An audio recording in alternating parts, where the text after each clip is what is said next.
So now that Luka Doncic cannot just target anybody on our team because of the lineups we have and the different players that we have, you guys are going to see more of a stat line was inefficient like this.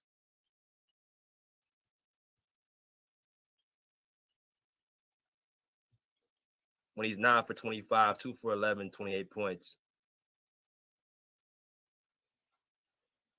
See, when he had his way, he was shooting efficient. He was killing the Clippers. But now that we have real size and real length and athleticism and more guys who are, able to stay with him, don't expect Luka Doncic to have all these spectacular performances, because I watched both years in the playoffs, and he was just simply targeting the weak link defenders over and over and over, asking for screens.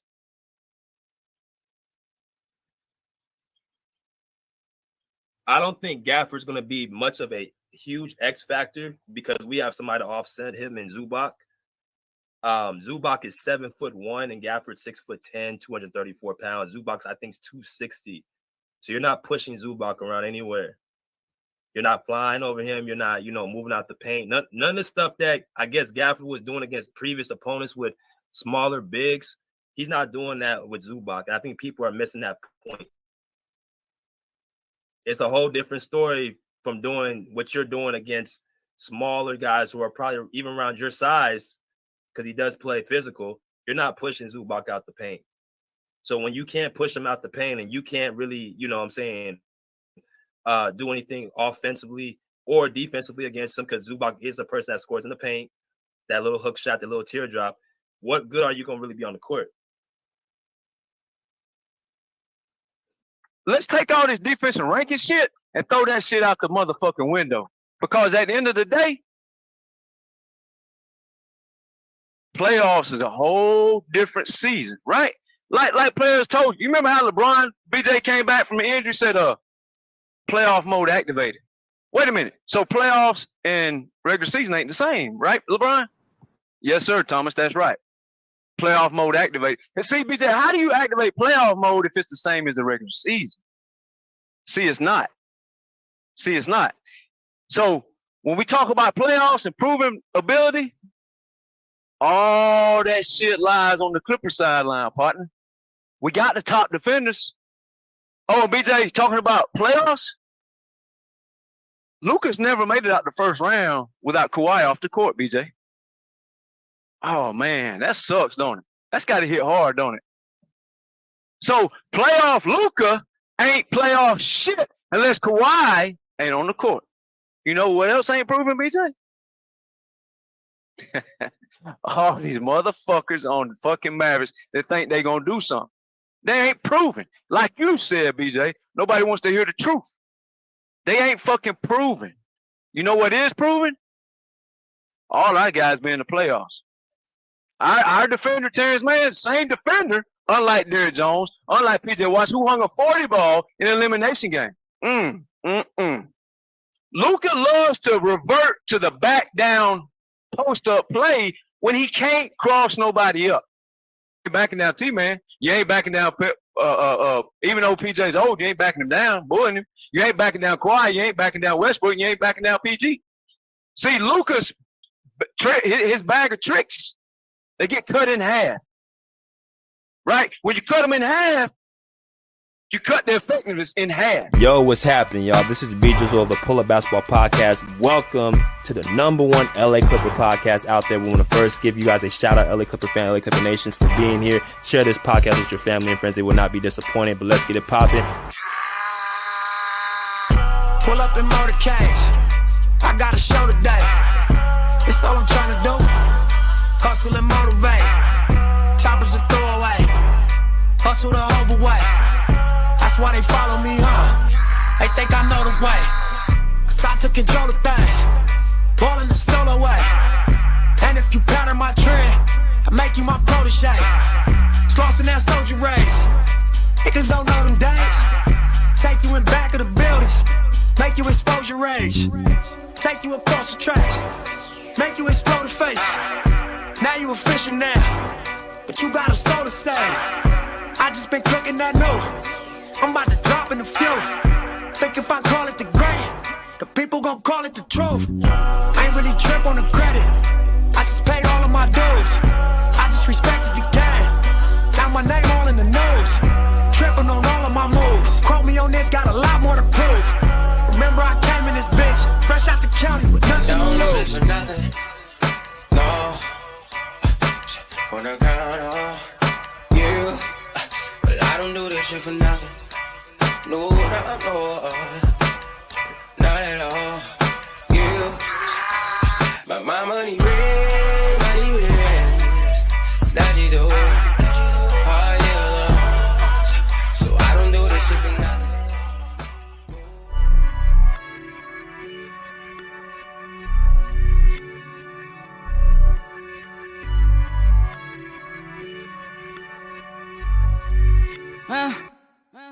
Rolling up some good, pulling up till we get faded.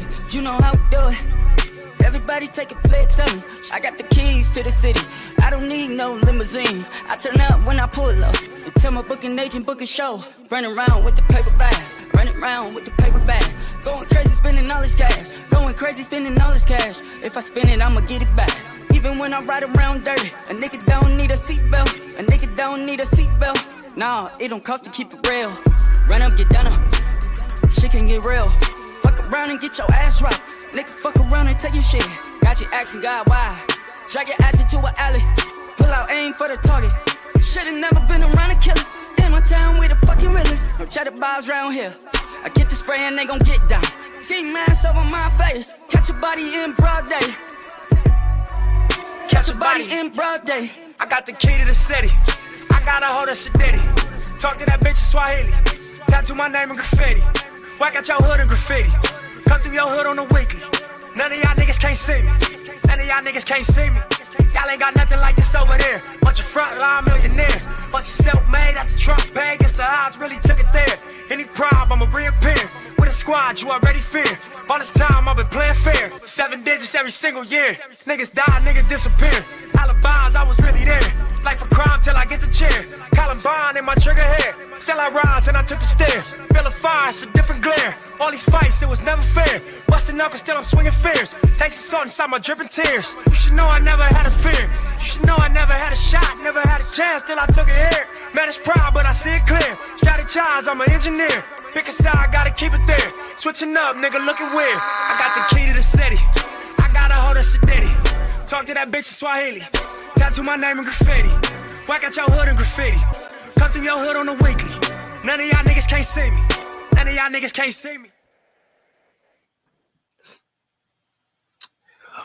What's good, everybody? Welcome to the Pull-Up Show. I'm your host, Mr. BJ Matthews, a.k.a. B Jizzle. Before we get started, follow us on the YouTube page, the Pull-Up Basketball Podcast. Like, share, subscribe. All of our YouTube videos, hit that like button. Y'all come in here.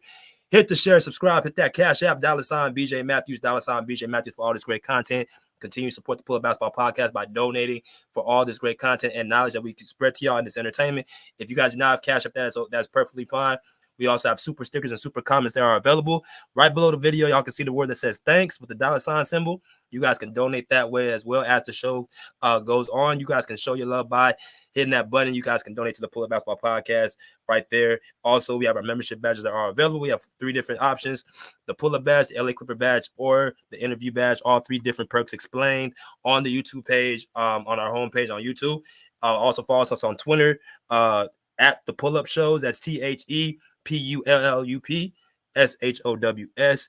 And follow us on Instagram, Pull-Up Basketball Podcast, and follow us on Facebook, the Pull-Up Basketball Podcast. Make sure you guys follow on all different platforms. Let's get into the show. I'm going to put this on the screen for y'all to actually see the members of the membership badge. You guys have to excuse me, my voice a little bit harp. I've been getting over like the flu the last couple of days, if y'all have not known.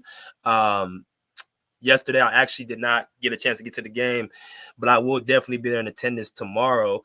And, yeah, you know, kind of been a couple of rough few days. So I'm getting back into it. You guys have to just bear with me, but we're going to get through this show together. We're going to have a great time. Let me salute all the people into the show right now before I, get it going. Shout out to my man Thomas Talented. He said, uh-oh, yes, sir. Uh-oh, to my man Sean. My man Alan NG, you know what I'm saying, another membership badge owner. He said, please win game 2. These so-called experts are an embarrassment on TV. We're going to talk a little bit about that. Actually, I'm going to get into that very, very quickly, shortly. Joplin Seek the face. Welcome to the show, bro. He said, bless up BJ and Thomas and the rest of the panel. That's right, sports guru. Just like Ty Lue said, we've been ready. Yes, sir. Mr. Osmond said, what happened to Gafford being Shaq? Appreciate you.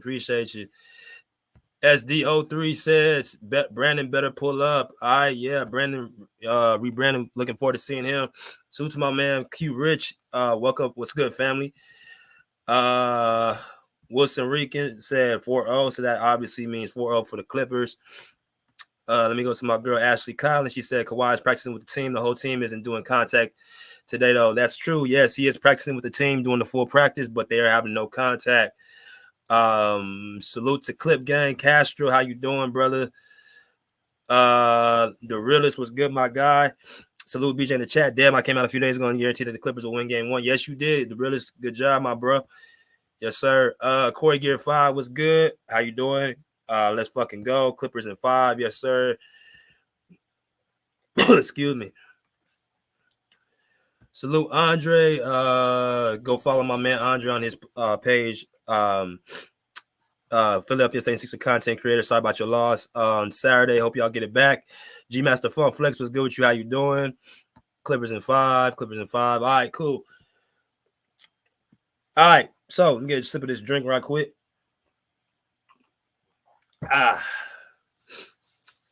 Gotta keep the immune system. First off, if y'all hear any type of echoing, if y'all hear any type of static, even please let me know in the comment section, and I'll make sure to adjust that. But it seems like everything's good to go right now. So I gotta get some stuff off my chest, y'all. I'm a little bit disappointed. And the reason why I'm disappointed is because a lot of people don't keep it real. A lot of people don't keep it a band. A lot of people, you know what I'm saying, switch up. A lot of people talk shit and they want to hide their hands or throw rocks and hide their hands. I know I should be excited. I should be happy, which I'm very excited. I'm happy for the team, how they performed yesterday. But I'm disappointed in the amount of people who want to make it about the Mavericks adjustments rather than what the Clippers did on the court. I have a problem with people trying to give a way out for the Mavericks for being introduced to playoff basketball instead of giving the Clippers credit for being prepared for the moment without their big dog Kawhi Leonard. I have an issue with people taking credit away from people and situations that deserve credit. So I went all through today, listened to a bunch of bullshit and garbage on the television and on the computer screen from different content creators, from different, people, analysts on the shows, Undisputed, First Take, whatever you want to call it. I saw it. I just could not believe the amount of backtracking and bullshit talking from all these people that were pumping their chest. So what we're going to do, we're going to call some names out. We're going to have a little bit of fun. Shout out to my boy Alan and G for putting this out. Like I told y'all before, man, a lot of these people on these television screens are going to get exposed. I told y'all a lot of people's jaws are going to drop when they start seeing what's really happening. It's going to be game by game. Now, as y'all can see, I'm not overly excited because there are some things that we can clean up. Actually, a lot of things, which is actually a good thing. Because I thought, from the outsiders, they thought that we played well. But I know my team.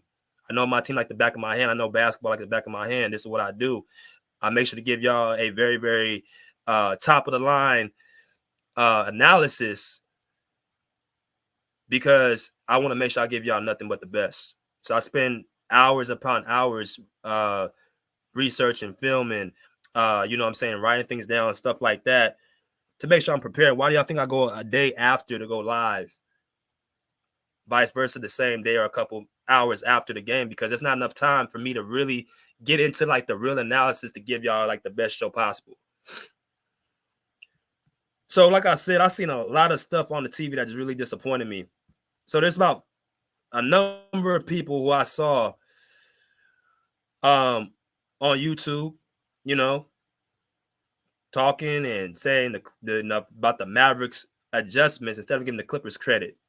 There's a couple people that kept it real. I'm actually talking about in a minute, but I gotta go to the clowns who are just talking as if this was no big deal, or the Mavericks got this adjustment, they can make this adjustment, they can make that adjustment, and it is what it is. Now, I do understand adjustments are made throughout series in the playoffs, but what you don't do, you don't sit up and give the team that got their ass kicked the floor to make adjustments without giving the team that actually whooped their ass credit first. The team that won was the LA Clippers, not the Dallas Mavericks. So LA Clippers get to be talked about first, not the Dallas Mavericks. I want to get that clear. No one remembers the loser. No one cares about the loser. So I listened to this guy right here. I don't know his name, but he does do some good analysis on games. He talks about the entire league. But there is some stuff he said that just really rubbed me the wrong way.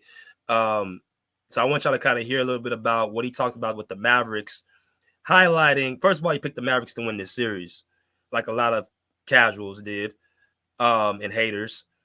Picked the Mavericks to win this series in dramatic fashion. So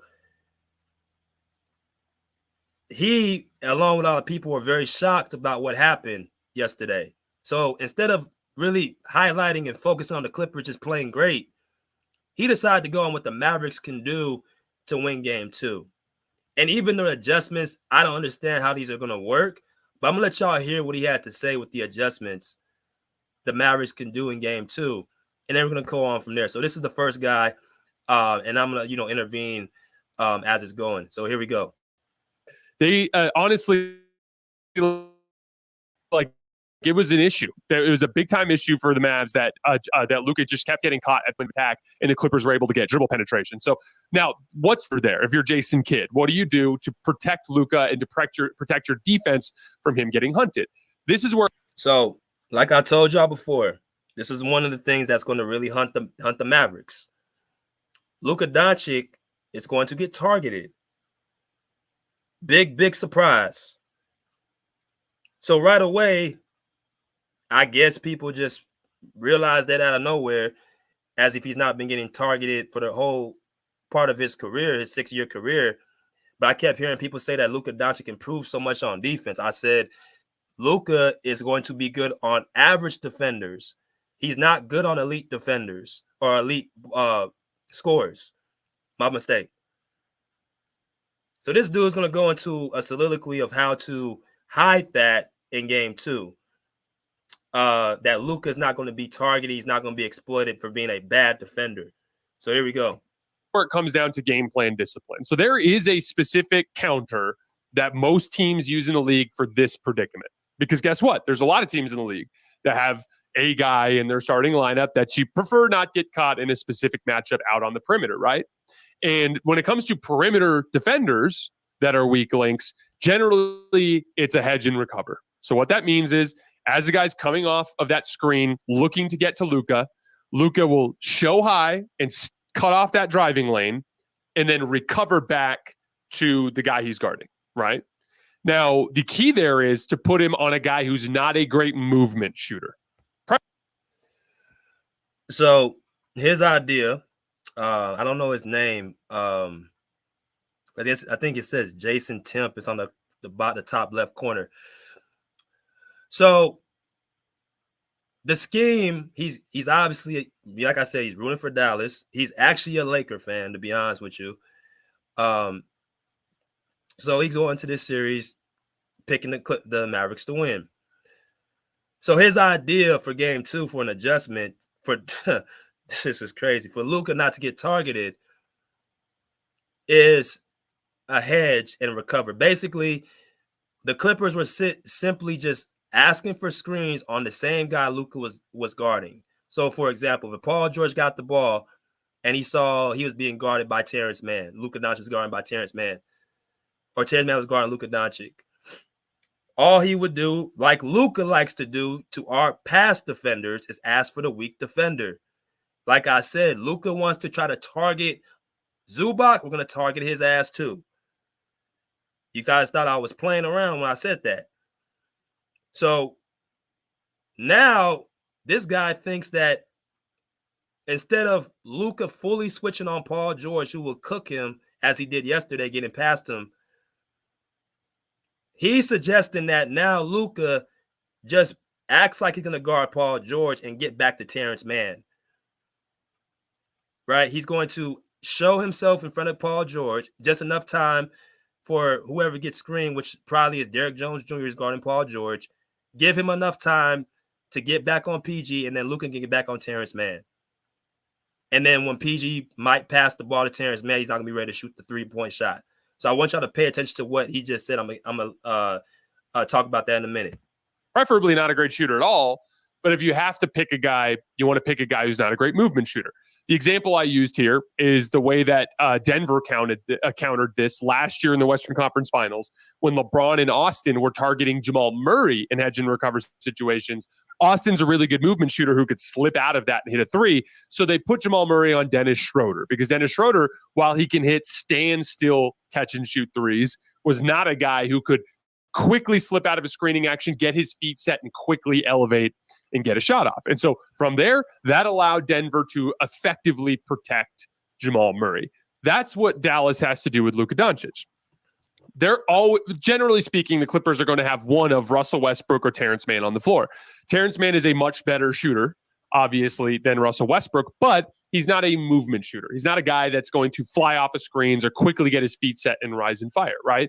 And so that's the opportunity for Dallas. They've got to avoid and this is where it comes down to game plan discipline. You got to get back in transition, avoid transition cross matches because you're doomed on arrival when that happens. But as long as Luka is back on defense with the team in a set configuration and he's on Terrence Mann or Russell Westbrook, there's no reason in the world why he can't hedge to cut the driving lane off and recover back to his man to stop those switches from happening. And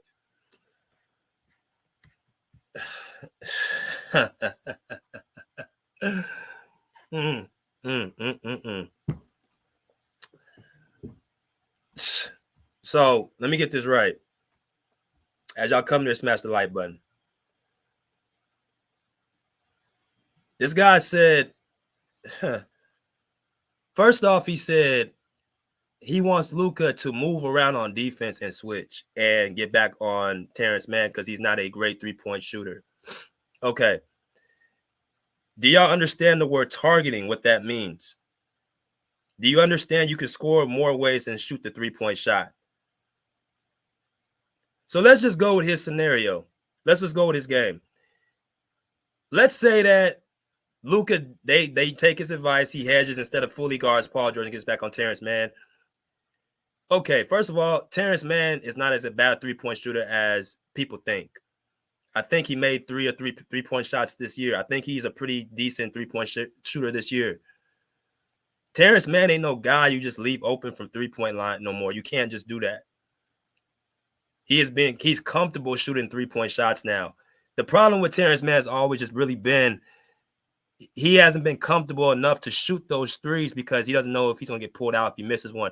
But now that he has really consistent minutes, he's going to let those threes go as he did yesterday. But let's just say he misses a three or two. Again, I can still target Luka by catching the ball and putting it on the floor, Mr. Jason, and still take a mid-range shot or go to the basket. Okay? The fact of the matter is Luka Doncic is too slow on his feet, no matter what you do on a schematics system to guard anybody on the Clippers. That's why I made it a point. He is going to get targeted on defense. And then he said transition, they got to get back. Since y'all like stats and rankings all of a sudden, do you guys know the Mavericks this season were one of the worst transition defensive teams in the league? So all of a sudden, Luka Doncic is going to become a great transition defensive player. again, it's not going to work. It's like I said before, it's like trying to plug a bunch of holes coming out. That's water's coming out the holes. If you make that adjustment, again, they are going to make an adjustment too. The Clippers did not play their best basketball. Paul George shot 8 for 20 yesterday. Norman Powell shot 2 for 7 yesterday. You're going to have guys who's going to get going in the second game. But the problem, again, if you have adjustments, that's cool. But this clown is saying, I want to give the Mavericks their adjustment before I give the Clippers credit. Man, get the fuck out of here. Hit the like button as y'all come in here, man. Salute to my man, Clip Gang TV. What's good? How you doing? KB2 Fly, Fisherman Lock. Exactly. But it gets worse. Let's go a little bit deeper. Let's go into... So there's a certain thing out here talking about the Clippers were playing without Kawhi Leonard. And I'm going to go to a number of them. So if you guys do not know, Kawhi Leonard right now is practicing. He is questionable for game 2 again. Skip Bayless reported this a few days ago. As our report on Friday is undisputed, Kawhi will not play today, but he does plan to play in games 2. So that's what we waited on. Now, I initially thought, and I was told that he was good enough to play for game 1. But as Skip reported, is they're going to give the extra day to rest that knee. So this has already been pre-planned. But my only thing is, that's cool. But if you're talking about just an extra day of rest, I mean, how much more of a difference is that going to make? So you're telling me he can play game 2, but not game 1. But the Clippers' mindset is that we can beat these motherfuckers without Kawhi. So now they're in a predicament, an interesting predicament that, do we sit Kawhi out for game 2 just because?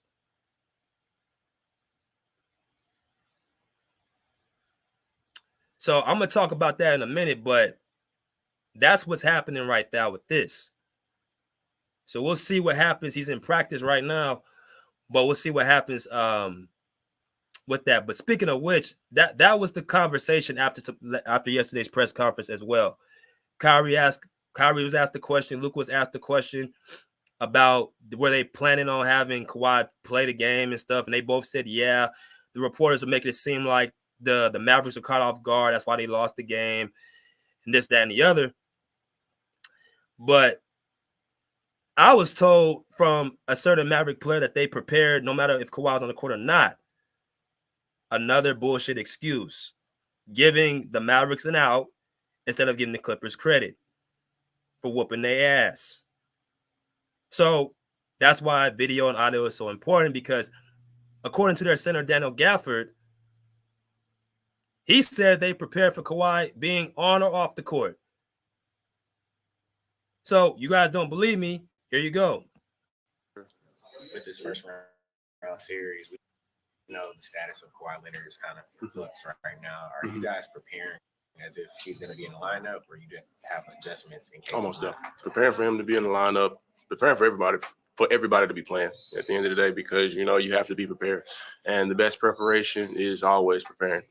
In all honesty, the worst preparation is no preparation. So we for sure are not going to take that road. We're going to just prepare for anybody to be on the floor at the end of the day. So if he's out there, we already prepared for him. If he's not, we still prepare. I like to get downhill, get to the rim. With you being rim protector that you are, I guess how does that impact your defensive mindset going into this series? It really just gives me the motivation to just go out and just do my job at an elite level, just to be the best that I can be at any given standpoint when it comes to possession game, night in, night out, just being there for my teammates on the back end, trying to anchor the defense, and just being the loudest guy out there, trying to make sure everybody knows where to be, knows where screens are coming from, man, just pretty much knowing just, you got somebody back here that's going to keep you protected at the end of the day, just in case if something breaks down on the front lines. So as y'all smash the like button, come in here, smash the like button. So The next excuse is Kawhi Leonard wasn't on the court. Oh, that's what it was. The Kawhi Leonard was on the court. That's why they lost. Yeah.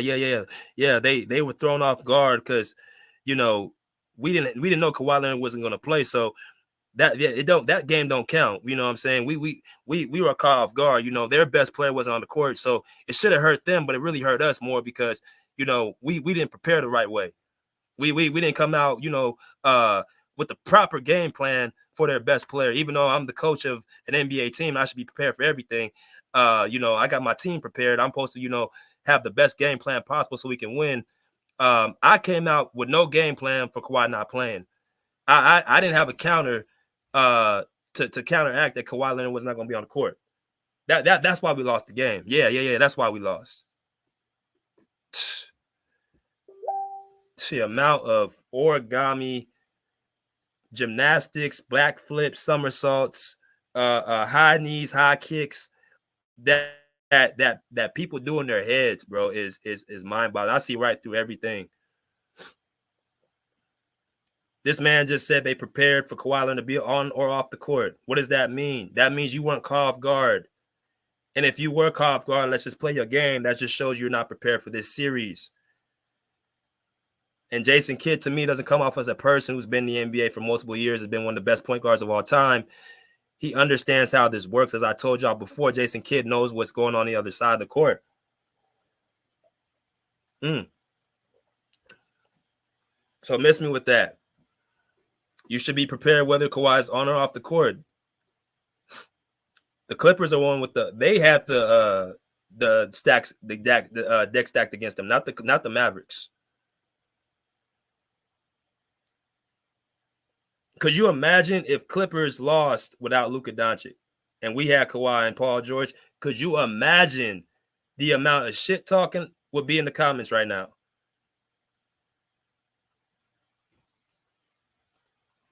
So, no, we're not doing that. We're not doing that. Y'all got your ass kicked. Daniel Gafford, I told y'all this before too. This whole Daniel Gafford was supposed to be able to, I guess, offset Zubac. Right? He was supposed to offset Zubac or something. He was supposed to dominate our guy. Zubac was so trash, and Zubac can't play, and Zubac ain't. He's slow. He can't do this, that, and the other. What do I keep saying? Zubac is 7'2". I think, if I'm not mistaken, not 260, I think 280. Gafford 6'10", 234.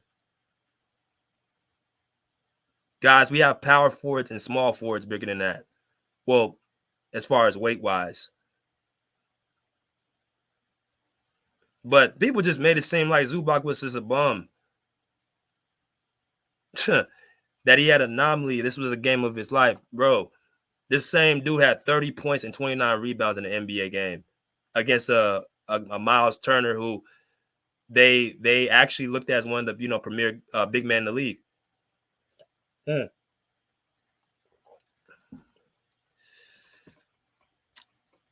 Right? Zubac, he's not the best center in the league, but he damn sure ain't the worst. He's top 10 for sure. Top 10 centers in the league. Multiple playoff appearances, things of that nature. Like I told you, experience, y'all. Zubac took that matchup personally yesterday. And may I say, he has some of the best hook shots and teardrops I've ever seen for a big. Yes, his feet are not that quick. Yes, he doesn't have the highest vertical, but he does know how to score around the basket. And when he has help and defenders on the court, which we're about to talk about in a minute as well,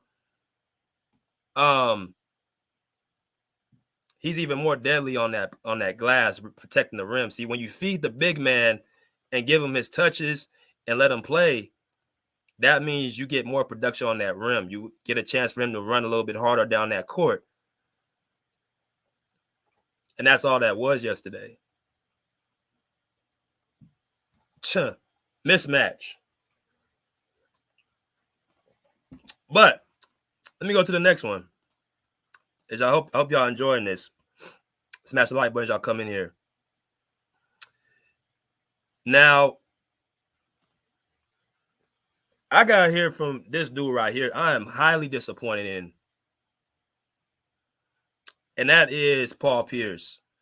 Now, Paul Pierce, again, former NBA player, All-Star, Hall of Fame, all that stuff, played with the Boston Celtics. He's from LA, from Los Angeles. As I told y'all before, we don't have a lot of people in the media that really support the Clippers. As a matter of fact, I can't really think of anybody really supports the Clippers. Like I'm talking about really stands out on the limb and sticks with them the whole year. So a lot of these dudes are Laker fans and LeBron pundits and plants and shit like that. They don't like the Clippers just off of simply that. Paul's from, of course, he's from LA, from Inglewood. Grew up a Laker fan. Played with the Boston Celtics, ironic. But he is anti-Clipper for sure. I don't know if he believes any of this shit he says on TV, but for him to come into this series thinking that the Mavericks were going to somehow do this and Luka's going to be the best player in the series, I just don't see a person of his caliber saying that unless he was paid to just have controversy. I don't believe Paul Pierce is that. I don't believe Paul Pierce is that ignorant. I really don't. But for TV and for that check, he has a problem. He has no problem saying that. So let's just hear what he had to say. As y'all come to smash the like button. Here we go. It was so mind-blowing that, like, a team that was been so potent on offense and defense come out the way they did. And then I saw Zubac look like Shaq Diesel. I'm like, is Shaq playing the way he just bullied the whole Mavericks team? And He did. all of a sudden, they couldn't score 30 points in the first half with two of the most. That's called defense, sir. That's called defense. Something the Mavericks don't have. Dynamic scores we've ever seen in this game. It just didn't make any sense. The Beard had a flashback. Zubac played the game of his life. And I just thought without... Actually, the game of his life was that 30-point game and 29 rebounds. Maybe Paul Pierce maybe he is ignorant because you got to remember a lot of these dudes don't really watch the games because they don't have the time to, because they have to, do these shows. A lot of stuff they go off of is by box scores and highlights and just, certain things they have to say just to, cause controversy. They don't really get a chance to really sit down and watch the game. So when you talk about like a game in November or December, it's a good chance that he might not see it. But then again, it's like that game Zubac had with 30 points and 29 rebounds was an historic game. I think only 2-3 people in NBA history have done that. So even if you weren't a Clipper fan, you heard about it. So I just don't see how Pierce or Paul is that, naive to think that Zubac just was just some bum. But to each is his own.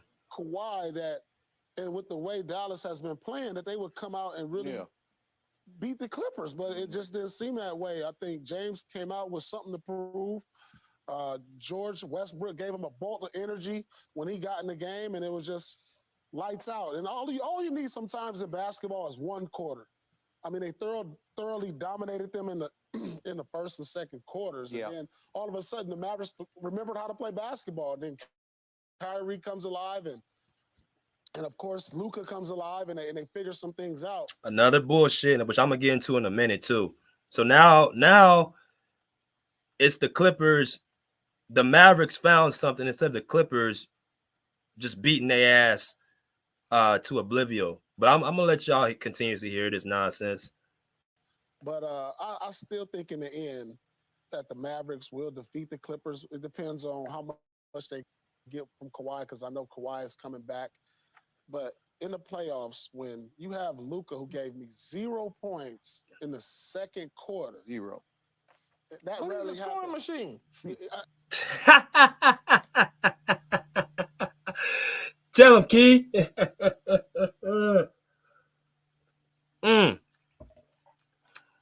That's what I thought too. I thought he was Luka Magic. I told you. Let's see that Luka Magic by game 5 or game 4. Let's see that Luka Magic. I'm gonna let y'all hear what Keyshawn Johnson had to say after this, but I'm gonna let Paul continue.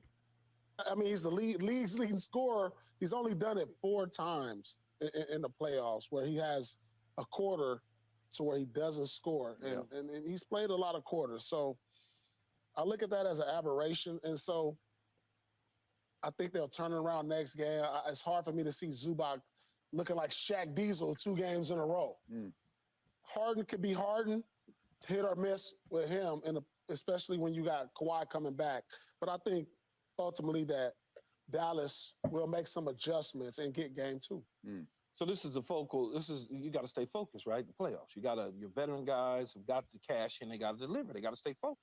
Now, keep in mind, Keyshawn's talking. He's actually a Laker fan. But just because you're a fan of a team don't mean you can't have some common sense. But then again, like I said, some of these guys on this television screen are paid to just be controversial. So at the end of the day, you can't really fault them for, doing what they need to do to put money and put food on the table and whatever. But I'm gonna still talk about it because it's really contaminating, I think, a lot of people's minds who watch this garbage. So Keyshawn explained he picked the Clippers this series for a lot of the same reasons I picked them. And this is a football player. This ain't even a basketball player. So you got this dude in the pink suit, Pierce, getting schooled by a football player. How embarrassing. And this is what I was talking to you about last week, Paul.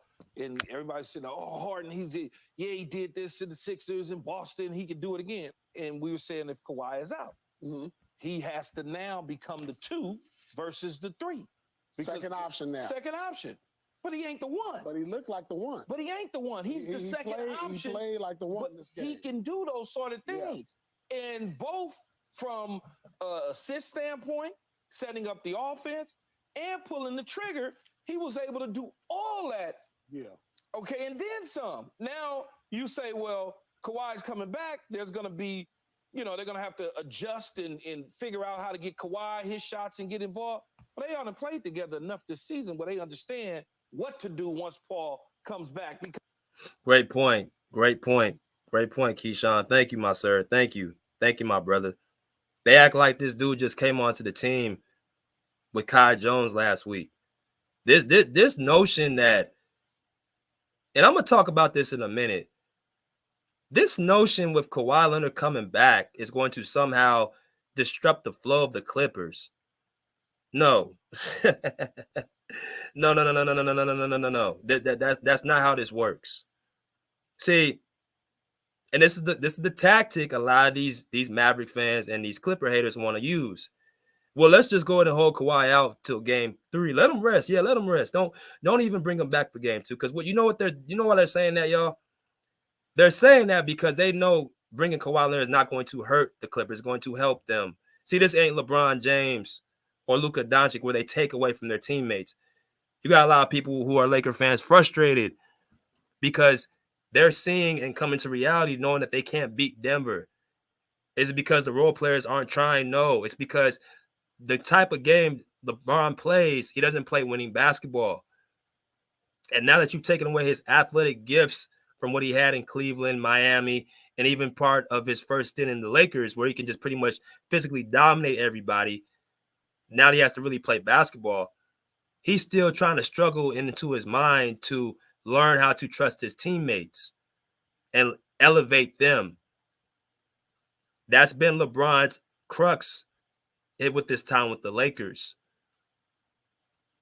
How can you tell me it's the role players where they won key games without LeBron this season against the Boston Celtics? That was the biggest win they had. I know they had a few without LeBron as well. So how can you tell me so now all of a sudden his teammates ain't good no more when they beat top teams without you? This ain't Luka Doncic, where he has to get rid of a guy in Jalen Brunson who goes to a different team and leads them to a Eastern Conference appearance. And shout out to the Knicks. They just won Saturday. He's over there he's taken a franchise in New York and made them relevant again. And that's who Luka Doncic had on his team. Kristaps Porzingis with the Boston Celtics, another team that's a title contender again. They won yesterday. Or was that Saturday? Oh no, that was yesterday. I'm tripping. They won. So those are the two best teammates he had recently. You get Kyrie Irving last year, you struggle. You don't make the play-in. You don't make the play-in, not the playoffs, the play-in. Your ass goes home and you have to tank while your contemporaries are succeeding. So Kawhi Leonard is not that type of player. A lot of you clowns and dickheads want to sit there and talk shit about Kawhi. Oh, he was a role player coming into the NBA. Okay, let's play your game then. Well, don't you think if he's a role player, he knows how to actually lay off and actually contribute to the team first? It's not about him. That's why he has one of the top winning percentages of all time with Magic Johnson and Larry Bird. Top 3 of all time. So you don't come in and start losing with that. You come in starting winning. But what these bitch ass niggas want to come on and do is want to twist it around and said, oh, let's just keep Kawhi Leonard off the court. Because we it's gonna disrupt the flow. Keyshawn Johnson pretty much eloquently broke it down. It's not going to hurt them, it's going to help them. The Clippers are going to get a certain calmness when he's on the court. So no, like I told y'all before, I'm gonna let the video play. We tell the Mavericks when to move. They don't tell us when to move. We the big brother, they the little brother. We kicked their ass 2 years in a row. They trying to catch us. We don't move when Maverick fans tell us to move. If Kawhi can come back game 2, bring him back. Because all that's going to do is smash the gas on their ass even more. And they know it deep down inside. But I'm going to let this continue. Because he moves back into the 3rd spot. Right. And now Kawhi either is going to be 1 or 2, depending on his health. But as I told y'all before, as y'all praised the Dallas Mavericks all season long, especially toward the end, they was playing teams that were not very good. They went on some magical carpet ride where they were winning games. 12 out of 13. 12 out of 13. Yep. And I kept saying, man, they got to play the Clippers. That's a better team than what they've been beating. Okay, and a better coach than what they've been beating. Now we saw it, and we still sit up here acting like they didn't contribute to the lack of success in the second quarter that Luka had. No, they contributed to it. Whatever that was, they contributed to the way that they played. Now you say, well, they came back down the stretch. They never led not once in the entire game. Thank you, sir. Thank you. Preach, Keyshawn, preach. This is the most hilarious one. The Mavericks, they found something. The Mavericks turned it up in the second half. Guys, this is basketball. It's a 4-game. It's a 48 game. It's 48-minute game. A lot of things happen throughout the transition of a game. Timeouts, fouls, substitutions, lineup changes. A whole lot of stuff happens throughout the game. One thing that happens is momentum. If I'm whooping your ass by 30 plus in the first half, the Mavericks scored 30 points in the first half, 8 points in the second quarter. Guys, the game was over at halftime. All the Clippers had to do was stay afloat and respectable. They already had punched them in the mouth. And like I said before, the regular season and the postseason are 2 different seasons. This nonsense about the Mavericks somehow found something. They fought back in the second half. So they took made 30 points and 30 shots. Right? That's coming back in the second half. Kyrie Irving's what did Kyrie Irving do in the third quarter? He went on that explosion in the third quarter. And I'm gonna talk a little bit about that too in a minute. But the Mavericks never led, not one time in the game at all. They were punched in the mouth and they didn't respond. You brought in a bunch of role players like Josh Green and Derek Lively and Tim Hardaway Jr. try to bring y'all back, but the main guys were they were shot. Daniel Gafford shot. Derek Jones Jr. shot. PJ Washington tried to make an impact, but his whole thing, he had his hands pulled forward Paul George, which is another reason why if you bring Kawhi back, now PJ has to go to guard Kawhi, and Derek Jones Jr., who was getting fried yesterday, has to guard PG. Another problem for the Mavericks. They don't have enough defenders. Their main guys were cooked. Luka Doncic at one point was 4 for 15. They didn't find shit. I'm going to let Keyshawn continue. That once upon a time it was down by 29-30. 29. Okay. They contributed to the deficiencies of the Dallas Mavericks. Mavericks figured out something second half, though. They outscored the Clippers in the second half. If I'm up by 30, if you just take away that 8-point quarter, then Dallas, if you just take away the second quarter, Dallas wins the game. But, that's part of it. You can't take it away. Quarter. But when I see them score 30 points in the third quarter, 34 points, and 30.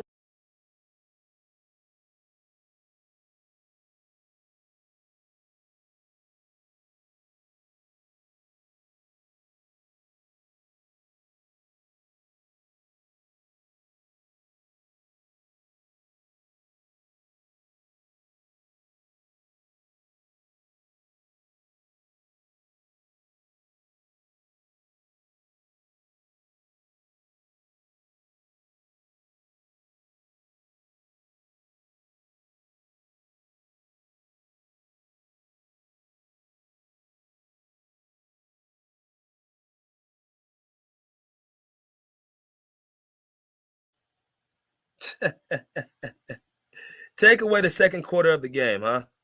That's what you wanted to do? Like I told you, Skip Bayless wants to laugh his ass off.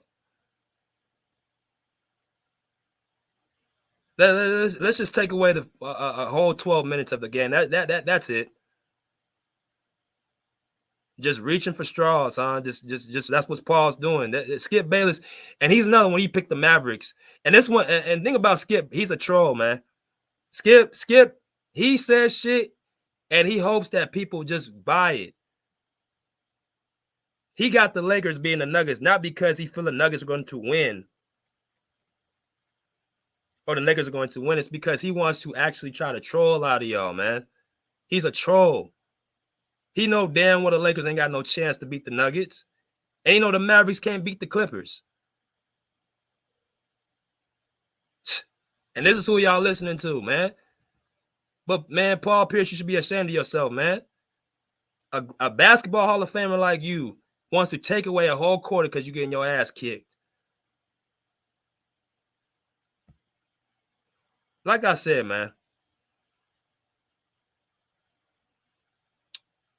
I was highly disappointed in the amount of capping and bullshitting and backtracking and not giving teams their credit when they've earned it. I was highly disappointed on what I saw on the TV today. I was highly disappointed from what I saw from a lot of YouTubers today. But there's always one guy I can always count on that actually is going to keep it a band and actually and breaks shit down the way it needs to be broken down. Imagine an AI-powered collaboration platform that helps teams do more. Welcome to Zoom Workplace. Do people here Oh man. So shout out to my man Dreamers Pro, man. Shout out to my man Jeebers Pro. You know, one of the people I really respect in this business a lot because he takes the time to really research and do real life studying. He broke it down the way that couldn't have been even better, that I must say. So he's going to echo pretty much the same sentiment that I echoed about the Kawhi Leonard situation. So I want y'all to hear what he has to say. And I'm going to go ahead and actually let y'all come in. Yeah, as I was saying, how does that happen? How does that happen? Because the way I'm looking at this series is, if the Dallas Mavericks cannot beat the Clippers without Kawhi Leonard, how the hell are they supposed to beat this team with him? Same question I have. Same question I have. See,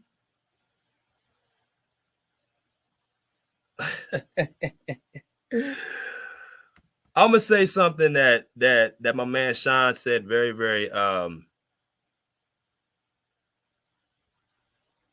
was very, very so, and people still, and I got my man Elani into the chat. I see you, bro. I don't believe in jinx, man. That's witchcraft. I believe in God. I don't believe in that stuff. All this jinxing and all this stuff, bro. All that means that y'all don't believe that this team is y'all still got doubt in y'all mind.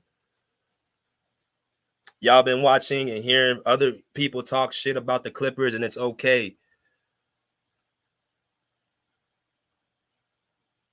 They can talk all types of shit about the Clippers and make all these dumbass videos and be ignorant and be stupid. And y'all sit up there and listen and wonder what they're talking about and go over there. That's what the problem is. Y'all keep getting spooked by the outsiders and people that don't even know their team. They can say the Clippers ain't worth shit. The Clippers don't have no championship aspirations. They're bums. They're the strippers. They're a poverty franchise. Y'all can hear all this bullshit about the team, not stand up for your squad, get pushed around, punked around, bitched around, slapped around,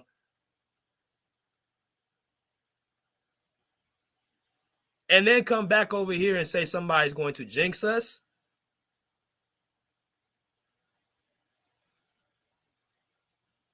No.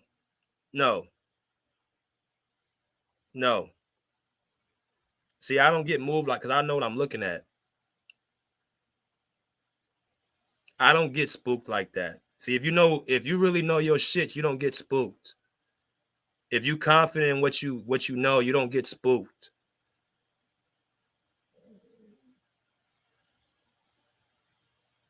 I don't play that game.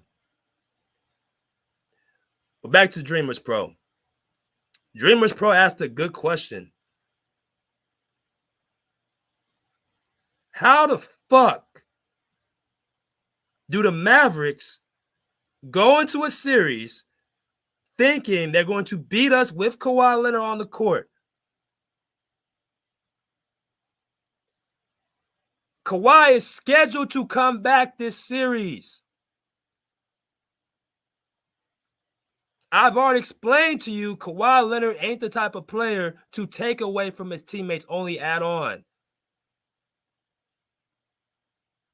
So if you giving me the best player on the court and he comes back to the team who's already rolling, who's already been showing themselves as a dominant team without him on the court, right?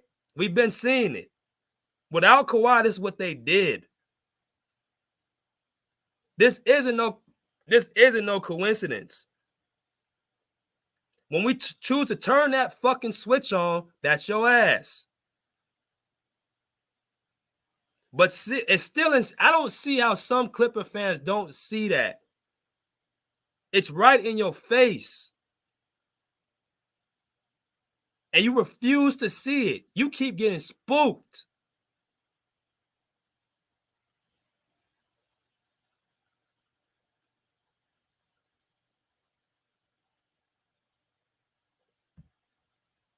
He asked, how the fuck are they going to beat us when he comes back? Like I told y'all, Luka Doncic has a psychological problem with the Clippers. He don't want no parts of Kawhi Leonard. So again, this game is 90% mental, 10% skill. The Clippers didn't even beat the Mavericks by their skill. They beat them with just simply physicality and their mental. Out the gate. We didn't even have to go deep into our bag yesterday. They got punked. Zubac punking Gafford. PG pushing Gafford. Russell Westbrook testing Gafford. Terrence Mann testing Kyrie. They were trying to punk them. Luka not doing shit. Going 4 for 15 at one point of the game. Trying to play friendly with Terrence Mann after he hits a shot.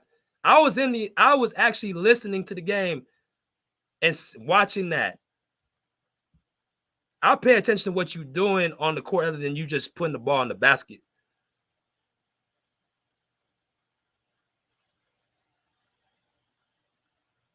They don't want that smoke, man.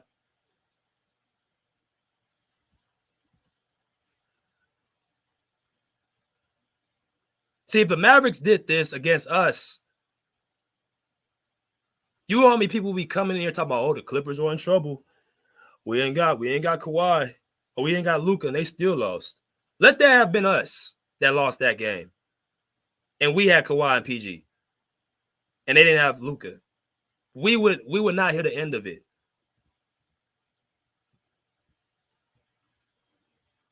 Use some goddamn common sense, man.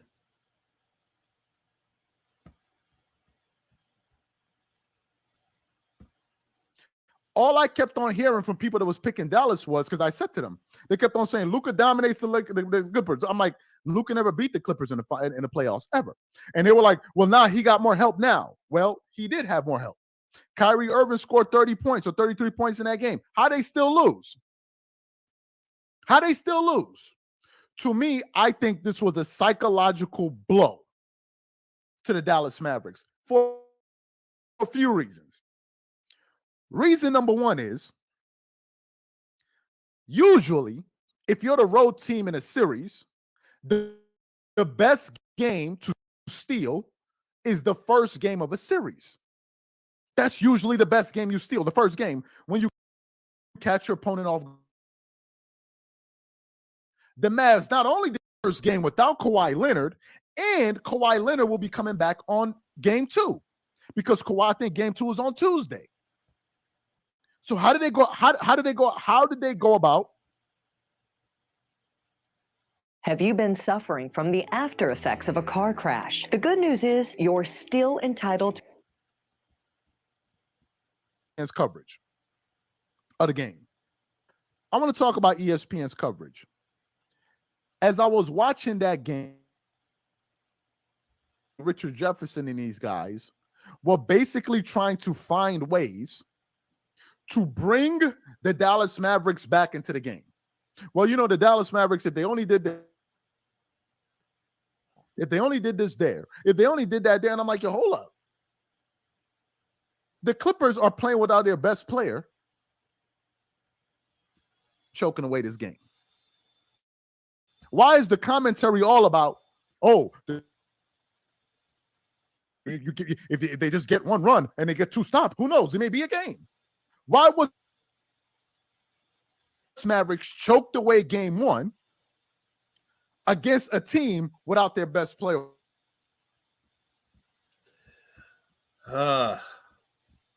Oh, man.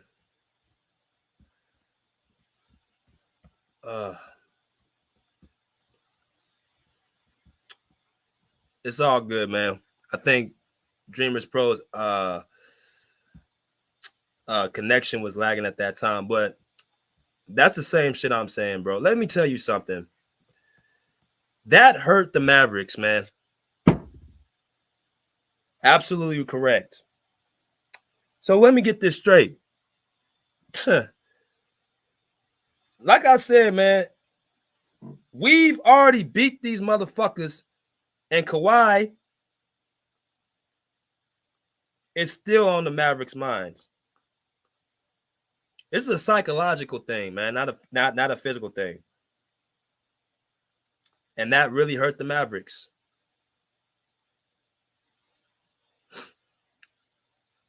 Hold on, Crooktown, that wasn't me. That was Dreamers Pro. Dreamers Pro's internet was lagging, not mine. But like I said, he said something that was very integral piece. All these media pundits who are picking the Mavericks were somehow trying to origami the people to think that the Mavericks are the one team that was winning. They found something last night. And all Dreamers Pro said is how when you're not when your best player ain't even there. The Clippers are the one that found something. Well, they really been found it. Is that we can win without Kawhi on the court.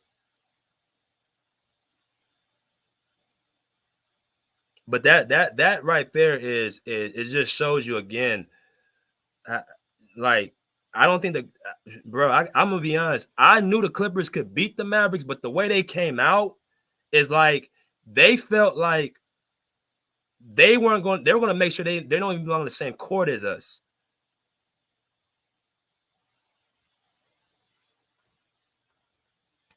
Ty Lue said he stopped the defensive schemes. Exactly. So there. Thank you, Ashley, for that. The game was over at halftime.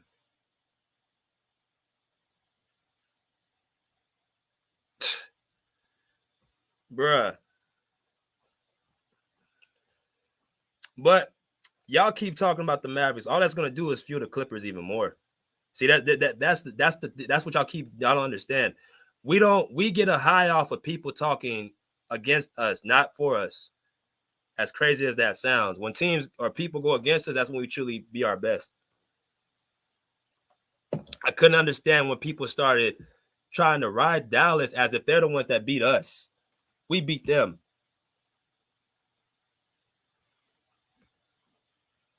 Same thing last year with the Nuggets and Lakers. After game one, head coach Mike Malone was talking about how people were speaking on the Lakers' adjustments instead of getting the Nuggets credit. And what did the Nuggets do? They went out there and swept their ass. These teams have pride, man. Like, they put their shoes on just like the other team puts their shoes on.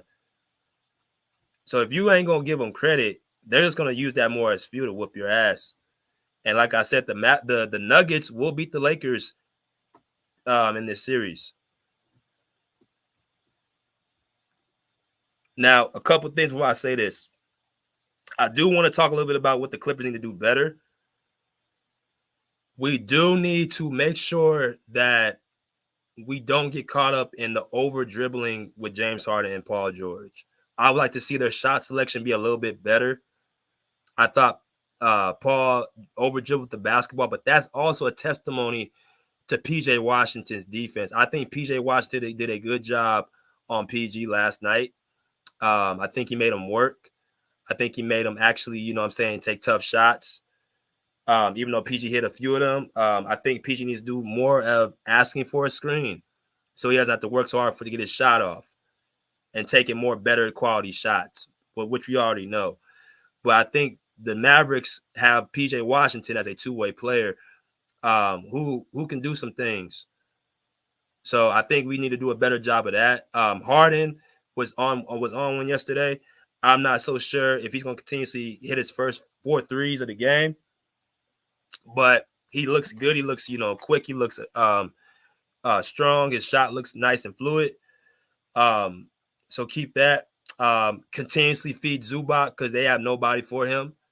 Gafford is not gonna grow 3 inches overnight from now until tomorrow's game. He's not gonna get 40 pounds heavier from tomorrow's game. So that's something that you cannot adjust for. I'm sorry. Some things you just got to take as an L. Pick your poison. You're not gonna grow 3 inches taller. The Mavericks ain't gonna get all these two-way players. The trade deadline is passed. So some things you're gonna have to live with. Your personnel just doesn't fit that. But they will, the Mavericks will come out with some anger in game 2. They're going to play hard. I expect them to, start better. Kyrie Irving, I told y'all before this series is going to be a person that's going to fight. I saw him on the sideline, trying to, uplift his teammates. But like I told y'all, is it either Doncic? And this is another thing, too, if I let y'all know, I promise. Luka has already told y'all that he's the leader of this team. He's the Batman. But as y'all explained to y'all before, Kyrie Irving as the Batman is not successful formula.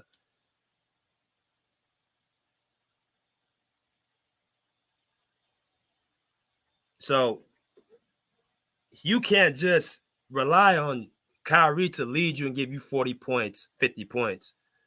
That's not happening. And it seemed like to me that's what Luka Doncic is going to need from him.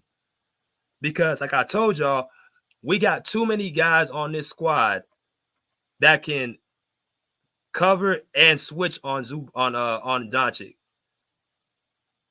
Too many guys. Shout out to T-Man for, again, making Luka inefficient to start the game. It's the second time in a row he's did that. So y'all going to give Terrence Mann his credit and his respect. Westbrook made it tough on Kyrie. Right? Amir Coffey, another switchable. It's just too much, man. It's a lot for you to overcome.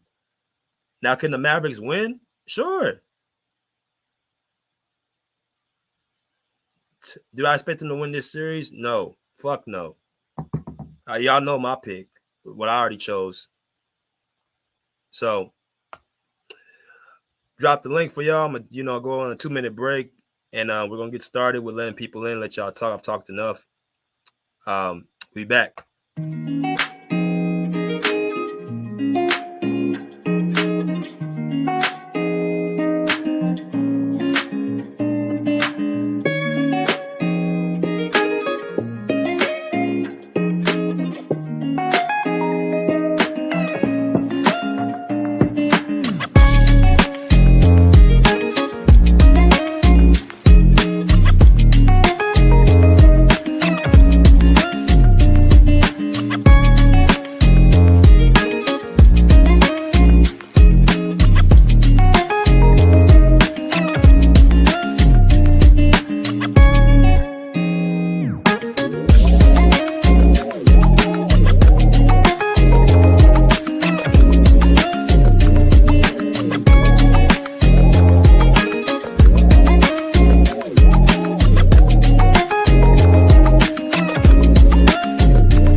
All right, man. We got my man Q Rich in the building. What's good, Q?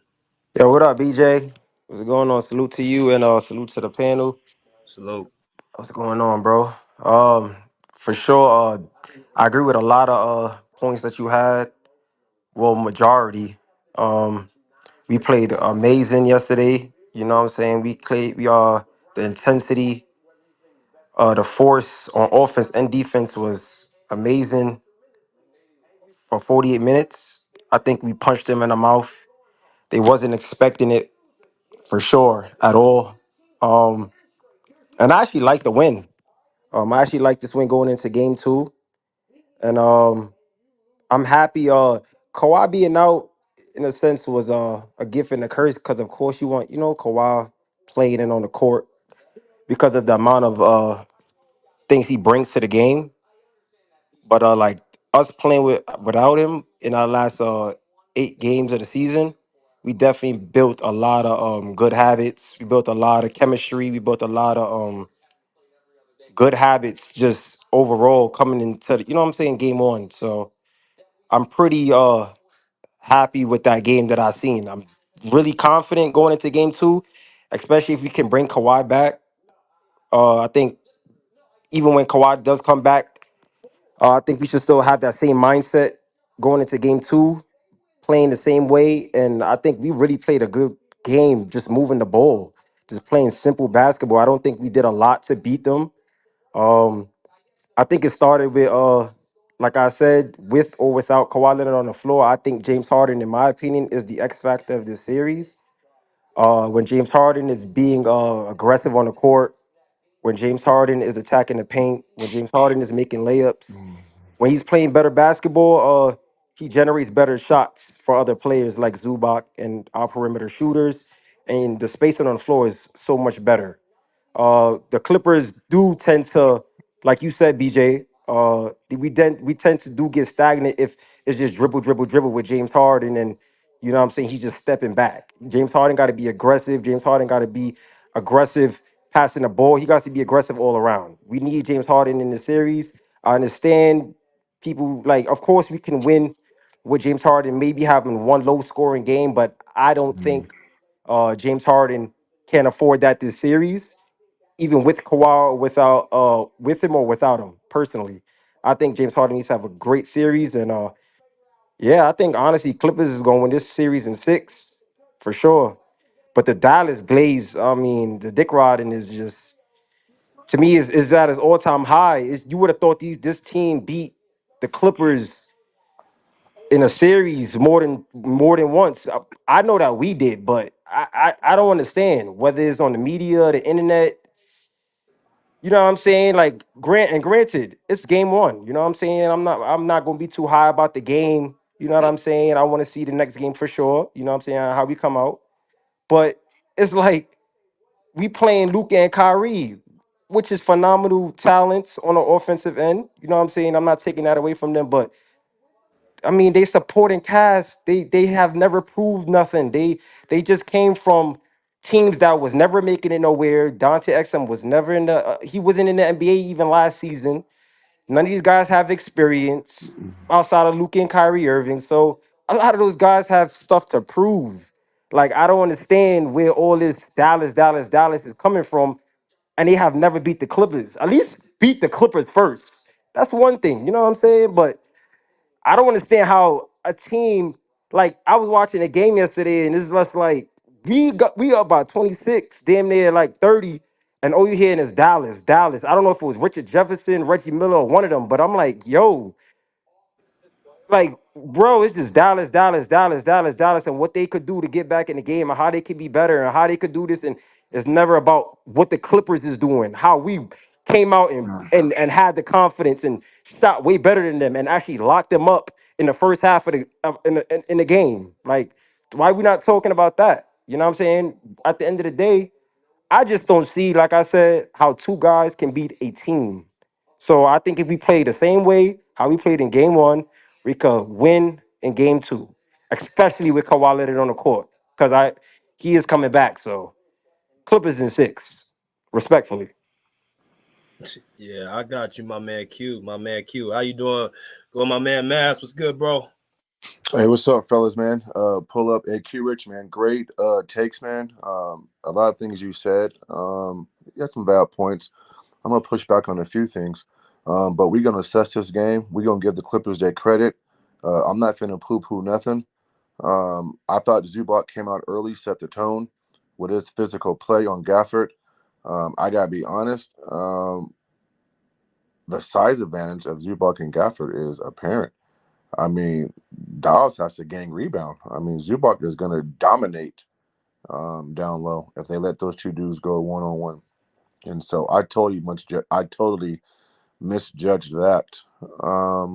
Listen, I thought the Clippers had a extremely hot shooting game. I think they'll come back down to earth. I think they'll probably still shoot it well, but I don't expect Rush, James, and Terrence to shoot the three ball that well. The Clippers as a whole shot the three ball well, to me at least, right? I thought Dallas in the first half missed a lot of open shots. And we said it, and you guys said it, and you guys are right, Clipper fans. Dallas role players are streaky, and yesterday they just didn't make shots. Luka had 0 points in the second quarter. That was pathetic. And the Clippers were hunting Luka and putting him in actions every chance they got. And a lot of you guys talked about that, and it worked. And when you put Luka in action, that's a domino effect. Now the rotations have to come. Now the ball is whipping, and now you're getting good open threes from the Clipper guys. So I got to give credit where credit is due. Can there be adjustments that's made? Yeah. I mean, I think Dallas can put Zubac in more actions at the top of the key. Not saying it's going to work all the way, but I mean, I hope Dallas comes out and makes some type of an adjustment. A few things I thought would happen or could happen, I was wrong about in game one. Thank God this is a 7-game series, and so if you're Dallas, you literally just want to split. But if the Clippers win game two, then they win game two. But I got to give credit where credit is due, bro. A lot of people were down and out and a little sad that Kawhi didn't play. And the Clippers said, fuck that shit, bro. We finna come out and play. And they played great, man. They played great. I thought Tyron pushed all the right buttons. I thought he outcoached Jason Kidd. Your role players were great. Paul George, didn't shoot it well, but made shots when it counted the most. Every time Dallas tried to creep back in and get that lead down to 10 or 9, PG hit a big-time shot or James hit a big three. And so we just got to give credit where credit is due, man. And so if you're Dallas, you have to make an adjustment, you got to go at Zubac more, get Zubac away from that basket. I mean, he was dominant early, and that just set the fucking tone. And so I was wrong about that. And so I'm not going to be long-winded. You feel me? I'm not going to duck no smoke, I got to call a spade, man. The Clippers played great yesterday. Thomas, I'm not sure if Thomas is in here or if he's listening. You made a bet with Mookie, bro, about Kawhi not playing, missing no games. You got paid out, man, bro. We man first. Pay your bets up, bro. But I don't know, man. I think. Listen, I'm gonna say something right now, and y'all probably gonna think I'm backtracking. If Dallas don't make no adjustments, and they do what they did yesterday, bro, then this is gonna be a quick series. And BJ, you're right, bro. Like Luka doesn't play a winning style. He needs to give the ball up early in offense and move without the basketball.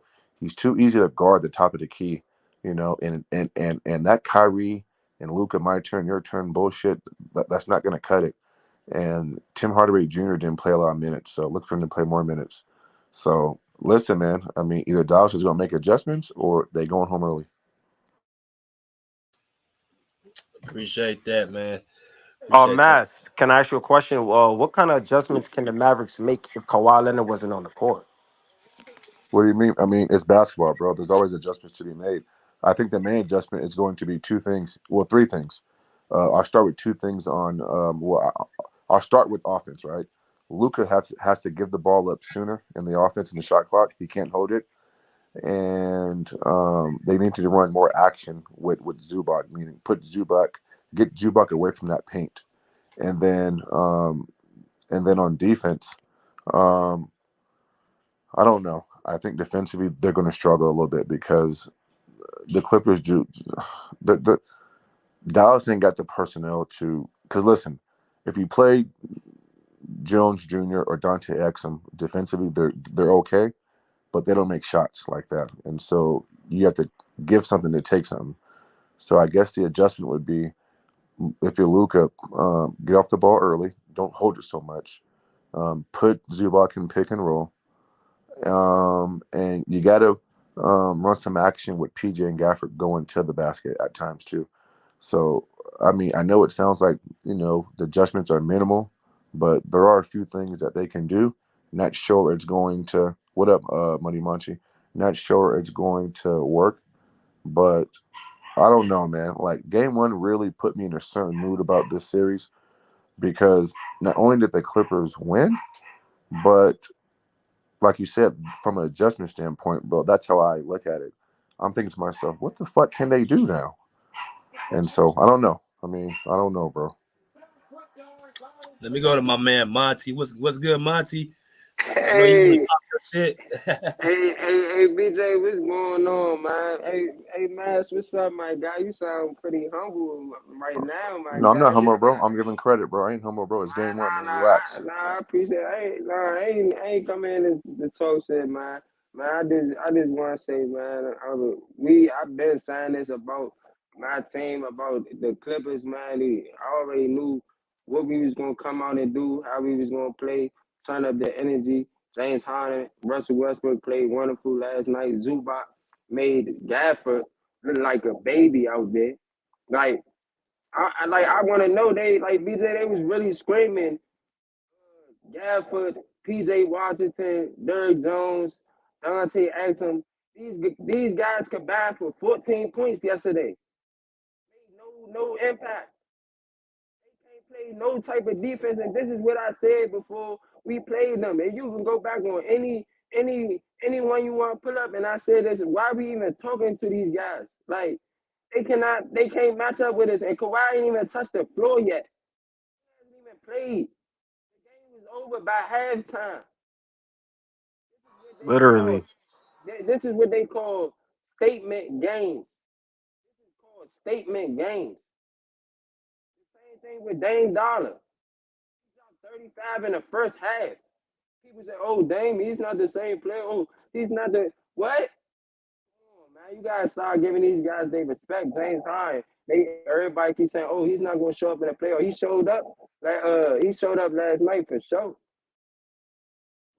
You gotta start giving these guys credit. Zubac, I'm tired of the Zubac slander. He's a pretty good center to me. He had a double at halftime, 10 and 12.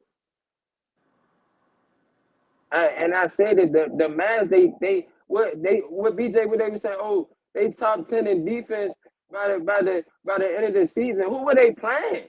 Trash. That's who they was playing. Playing the Clippers. When you got a guard of James Harden, a Russell Westbrook on the other end. That's hard when you gotta score too and you gotta play defense. What's going on? I'm wondering. There's a lot of questions that need to be answered, but I already said it's Clippers in 5, man. We if we look at this and we look at this series, we look at everything, we could really we gotta worry about the Nuggets, but we're not gonna look past the Mavs. I don't wanna look past them because we're not, but we're gonna win the series for sure. And then next we're gonna see either the Pelicans or the Thunder. Most likely the Thunder if Zion is not playing, most likely the Thunder, and then we're gonna see the Nuggets. But we've been getting a lot of hate. A lot of people don't like the Clippers. I don't know why. It's a lot of energy in LA right now. Right. It's so funny because everybody is saying, "Oh, it's one game, it's one game, it's one game," but at the same time, all Clipper fans should be happy and really confident, honestly, going into game 2 because if we had lost that game yesterday, or if the tables was turned and Luka Doncic was out and Kawhi Leonard was playing and we lost, all hells would have broke loose today. Yes, Yeah, it would have.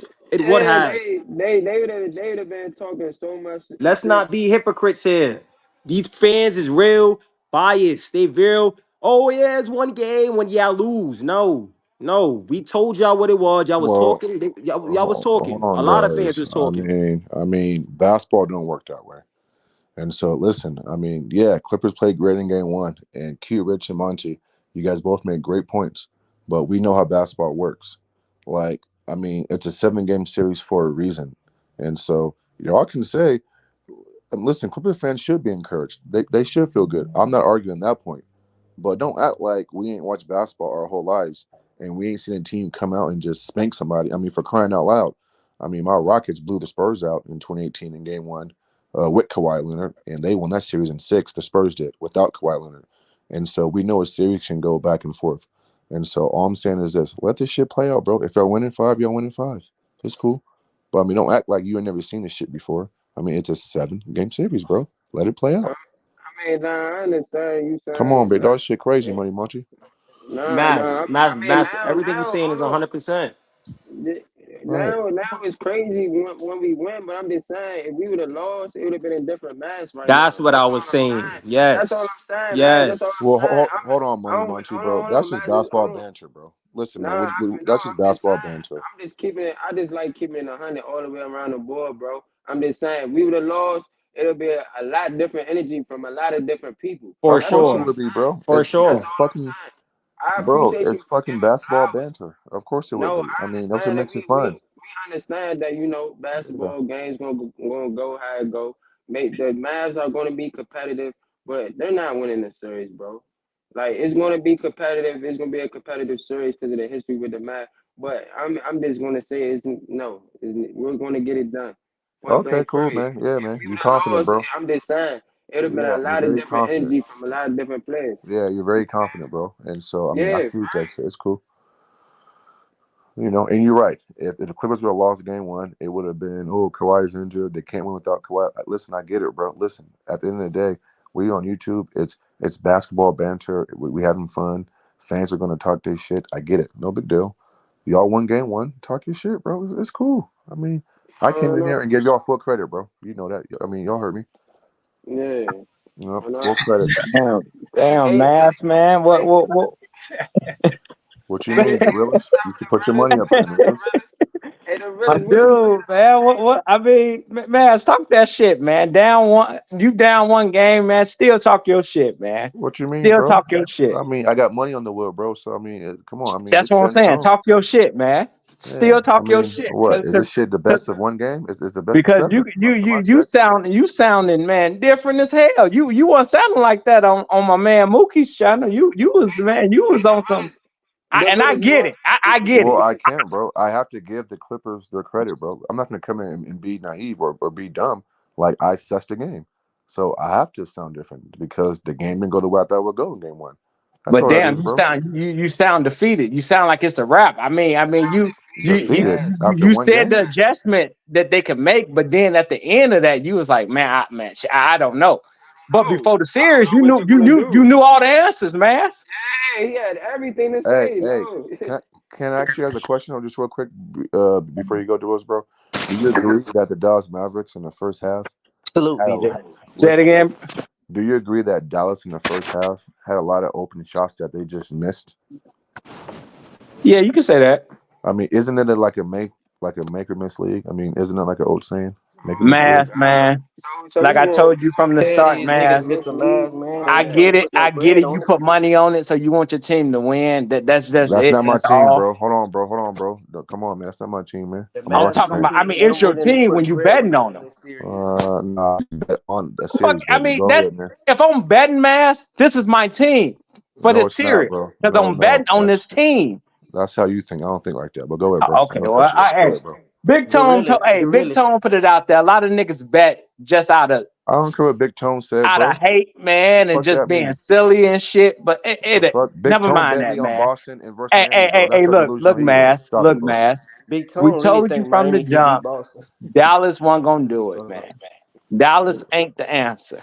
All right, well, it's one Who game. trying to put bread on it though? If Dallas ain't the answer, who trying to put They bread not on the answer, man. And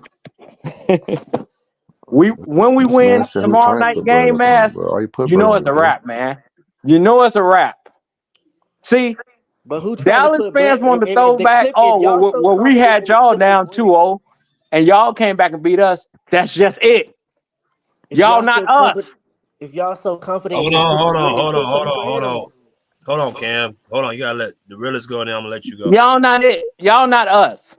We win. When we win tomorrow night, man, it's a wrap for y'all. And like I said, I get it, man. The homie on the other channel kicked this shit off a couple of weeks ago, and it was me and Bruce in there talking shit, saying, man, are you fucking serious, man? Dallas? Y'all bringing Dallas to us now? And all you motherfuckers joined that bandwagon ever since that 1 week. Everybody on YouTube joined that silly ass bandwagon talking about Dallas was gonna beat us. They don't have enough, and I fuck with Kyrie. That's my nigga. I know what he gonna bring, but you can't win with Luka. That's it. That's all. So hey, once we win Wednesday night, man. Well, not Wednesday. I'm sorry. Tomorrow night, it's over with, man. And we're gonna move on to. It's looking like it's gonna be OKC. Then hopefully, I know you're gonna bet because I know you're a betting man, Maz. You ain't scared to bet. I know that's gonna who you're gonna be pulling for next year. So man, like I say, man. Like I said, BJ, I ain't really tripping on this series. I don't care about it. I'm not really paying that much attention to it. And I'm with Taz. If Taz in here, I agree with him. Taz came out and said, man, we don't need Kawhi for them. And I said, you know what? You right. Fuck it. We don't need Kawhi. And we're going to put these boys out. This shit ain't going no 6. This shit ain't going no 7. If we win tomorrow night, Maz, we're going to fuck around and sweep them boys. I know if. All right, my bad. When we win tomorrow night, Maz, we're going to fuck around and sweep them boys. Damn, bro, all your anger pointing towards me, bro. This shit crazy. Because you was one of the ones talking the most shit, man. So you got You was talking that big shit last night too, man. I heard you. Hey, like, guess you know what? what I'm I talked to saying? You most gotta shit, cough that shit nigga, up. and I'm on the rare few ones nigga, who put bread up, bro. See, Money Monkey put bread up. The realist didn't put no bread up, so he wasn't confident. But go ahead. Hey, man. Hey, before you go, BJ, man, I was trying to get on last when Rick was doing his stream. I couldn't get on that bitch because I wanted to bet you yesterday in games. Oh, okay. I tried to get on, so It's all good, bro. You my guy. it's nothing though. That's cool. Let me go to my man Cam. What's good, Cam? Salute, BJ. Salute, everybody. Look, man. I know y'all Clippers fans. I knew it was gonna happen, man. I knew it was gonna happen, man. Look, man, this series is not over. Not even close to being over, man. It's gonna be a battle. It's gonna be a battle. Like I said, like I knew it would be. Like I knew it would be. I'm rolling with my team, bro. The Dallas Mavs in 6 games. And it's gonna be a tough 6 games. With or without Kawhi, man. Look, there was a great performance by the Clippers in game 1. Y'all played. Y'all was phenomenal, man. Y'all was knocking down open shots. Y'all was playing good defense. But I think our team, what we did, well, we was prepared for Kawhi to play. Because I thought Kawhi was gonna play. I thought Kawhi was gonna play in that game 1. And if you hear Luka and Kyrie, they were pretty much saying the same thing. That they thought Kawhi was gonna play, and I believe they got too complacent, thinking y'all was gonna lay down for them. And look, we gonna win game 2 for sure. We gonna win game 2. I got us winning game 2. Fuck with y'all. That's not an excuse, man. We need to stay to It's not no excuse. It's a fact. That's not a fact, bro. Oh, we thought Kawhi was gonna play, so that's why we only scored 30 points in the first half. Boy, stop it. That's not nothing but an excuse for a loss. Come on, BJ, man. It's good. Look, man. Yeah. Look, when you up. Look, This is some straight bullshit, BJ, man. Come on, man. I'm coming back I on ain't hearing to that. all you Because niggas. I ain't hearing Kawhi that. didn't play. I just don't understand though. Shouldn't that bother us more than it bothers y'all? Our best player. BJ, let's be honest. And Mass already admit this shit last night, so this ain't even towards Mass. Dallas dropped the fucking ball. Will not win in this The game. first They did game, take bro. advantage of this game. They didn't take advantage of it because number one, it was an early game. We don't play well with early games, right? We don't P, either. PG didn't even get off. He didn't even go off. Y'all, come on, man. Come on. Yeah, because he damn near got locked up. But Cam, do you understand? Cam, do you PJ was on understand? his ass like Cam, right on hey, right. Cam, do you understand? Get off. Once we win tomorrow, we don't even have to sweep y'all at home. We just need to go split. Do you honestly think? Just say we okay. Fuck. Don't say when we win tomorrow, right? Then we split at home. I mean, we split at y'all house, right? Mm-hmm. That's 4 games, right? Mm-hmm. That's 4 games. How many more we need to win? How many more y'all need to win? Y'all will need 1 more. And How many would y'all need? 4 more. 3 more. 3 more. Come on now, man. It's a wrap. It's a must win for y'all tomorrow. It's a must win for y'all tomorrow, man. Yeah, it is. It is. Yeah. It is. Let me go to let's go to Robbie. What's good, Robbie? Hey, what's good, BJ? Salute to you. What's happening? Yeah, I was watching the game yesterday, and the Dallas Mavericks have a 0% chance of beating the Clippers at all. And the reason why Yeah, this Mr. Bass, man. Stop anybody. Big Zeus too big. James Harden is picking apart Luka. Paul George as well. They just can't stop him. And the biggest problem is Luka Doncic himself is just too ball dominant. He drove off his own teammates. It was a Porzingis. He drove him off. He was too much of a ball hog. And Kyrie, sometimes he treats Kyrie like a role player now. The biggest reason, and when he plays, I'll put it this way: when he plays and he goes through his offense, it is very stagnant. It's very easy to predict. They're going to put 2 on him, and they're going to make everybody else try and do something with the ball. And you could say, oh, well, they didn't have a good shooting night, but that was the game plan. The game plan is to make other people make plays and try to beat you. And those other role players, they're just not consistent. They're not efficient enough to punish the Clippers. Mm. And if if they take their offensive players out, like Tim Hardaway Jr., he's a great scorer. But if they're not going to use him to try to protect Luka, then Luka's I don't really see them beating all these Hall of Famers, even without Kawhi. It just doesn't seem possible. I mean, I could give them a game. Maybe they win one. Maybe Luka goes off. But other than that, maybe in 5, I see Clippers just dominating this series, man. I appreciate that, Rob. Let me go to Taz, man. What's good, my boy Taz? Boy, did y'all see that shit yesterday, dog? Did y'all see that shit yesterday, bro? Come on, I tried to tell y'all, bro. This series is not even if Kawhi is not even on the floor, dog. And I really want y'all to realize why I was saying that. And it just showed our role players are way better than their role players. It is as simple as that. We still got 3 superstars with a team full of role players.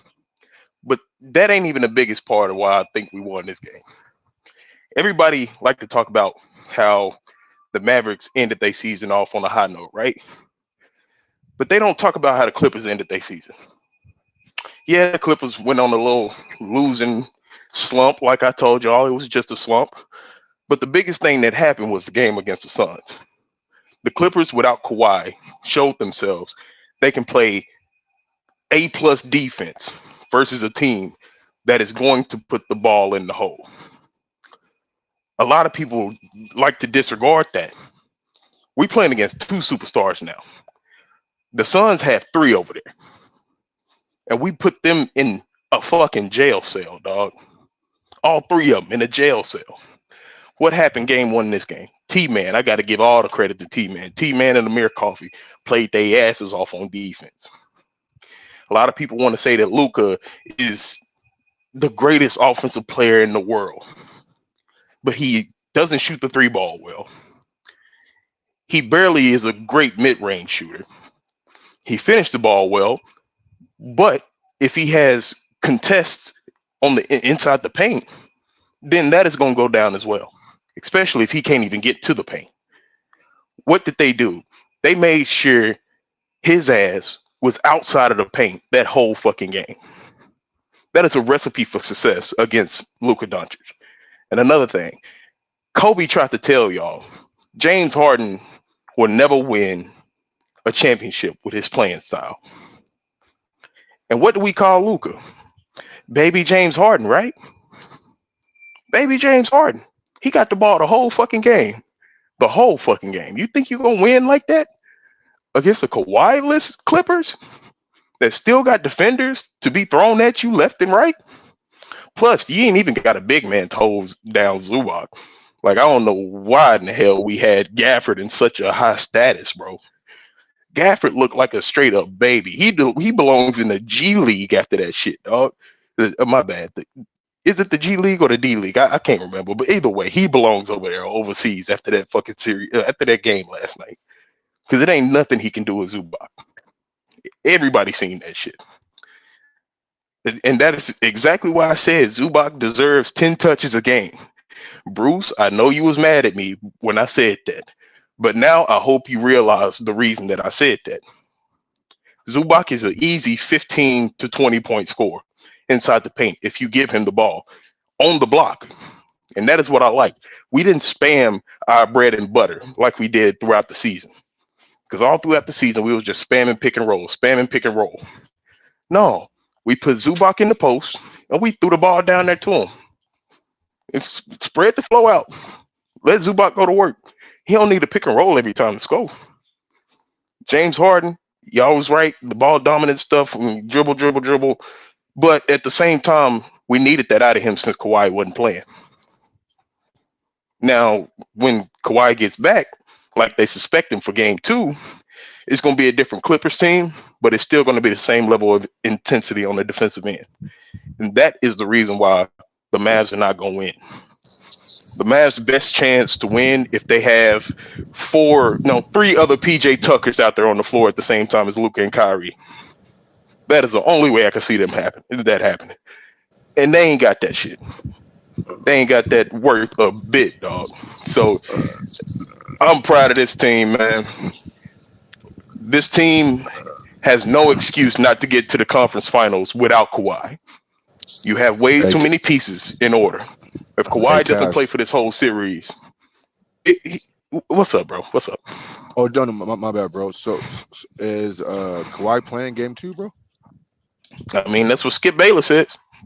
Okay. And then just real quick before BJ moves on, you quoted Kobe Bryant, but did you also quote him when he says, "Job's not done, job's not finished"? Job's not done yet, buddy. Oh, yeah, I definitely know that. But guess what? Because y'all talking like job is done and shit, bro. Job's not done. No, yet, bro. hold on. The job is not done. I absolutely agree with you, Mavs. But for the most part, if you can't get the job done as a Mavs in the first place, then the job is over with. I don't know what you thinking, Mavs. Like, and you was the one on this whole. You was the one on this whole Mavs bandwagon, dog. I don't understand. I tried to tell you. And Norman and I tried to tell you, bro. And Norman Powell didn't even have a good game, bro. Think of Norman Powell has a good game, dog. What do you think it's gonna be? I would think Clipper fans would be cautious and respect that quote. Job's not done yet. Out of all teams, you guys should be the ones saying, "Yeah, you're right. Job's not done yet." Okay, cool. Look, we Clippers fans, we understand that, but we seen this shit with the Mavs too many times. Everybody hype them up, and then what happened? Everybody get let down. Now, if we facing the Nuggets and pull off game 1, then I would definitely be on your side. job's not done yet. Y'all need to keep working. We need to do stuff better. And that's why I like what PG said. He said we still got a whole lot to do better. All right. So the players already know the job is not done. That is what I care about. For me personally, Hey, what'd you say about from James what I Harden seen, dribble? Hello?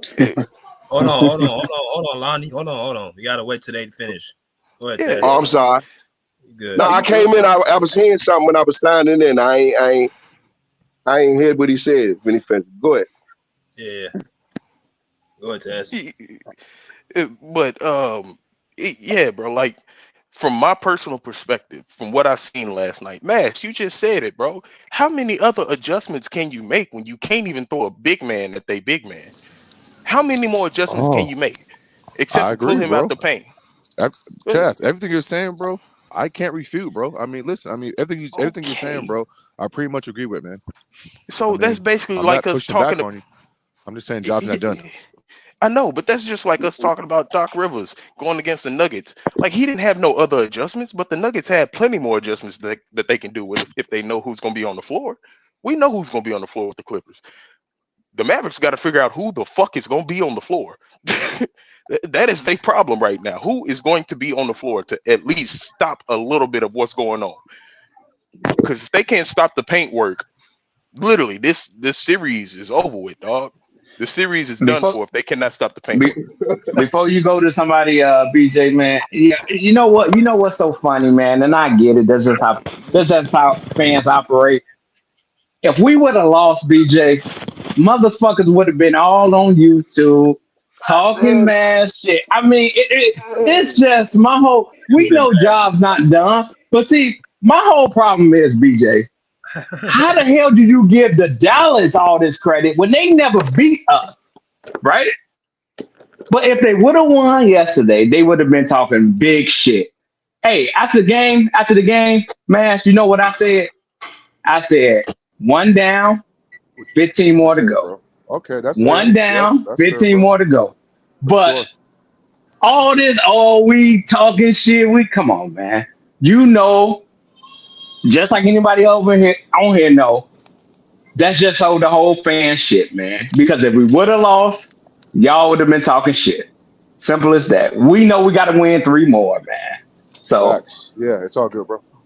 Let me go to Lonnie. What's good, Lonnie?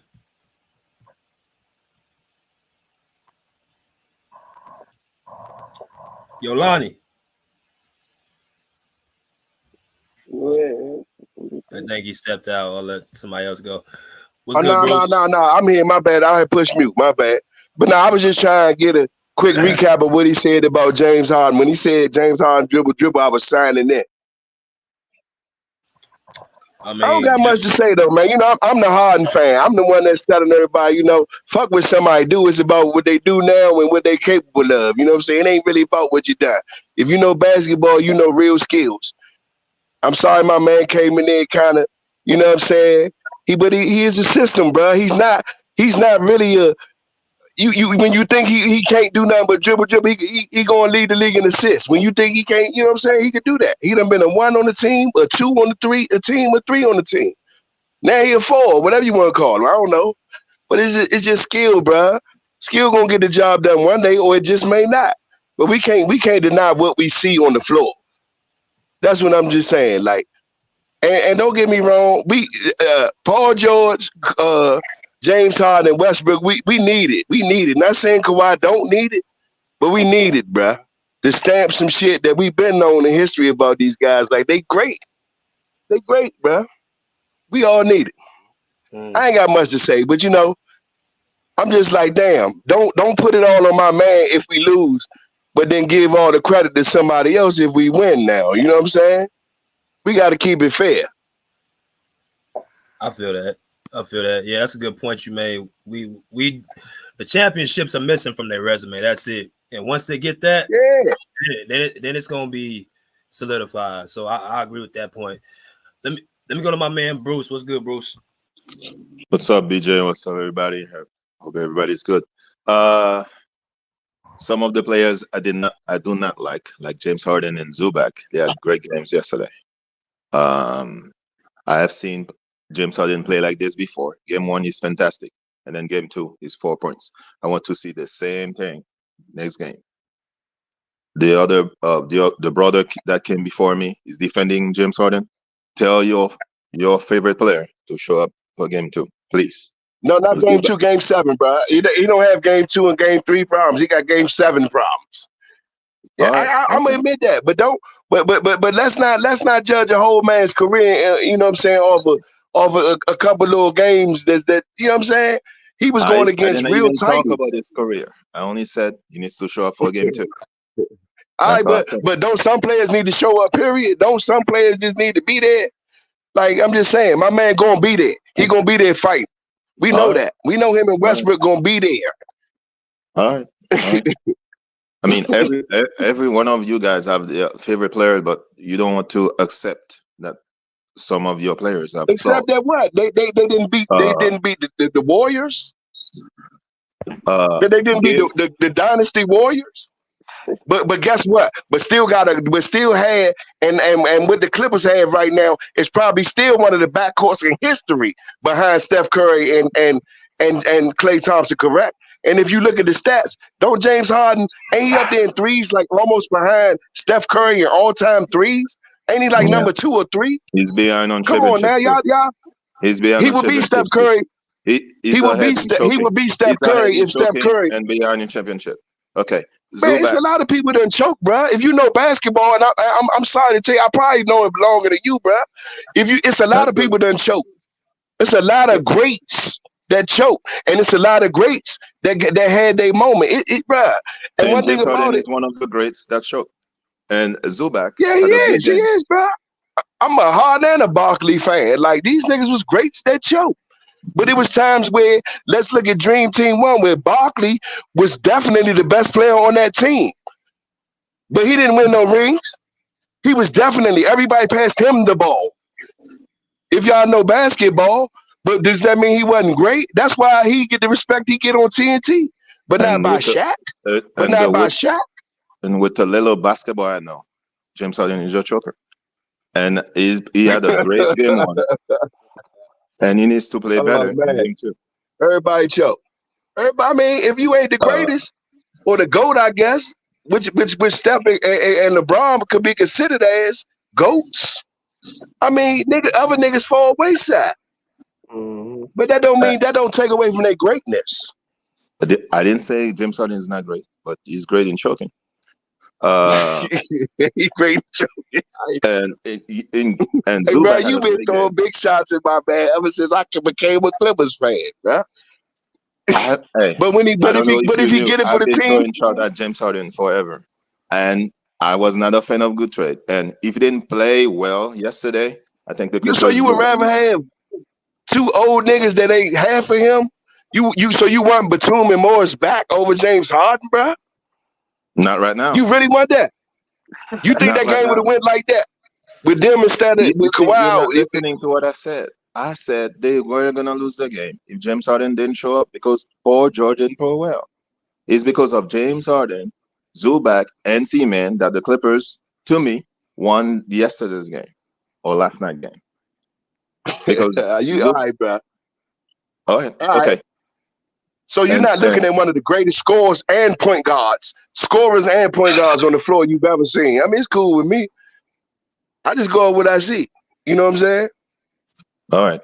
I mean, okay. I hope he plays game 2. I mean, I'm not going too high or too low. I want the Clippers to play way better than they play yesterday. This is nothing. They have to play way better than they played yesterday. They might speed the game up. I don't know if they're gonna do that with Zubac. So I hope Zubac is ready. He's gonna run a lot, and that's the best Zubac defense I've seen on Luka. Because I've always said that the pick and roll, Luka is always looking for the pick and roll with Zubac, and he hit some shots on Zubac, but Zubac did his best. And T-Man, he had a great game. Sometimes he hesitates in the shooting. That's my only issue with him. But he had a good defense. But Powell and Paul George have to play better for the Clippers to win. And Ty Lue did a great job. Every time there's after the timeout, he there was a good plays and the Clippers score. So, I mean, it was a good win, but let's move on to game 2. I wanted to put something else up. Thomas sent. He said, T-Man held Luka Doncic to 6 points, 1 assist, 1 turnover, and 2 for 9 from the field. 0 for 3 from the. Y'all going to have to start giving T-Man his props, man. I don't know. I've been big on T-Man, but not to the level of Thomas. Of course, we know that. But when you watch him play defense, it's like with the minutes he's getting now, he's gonna be he's needed on the court. He has to be on the court, like, and get heavy minutes. Like, y'all seen the field goal percentage right there, like, yeah. Yeah, he was very productive last night. I ain't gonna lie, he was productive as shit. Yeah. Yeah. And I think T-Man had more points than P.J. Washington, Gafford, and Derrick Jones combined. I ain't gonna lie. If you look at the box score right now, like, nah, for real, BJ, like, people were really saying that these people were gonna impact.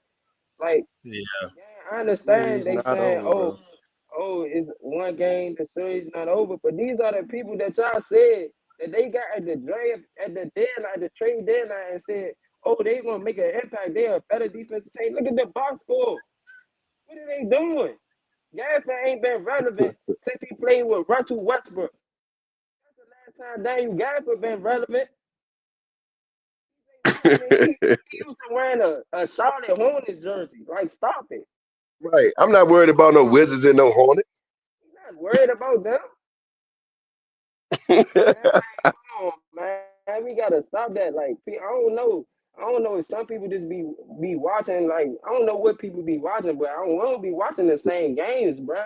We don't be watching the same players. Like, I don't know what's going on. Everybody before this game, everybody was saying, the Mavs, they're unstoppable. This combination is Luka owns the Clippers. I can't tell. He don't own nothing but a Luka shoe from Jordan. That's all he owns.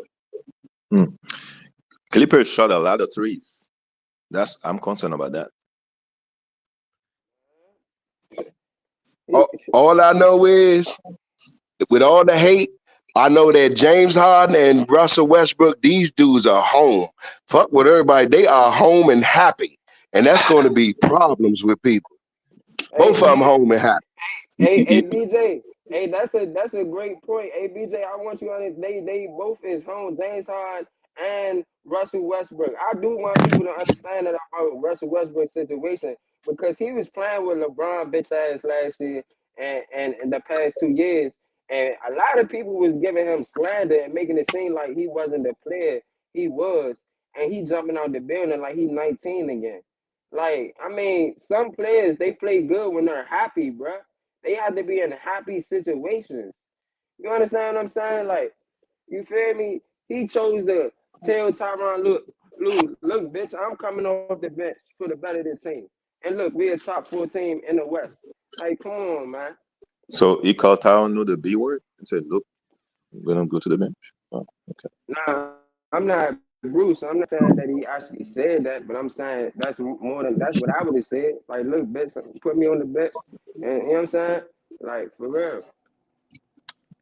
Because Russell Westbrook is one of the leaders with Kawhi, so I'm just saying he's the So locker room leader. I have a question. What can the Clippers do better in game 2?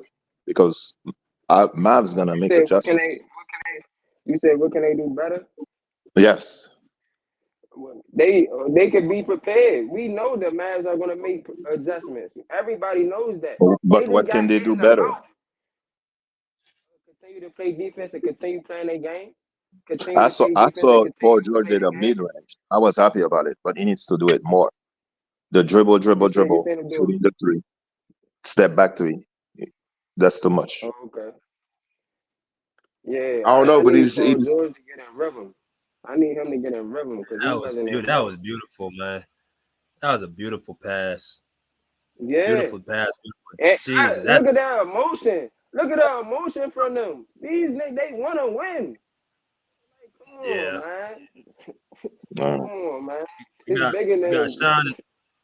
We got Sean in the building. What's good, Sean? What's up, Thomas? What's motherfucking good? Motherfuckers. Oh, Gafford gonna get all these motherfucking rebounds. Oh, Gafford this, Zubac that. No, bitch. I told y'all about fucking Zubac. I fucking told y'all about Zubac. Zubac playing against 2 fucking 7-footers at one time, and y'all motherfuckers want to hate on that fucking man. 2 fucking 7-footers while Kawhi and Paul George on minute restrictions or taking it easy because it's the regular season. Gafford got 0 motherfucking rebounds. Sit that bitch ass down. Matter of fact, send Gafford back down to the motherfucking G League where the fuck he belong. The fuck wrong with that man? Fuck, y'all got me fucked up. I told y'all about Terrence, man, all motherfucking year long, and that pussy ass Luka ducking ass Doncic. Hey, Luka Duckic, that's his fucking new name. Luka Duckic, motherfucker. I fucking told y'all, bitch. Hey, look, I called off the bet with mine because I don't trust Ty Lue, right? Now, Ty Lue played T-Man 40 minutes for one fucking game, but that don't mean Ty Lue ain't gonna put out the all-offense card again. Listen, it ain't no hate on fucking Harden, ain't no hate on Westbrook, no hate on Paul George, but Terrence, man, has got to be assigned to the small stars. I don't give a fuck if he gives up 25 points to Reggie fucking Jackson. Like, that T-Man, he plays down to the competition. I would never deny that. Never. But you heard what T-Man said. You heard what Paul George said. You heard what Kawhi said. And y'all remember when Ty Lue got pissed off at the media a while back? That bitch said, I don't give a fuck what that coach said. This ain't the playoffs. Y'all remember when Ty Lue said that? T-Man said it. Kawhi said it. Paul George said it. They all say the same fucking shit. But y'all ignore that because you fucking terrified of the fucking Clippers, bitches. Y'all just lost to the fucking Clippers without Kawhi Leonard on the court. Guess what? Skip Bayless right again. He called that shit. I didn't believe it. Nobody believed it. Give Skip Bayless his fucking props. He said Kawhi would be out game 1. He said he'd be back for game 2. And now, boom, Kawhi's at practice today. This shit a whole bitch. I fucking told y'all about motherfucking Gafford 6'9" fucking ass. This bitch came out here with 0 motherfucking rebounds. Y'all, are you fucking kidding me? What? Hey! What the old man at? The Clippers ain't got no size. They can't rebound the basketball. Excuse me, sir. Regular season Minnesota ain't fucking playoff Clippers. We don't give a fuck about that. You bet. I said it on the last show, BJ. I got and by the way, I got an oversized load. I got to follow these fucking emails. So I got to lead the fucking show, read the emails, lead the show, read the emails. So if I come in and out, y'all know what it is, what the fuck I'm doing. But BJ, I told on the last show, if Kawhi was out for the playoffs, Mavericks don't necessarily need game 1. Motherfucker, Kawhi's coming. I told you that's a must-win game last night. And the Clippers answered the bell. They knew what I was talking about. They knew what all y'all was talking about, really. The Clippers knew. They knew. The Mavericks couldn't afford to lose a game with Kawhi out. They knew that, and them boys brought that motherfucking defense. Now, shout out that motherfucking Paul George playing fucking rim protector behind Zubac at power forward. See, all y'all probably concerned about points, right? Because y'all don't pay attention to fucking basketball. Them bitches came in that rim, and they was coming hard at that fucking rim. And Paul George was jumping straight up, 6'8", 6'9", arms in the sky, and they couldn't do nothing with him. They couldn't do nothing with him. I ain't a Paul George fan, but I'm going to call a spade a spade. That son bitch was protecting the motherfucking rim. And guess what? Oh, Paul George did. That bitch hit 4 motherfucking straight or 3 straight shots, some shit like that in the fourth quarter to ice that fucking game. The Mavericks was trying to make a push, and hey, that's cool. They're supposed to make a fucking push. When you're down by 30 getting humiliated on national fucking TV, bitch, you're supposed to make a push. That's what you're supposed to do. That's what you're supposed to do. Paul George's job was to come in the fourth quarter and drop the fucking hammer. And them motherfuckers was all over his ass, and he was raining that shit in their motherfucking eyes. Raining that shit. That was highly contested. I'm like, fuck, Paul ain't finna make that. Net. Paul ain't finna make that. Net. Paul ain't finna make that. I said, motherfucker. This something ain't bullshit. Now, here's the difference. Paul George 3 or 4 big shots in the fourth quarter, BJ. That shit meant more than a fucking 100 million fucking shot Luka Duncan Doncic kept chucking up the fuck up there. It's when you hit the fucking shots that matter. That fucking box score don't mean a fucking nothing.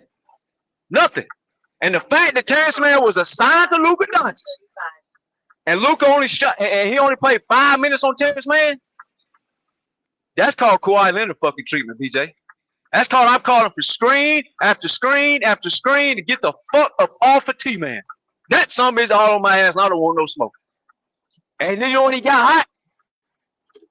That 3-minute separation. Luka played 42 minutes.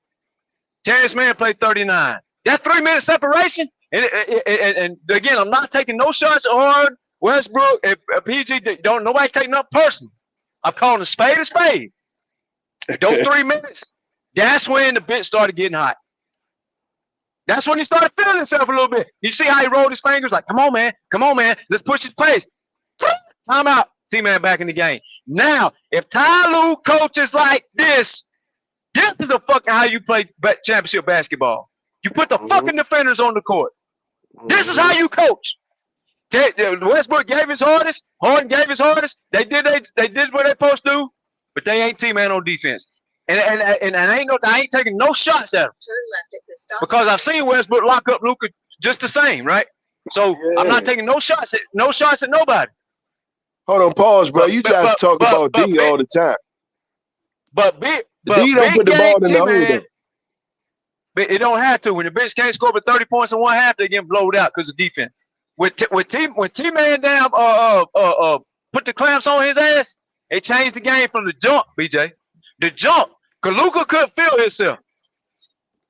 He couldn't feel himself. And when he couldn't feel himself, the team felt that shit. And they had Paul George on Kyrie out the gate, right? And Paul George on Kyrie out the gate. And that changed that set the whole fucking tone. Now in the second half, like every fucking team in the NBA does, they let up a little bit. Every team gonna do that. That shit happens. They're gonna make a fucking push because they get fucking humiliated, right? They're supposed to make a run. That shit they don't press nothing. Don't press nothing. We lay the hammer down defense. This is what you're gonna fucking see. If we don't play defense, we play too much offense.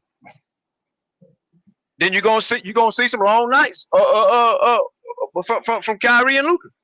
But when you play the defense, this is the difference in championship defense and playing too much offense. That's the difference you saw in the game last night. Point blank, period. I told you, if T-Man plays 40 minutes, the shit gonna look different on that fuck court, and you didn't even have the best defender in the NBA on the court. That was a must-win for B. That was a must-win game for them, BJ. Must-win, because if Kawhi comes back next game, my boy, you in fucking trouble. Kawhi done showed you he come back for 0-2. It ain't in you bitches come back from 0-2. We told y'all what the fuck was going to happen. Now, I don't trust Ty Lue. I've been saying it all year. That's why I called off the bet. If I could trust this Ty Lue to play these defenders, man, I'd feel a lot better, even if Kawhi was out. But hey, we all got our own opinion. I don't trust dude how he plays too much offense. He gave me one good game of playing defense first. I appreciate it. I gotta see more of that. Hey, bro, I missed a few podcasts. Everything gonna be all right. I missed a few podcasts. Who was these? You need to block any Mavericks fan that even brought up Gafford or Washington's name. Who the fuck is they spooking? No, man. Who was they spooking? We don't want to block them. We don't want to block them. I need them here, bro. I need them here after the series over, man. I need them here, man. Yeah. BJ, let somebody else go for a minute. Let me roll them off the wheel. Catch my direction. I'll be back in a second. Like I told all the Dallas fans, I don't need you in here. Hey, stop by, hit the like button, right? But I don't need you in here after every fucking game. Once that series over, just make your way over here. That's all I need you Man, with. who said their names? That's what I want to know. Who tried to spook us and said Daniel Gafford and PJ Washington? Rebranding is one of them, and he's supposed to be in here right now. That's the biggest one. That's the biggest hey, one. That's the most comedy I ever heard all year. Brendan is on the bench.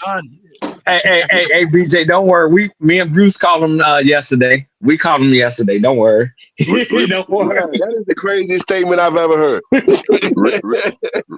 Brendan is the brother. He's on the bench. Hey, we called him walking to the liquor store. We called his ass. We called up. Yeah. Can I tell y'all something? Daniel Gafford and PJ Washington came off the bench for the Wizards and the Hornets. Why would we ever be scared of them? Come on, bro. Get the fuck. Who said that? They needed that man. Boy, I wish I would have heard that. I would have been on it all night. On my soul. Hey, nobody. Hey, bro, please. Hey, does anybody know what they played for the Wizards and the Hornets? They came off the bench. The bench. Yeah. Like, what the fuck? For the Wizards and the Hornets. Who the fuck are these guys? Yeah, like I say, they once this shit is over with, they gonna look back and see that they really choked game one. They gonna realize, damn, we really fucked up by not taking game one. I don't want to. I ain't trying to feed into. Oh, we was expecting. Man, get the fuck out of here. I'm not buying that, man. That's not nothing, but that's not, like I said earlier. That's not nothing but an excuse. Like the Mavericks fan that came in early, like nigga, you talking about they talking about they was hoping that Kyrie, they was hoping that Kawhi was gonna be on the floor. They was preparing for that. Nigga, if you prepared for that, then it should be easier with him not. There you go. There you go. It's a new one though. They say, Kawhi's gonna mess up the flow. That's the new one. Yeah, that's the new one. Yeah, they were saying that shit last night, BJ. I like. They don't want Kawhi back because they feel like this is gonna be even harder. It's gonna be even harder with them back, man. That's it. That's all, man. But yeah, like I say, hey, this is what they wanted. So hey, enjoy the ride, I guess. I mean, y'all healthy. Y'all got all y'all got. We're missing. Enjoy the ride, man. Enjoy the ride. So y'all, the media was hyping this shit up, and now they looking silly as hell. Just like I told you, BJ, that Kendrick Perkins, man, he's a silly ass big dummy. All they ass. Stephen A looked as silly. He's worried about Kawhi and shit. Like, come on, man. Don't worry about Kawhi. Worry about this game right here. See, worry about this game. I just don't get the amount of low IQ on the television screen, man. Like, all these dudes voted for the Mavs. Every last one of them, man. Exactly. Hey, BJ, you want me to tell you who didn't vote for the Mavs? You want me to tell you who? Kenny the Jet Smith. He's the only person that had the Clippers, and that was crazy because he's like, if I have to, at the end of the game, if I have to ask the team to get a stop during clutch moments, I'm leaning towards the Clippers. And they like, well, they're offensively, they're just going to be too much for the Clippers to handle. And it's just like, is Kenny the only smart one? Like, I know he won championships, but shot, I know you understand that too. Like, come on, man. Yeah, man, this is must win for Dallas. Must win for the Lakers tonight. Must win for the Dallas tomorrow, man. Man, this is gonna be bad. Go down 2-0 they want to, Drill. This is gonna be. And you know what? You know what? You know what? I'm not gonna even when we put them boys out. I'm not gonna even troll hard like that, man. I'm not gonna even troll hard, BJ. Because it ain't a surprise to me. No, but it ain't a surprise to me. It's not gonna be a surprise to me. So I'm not gonna even troll them hard. I know Maz Mass brand new today, but you know, I know how Mass operate. I know how he operate, man. Hey, Willis, he real humble and giving out All right. flowers and all That that. man wasn't like that yesterday, BJ. That man was not like that yesterday. What it sound like yesterday, Drill? Yeah. Go check out what you call. Go check out what you call channel. You'll see. You'll see what he sound like. What? Why did the Mavs tank last year? Why did they tank their last couple games last year? What they thought they was gonna get Benyama? What the fuck was that about? Can somebody tell me? They did that for Dirk Lively. What did they do it for? They tanked for some rookie. What was the rookie at, cuz? It's Dirk Lively, but did the rookie have more? Did the rookie, like, answer my question? Did the rookie have more rebounds than Gafford? I hope he did. I think personally though, I like Lively more than Gafford. Just I do too. He gonna be a better center. I like him personally more. Hey, that man Zubac was hitting that motherfucker with the Hakeem footwork, the fucking the Shaquille O'Neal baby hooks, left hand, right hand. He motherfucker just doing the fuck he wanted to do in that. And you know what else I love? You know what else I love seeing? PJ Washington start getting physical. But Russ wanted all the smoke though. Russ wanted all that smoke. Like, yeah, like you say, man, we need this. We need this because, like you say, they know what's up. They know what's up, man. Your boy Luka know what's up. He was on that bench, man, mad as hell. Once again, BJ, I love seeing that shit. He was mad as hell. That man look like he just came off the fucking Cancun beach, got a suntan, and motherfucker race on that fucking face. That fucking face is red as hell. Somebody else too that why James Harden is playing like this, and I think he's gonna play like this for the series. Remember that what that reporter said? Oh yeah, that Dallas reporter. Yeah. He dogged his ass out after that game. Yeah, you don't think he remember that? Mm-hmm. Yep. Yeah, I'll tell you something else I want to see though. Harden let Luka off the hook one too many times. He had Luka dead in the rights a couple times. He kept giving the ball up. He should have just kept going at that motherfucker. Listen, the minute a scorer has to play defense the whole game, bro, they start folding. They ain't used to that shit. Their legs go, their mental goes. They just like, man, fuck this. I'll see y'all next game. Man, Danielson can't beat Mr. Miyagi. Danielson can't beat Mr. Miyagi. Hell nah. Harden kept letting his ass off the hook, man. He should have kept attacking that fucking dude. I don't know if y'all seen during the game when they called the timeout on the bench and Kyrie was literally yelling at his team like, y'all the motherfuckers need to pick it up. Like, we getting out at the bus. During the timeout, they put the camera on him and he yelling at PJ Washington and telling him like, let's go. Like, we down by 30, like in the playoffs. Hey, Monty, what you said, Monty, when I came in? You said Terrence Mann outscored how many of them? What you said?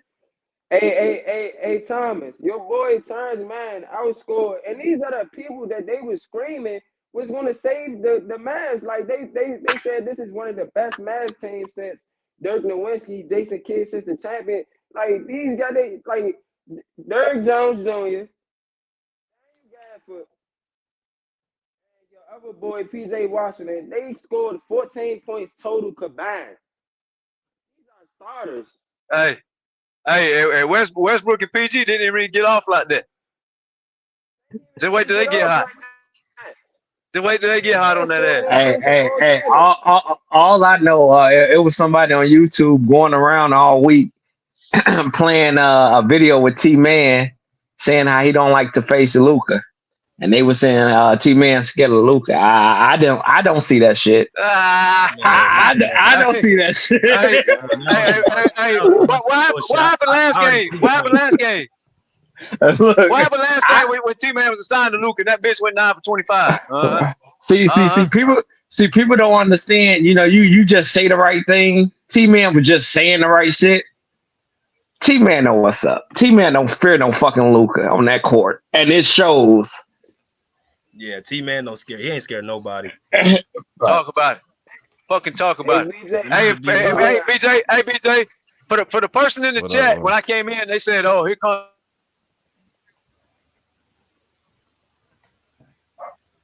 Hold on, Sean. Let me go to D-Rob real quick. What's up, D-Rob? What's going on? Good game by the Clippers. Sunday. Great defensive plan that Ty Lue had instilled.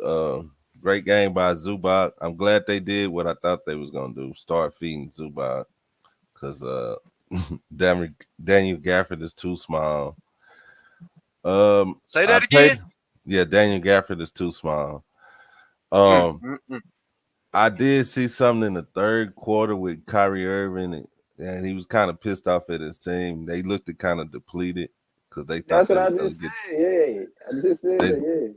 Yeah, so I don't know if they're gonna come out with the energy that they it's a must win. So, and I do see that the media is talking about the stats of Luka and Kyrie Irving, but not putting no context on it. So I mean, I think well, I know the Clippers gonna win game 2, and if they win game 2, I know they got the best road record, one of the best road records this year. So it might be a sweep. Say what? Yeah. They win game 2. They win game 2. It's fucking over, man. Yeah. They win game 2. It's over. It's over. I mean, That's what the fuck I'm talking about, Grills. That's what the fuck I'm talking about. It's Poke over, your fucking man. chest out, man. I mean, Poke your fucking chest out, man. well, you know what? Tom, I don't want to seem like I'm poking my chest out with this team because I said it from the jump, man. I didn't understand the hype. Everybody, I mean, I get it, but I'm like, man, we got to go through this shit again. Okay, fuck it. If I wanted Phoenix. Okay, it's no secret. That's who I wanted. But since this gonna help us advance, Phoenix, right? Yeah, I wanted them. I wanted them. I wanted them. Is Phoenix even gonna have a game where they within 20 points this year? We may not even see them. So I wanted them though. I wanted them though. But we got to do this shit again. You know, deja vu, BJ. Deja vu. I seen this shit before. I've seen this shit before. Oh, How many points did Kawhi have last night? Same points me and you had. Everybody on this bitch had. You know. Go ahead. I thought, 30 points, what, 29 points? I thought he was playing the damn game, man. I thought he was playing shit. You know, 29 points. Early game. Hey, who was calling Luka? Was that Kawhi? Was that Luka last night? That's like. Shit. But the realist said it right. The realist said it right. Though. He said T-Man was just being politically correct. He don't fear no. That's all it was, man. That's all that shit was, man. And you gonna get that throughout the fucking NBA, man. Every fucking player's gonna say that shit. That's it, man. Hey, what Kawhi Leonard said about 2 months ago? Everybody laughed. Man, just give me the top 6 seed. Right, man. You know. And just like we said, BJ, do y'all really think Luka himself think he's better than Kawhi? Hell no. He knows he's not better than Kawhi, man. Like, come on, man. That's the biggest thing, bro. Like, these players, it's a psychological game, man. He knows damn well he ain't better than Kawhi Leonard, man. That's man. Come on, man. Yeah, he know he not on no fucking Kawhi Leonard. That's what I'm saying. It's like, man, I get it. That okay, you don't like the Clippers, you want to see them lose, but man, betting like Big Tone said, just betting out of hate. Come on, man. That's just silly shit, man. That's silly shit. Who betting with PJ Washington? Come on, man. Trash. Oh yeah, Month. We gotta give your boy some They're gonna credit, average man. this series. It's gonna be close to. It's gonna be close to 10. Hey, man, close to 30. Hey, look. You heard me. We gotta give Westbrook some credit, dog. You already know. Hey, Westbrook came out and was ready to fucking play, dog. Westbrook shot the 3. Hey, Westbrook shot the 3 ball better than PJ Washington, huh? That's crazy. That's an NBA MVP. Hey, he shot it better than what's doing that Maxi Kleber, man. He shot it better than he shot it That better. motherfucker was sad, man. Hey, Trash. but we got a recipe for Kyrie though. I ain't even gonna lie. Westbrook, he want all the smoke with Kyrie, man. Yes, Taz. Yes. Yep, he Yes. want all the smoke, man. I love that shit. He got on Kyrie's ass. Tell me about it. I want to hear this. Tell me. Stripped his ass from behind. I saw that play. I think Dallas, what Dallas gonna do, I think they're gonna start Maxi Kleber. I just got a feeling they're gonna do that in game 2. And I think that's gonna be a horrible that's gonna be a horrible mistake. I mean, Gafford can't spread Hey the man, floor we out. shouldn't. Hey man, we can't be arrogant, but we got to stop mentioning bombs. We Clippers fans, bro. We can't. We a super team, bro. We can't keep mentioning bombs on this channel, bro. I mean, yeah, I hear what you're saying, but I'm just saying we can't even give their name no shout out. I thought they said. Nah, time out. We've been a super team. When they said We ain't no super team. We ain't no super team, man. We the best team in the league right now. We We 4 or 5 years too late, man. They said, they said Harden Westbrook watch. We ain't what for fuck. That's what they said. We ain't no super team. We watch. We a super team. We can't stop them acknowledging Thomas, I heard we was 4 or 5 years too late to put this team together. 4 or 5 You know, years too late, no. 4 or 5 years late. Yeah, I did. Matter of fact, I don't know what it was. I heard that too, bro. Right. I heard that too. Hey, did they? Who had the #1 defense last night? Which team? Hey. Ooh, that was hard to tell. Ooh, They say Dallas. They say Dallas, man. Dallas, you know, they say Dallas going. Dallas got the #1 defense in the league. I mean, hey man, we better than the 08 Celtics. We a super team. We a super team, bro. I don't know what y'all talking about. Nah. Hey, to give kudos to what it's due. That boy PJ. They ain't saying that, but you know what it ain't about what they saying. Smart people can learn. Intelligent people gonna think for themselves. Come on, man. You know we a super team. 20 years now, all they gonna do is say we got all these MVPs on one team. 20 years now, that's all they gonna say. That's all I'm scared of, bro. That we did have a super team. But you gotta look at it though, big homie. They don't. Nobody wanted James Harden and Russell Westbrook. So Ain't nobody want them. It don't matter what they want. Get them out the league. They wash. Get them out the lead. Ain't nobody want them. Hold on. What do you mean wash? Hold on. You still saying that at this moment? In this very present? That's what they saying. That's what they saying. Hold on. Yeah. Okay. We trolling, bro. We trolling. Hey, look. Can I tell y'all a real? Hey. We not about to. That's one thing we not about to do. We not about to start that conversation, and we not about to say that James Harden or Russell Westbrook is washed. We not about to disrespect these guys.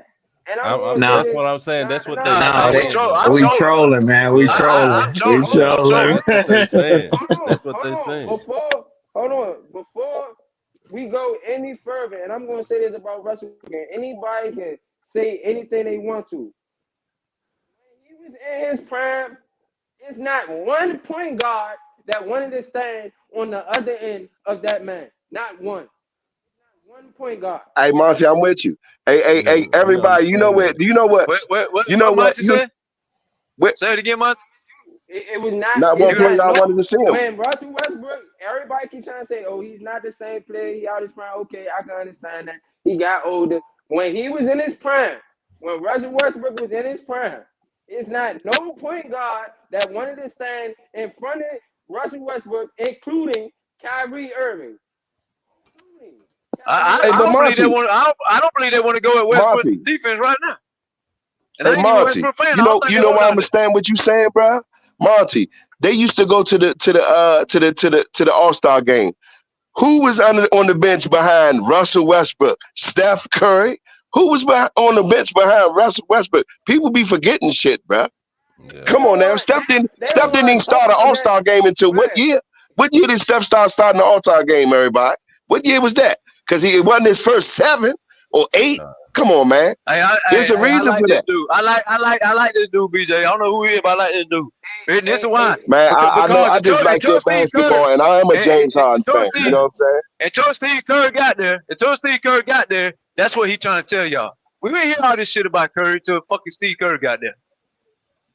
Like we knew he was a good shooter, But all this all-star, all NBA top point guard, we ain't hear none of that shit that Steve Kerr got there.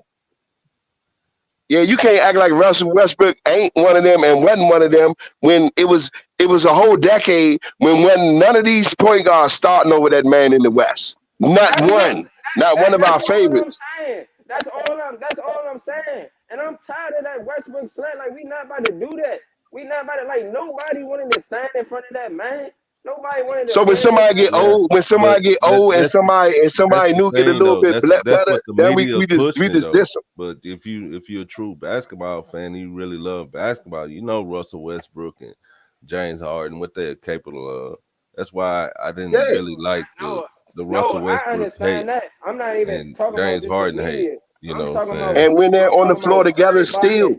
Yeah. I'm talking about everybody in general because it's history out there saying that these guys are not good locker room guys. They're not leaders. Yeah, that's what I'm they saying. They don't get along with teammates or, you know what I'm saying? Like, right. Even LeBron bitch ass, he hated on my man Russell Westbrook. He hated on him because he's an alpha too, because he's a leader too. And your bitch ass still in the play-in. And you about to get swept. Hey, Monty. Hey, Monty. How many turnovers did LeBron have the other night?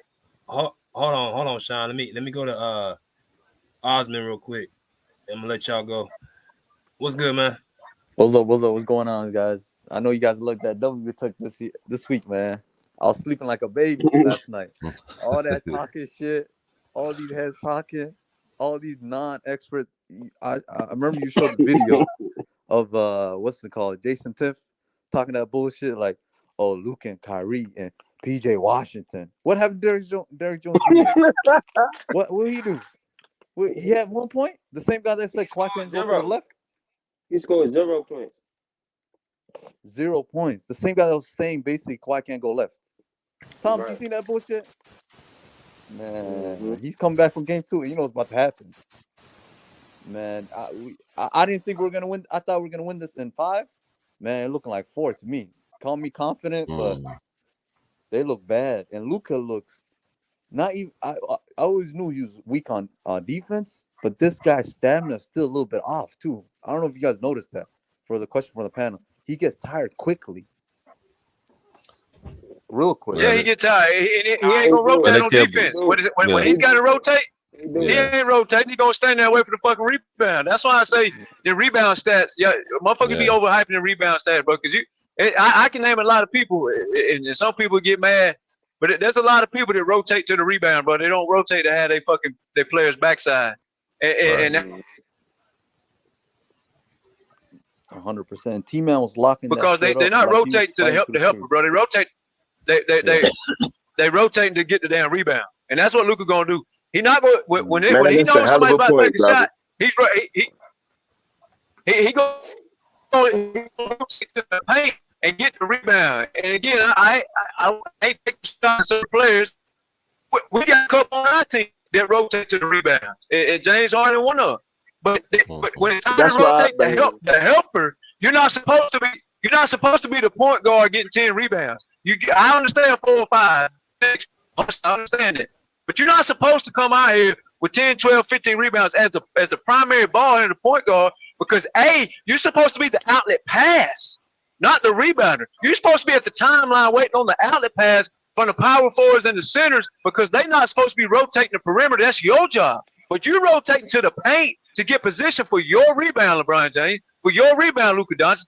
Point guards should never have 10-plus rebounds. Y'all should be rotating the perimeter, catching the outlet pass, and running and throwing alley-oops from half court. That's what you should be doing. You should never have that many rebounds as a guard. That tells me you're not rotating to help the helper, and that's what the fuck Luka does. Yeah, not really, because Westbrook could do it too, though. Westbrook could play deep and get the rebound. I don't like bringing up his name because I don't want people to think I'm targeting him. I'm going to dodge his name. So I have. I'm talking about that's good shit. Westbrook could play on-ball defense and rebound. But I do get your point.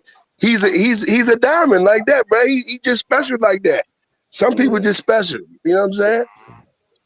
Yeah, I think people got to remember too. People got to remember too that we and this what goes to winning basketball and losing basketball. Like that's losing basketball when you don't rotate. Yep. See, yes, sir. Kawhi Leonard. This goes against the dickheads that keep saying if we bring Kawhi Leonard back, it's gonna disrupt the flow. No, Kawhi plays winning. He plays winning basketball, not losing basketball. That's LeBron and Luka that do that shit. Right. They take away from their teammates. Kawhi don't do that.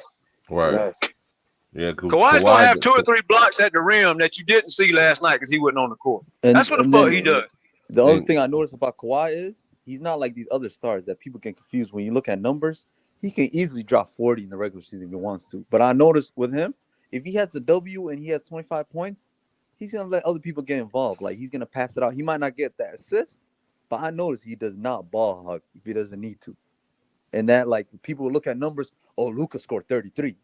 Okay, how many times he dribbled the ball? I'll tell you another thing to your point, brother.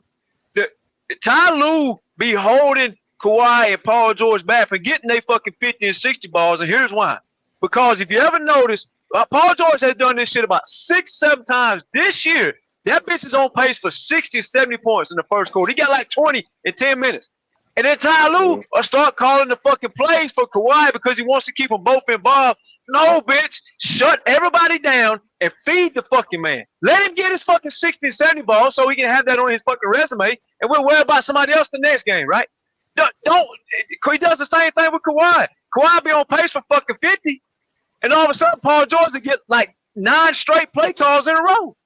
And I'm like, bro, stop giving fucking Paul George the ball, give Kawhi the fucking ball. But so that's why another reason to your point that you just said why you don't see that. I get what you're saying. Yeah, just keep feeding the hot hand. Yeah. But can you imagine Kawhi and Paul George or Westbrook or Harden getting on the court with fucking Jordan and Kobe and they on pace for 80 and they take the ball away from them? Can you imagine that shit? Bro, you get cussed the fuck out, bro. You know, Jordan touched that ball about 30 straight possessions. We'll beat the shit out of the Bulls. We're a super team. You know what's the funny part? People say, "Oh, Kawhi doesn't lead on the court and all that bullshit." But you know how many times I've noticed him this year get on people when they make the wrong rotation? I've seen him yell at Zubac before. The people don't notice that. It's kind of funny. It's like he gets on people. Actually, he looks at them and like, "Yo, why?" Like, especially when he overhelps on somebody that he doesn't need to. He looks at Zubac. He looks at Harden. I've seen him look at Norman Powell. You know, Daniel Tice. Yo, BJ, drop the link.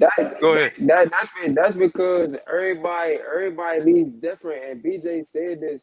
He said this a couple times, but people gotta understand if you really play basketball, you know, like everybody leaves different. Like Kawhi is not he's not the outcast leader that's gonna be loud and call the teammates out. Like he's not a Kevin Garnett. You feel what I'm saying? Like he's real humble. When he's on the court, he's gonna tell niggas what they gotta do. You need to be at this spot. That's what we're gonna do. Like Kawhi's he's that type of leader. Like you feel me? Right. And that's how he leads the team.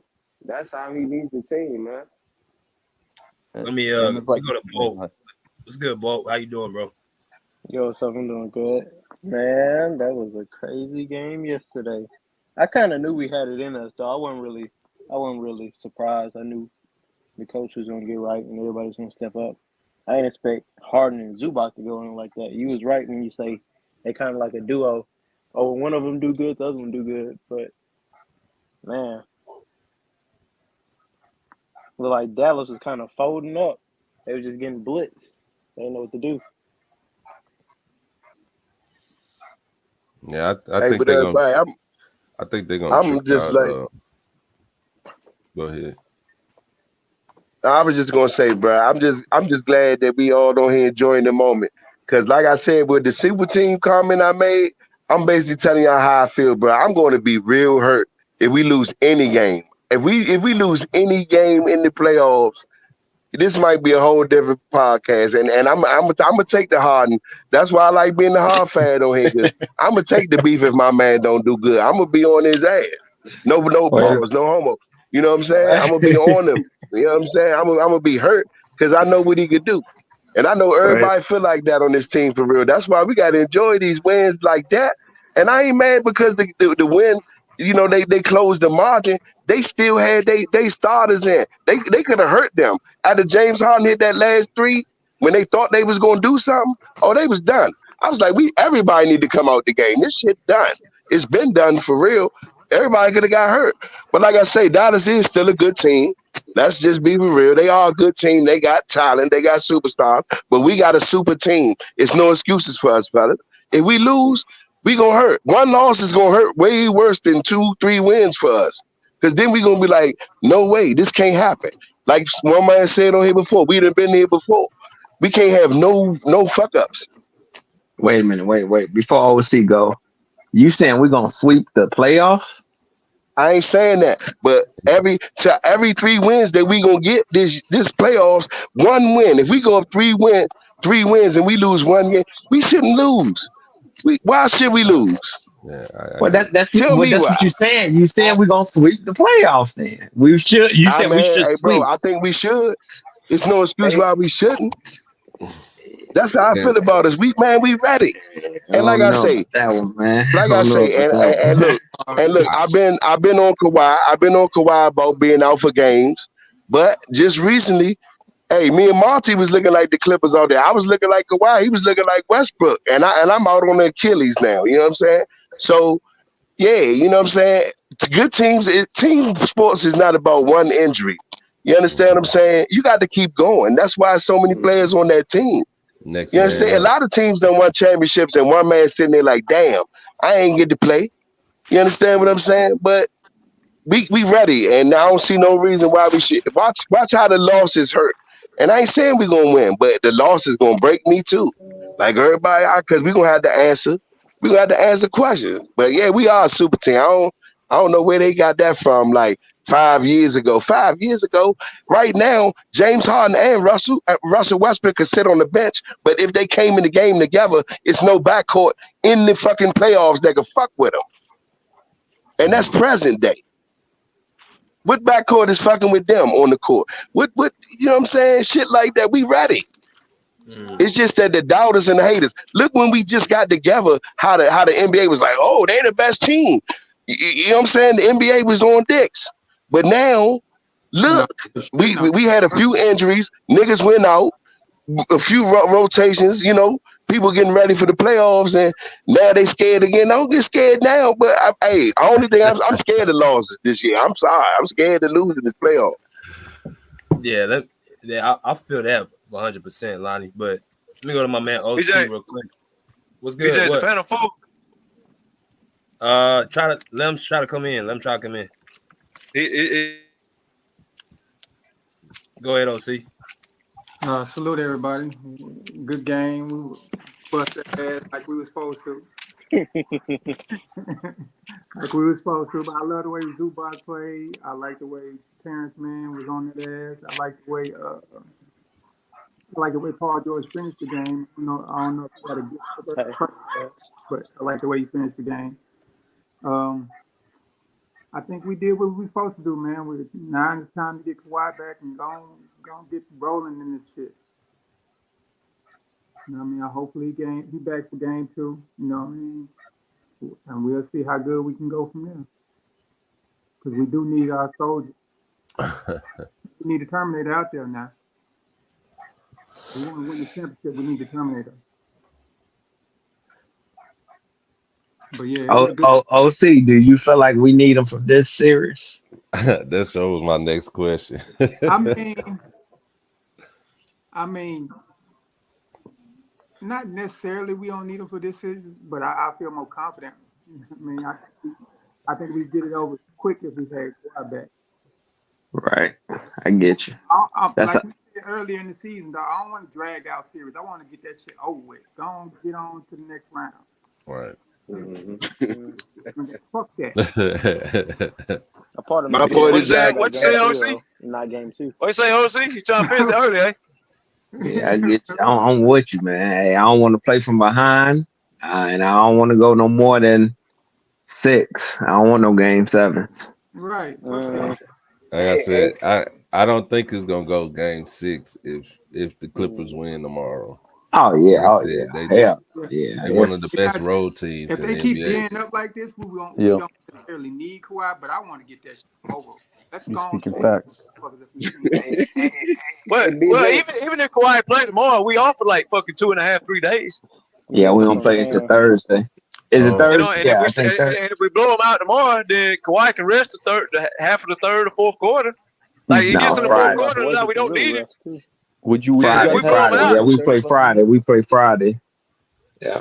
Yeah. So what is that? Wednesday, Thursday, half the night, Tuesday night. After the game's over, Tuesday night, Wednesday night, Thursday night, and then we play Friday night.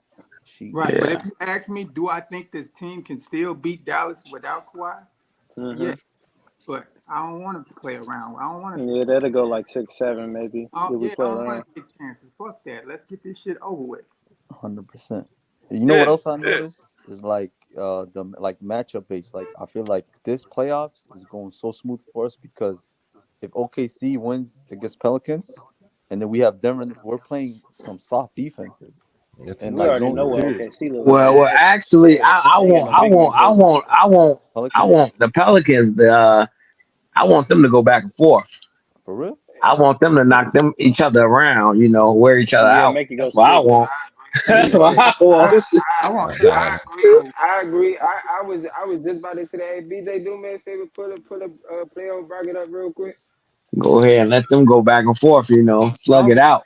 I don't care if every other series go drag out. Oh, how was that game that I close? think Because that game was a tight game, man. That was a low scoring game. Yeah. Hey, They played a lot of BJ, defense in there. do we only hold 10? If we only hold 10, I drop out. Nobody else dropping out. That way, somebody wants to come up. Who wants to drop out? I'll drop out if nobody else wants to drop out. That way he can come up. All right.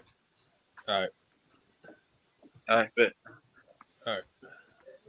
But man, hey BJ, man. So I know you spoke on it, but do you think Kawhi should come back? I didn't hear it earlier, but yeah.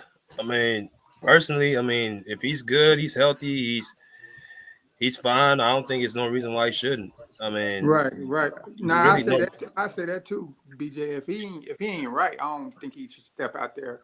But it's just swelling though. So I think if he can get this shit taken care of and he can come out and play, let's play. Let's get these bitches He'll out get here. plenty of rest if we get him out the way too. Yeah, right. Yeah. I don't want him to more issues. There you go, Monty. Just to piggyback on what OC and what BJ they said, I would like Kawhi to definitely come back just to get this series over with as quickly as possible. And like the really said, that the Pelicans and Thunder fight it out, but Zion, he not gonna be there, so that series might be over a little quick. You feel me? I just want everybody to see the bracket because if we get Dallas out of there early, we're looking at OKC, right? So now we're in the second round. And they not really nobody that, you know what I'm saying, that we really, so we looking at the Western Conference Finals. I want everybody to see that. I'm not just want to look past the Mavs and just look past OKC because anything can happen in basketball. But if we being realistic, if everybody's healthy, Kawhi, Paul George, Russell Westbrook, James Harden, we're in the best chance to win the championship. And the series we got to focus on is the Western Conference Finals is with the Nuggets. Again, and I feel like they're yeah. the Hey, best you know what? You just made a great point. This is the best road we could be on. This is the best road we could probably take. I just wanted you to pull it up because I feel like this is the best road to the championship. You understand? And I feel like us getting four, I feel like that was key. You feel what I'm saying? Because it just was key. You got other teams playing other teams. You got the Lakers playing the Nuggets. That's two juggernauts playing each other. Either way, I feel like a team that got LeBron James, they got a chance to win. They got LeBron and AD. They still got a chance to win, regardless. You feel me? So that's going to edge each other out. The Timberwolves and the Suns going to edge each other out. I just feel like it's a great path to the championship, man. But we just got to be playing. I agree with you, Monty. But see, that's why I said that's what got everybody mad. Denver going on the other side of the bracket. See, they was expecting if we got past Dallas, Denver was going to definitely knock us out the next round. So Denver, and that's what Maz was banging on, right? But that's why I came in here after that shit happened. I came in here and said, y'all mad that Denver on that other side of the bracket now. Denver is on the other side. All right, they on the other side of that. When we play play Denver in the Western Conference Finals, that's when we really have to lock in. And I reason say I want the series to be Yeah. over is for Kawhi. He could be fully healthy. He could rest. Let that knee rest. Let Paul George. Let James Harden. Let everybody rest. And let's wait on OKC. Them And we other play that teams might series slow out down. too. You feel me? Right. But I just feel like Yeah. we just gotta stay prepared. We know Dallas gonna come out with a vengeance the next game. We made a statement game. We whooped their ass. We Yeah, did they what gunning Ryan for Goss us. said. We did what Ryan Goss said when he beat the hell out of Devin Haney the other night. That's what we did to the man. Right. That's what we did. Really, Right. We I'm got the just saying. champs gunning for us. We got Champs teams gunning gunning for for us. So, and we already shown that we could beat the Nuggets if we just take away, if we make somebody else play other than Joker. We make somebody else score other than Joker. We saying that. That's all we got to do. So I feel like we got a chance to do it, BJ. I just wanted to make that notice, and I want everybody to see that. So I just wanted to know what y'all think or how y'all feel. Do y'all agree? No, that's a Or good point you made. That's a good yeah, point you made. Well, We I just got mean, from the matchups, wise from Dallas, it looks like if OKC do beat the Pelicans, Zubac will always have the matchup. He gonna 'Cause I eat. think Chet Holmgren is too small, bro. Yeah. So it is an easy path for the Clippers. But now if New Orleans beat them, New Orleans has, which is my team, they do give Clippers problems because of that wing defenders that we have. We ain't But worried But they about them don't have without Zion though, Zion. right? They're not gonna have Zion Yeah, back. they ain't got Zion. no, We that's ain't not worried what about I'm them. talking about. See, but they do have Trey Murphy over there True. and True. Herb Jones. They ain't gonna put And up enough some odd points reason though. it gives them Yeah. it gives them issues. Yeah. no. They But play. you They know what the play. Yeah, problem that's is true. They though? like 3 Brandon Ingrams, like shit. Yeah, Like, They yeah. play. So They play conference. Yeah, they play out their ass. They play out their ass against us. But and then no, man. Alvarado little ass got so much hot. You know what I'm saying? He like Gabe Vincent 2023. You know what I'm saying? yeah. But other than that, if OKC win out that series and the Clippers win out against Dallas, which I think is going to happen, Zoo is always going to have that matchup. So until he get to the Western Conference Finals. Now, Denver do have a tough road ahead of them. Like he said, they is facing the Lakers, and then I don't think the Suns gonna beat the Timberwolves. So then they it'll be the not. Timberwolves. They not gonna be the Timberwolves, but the Timberwolves.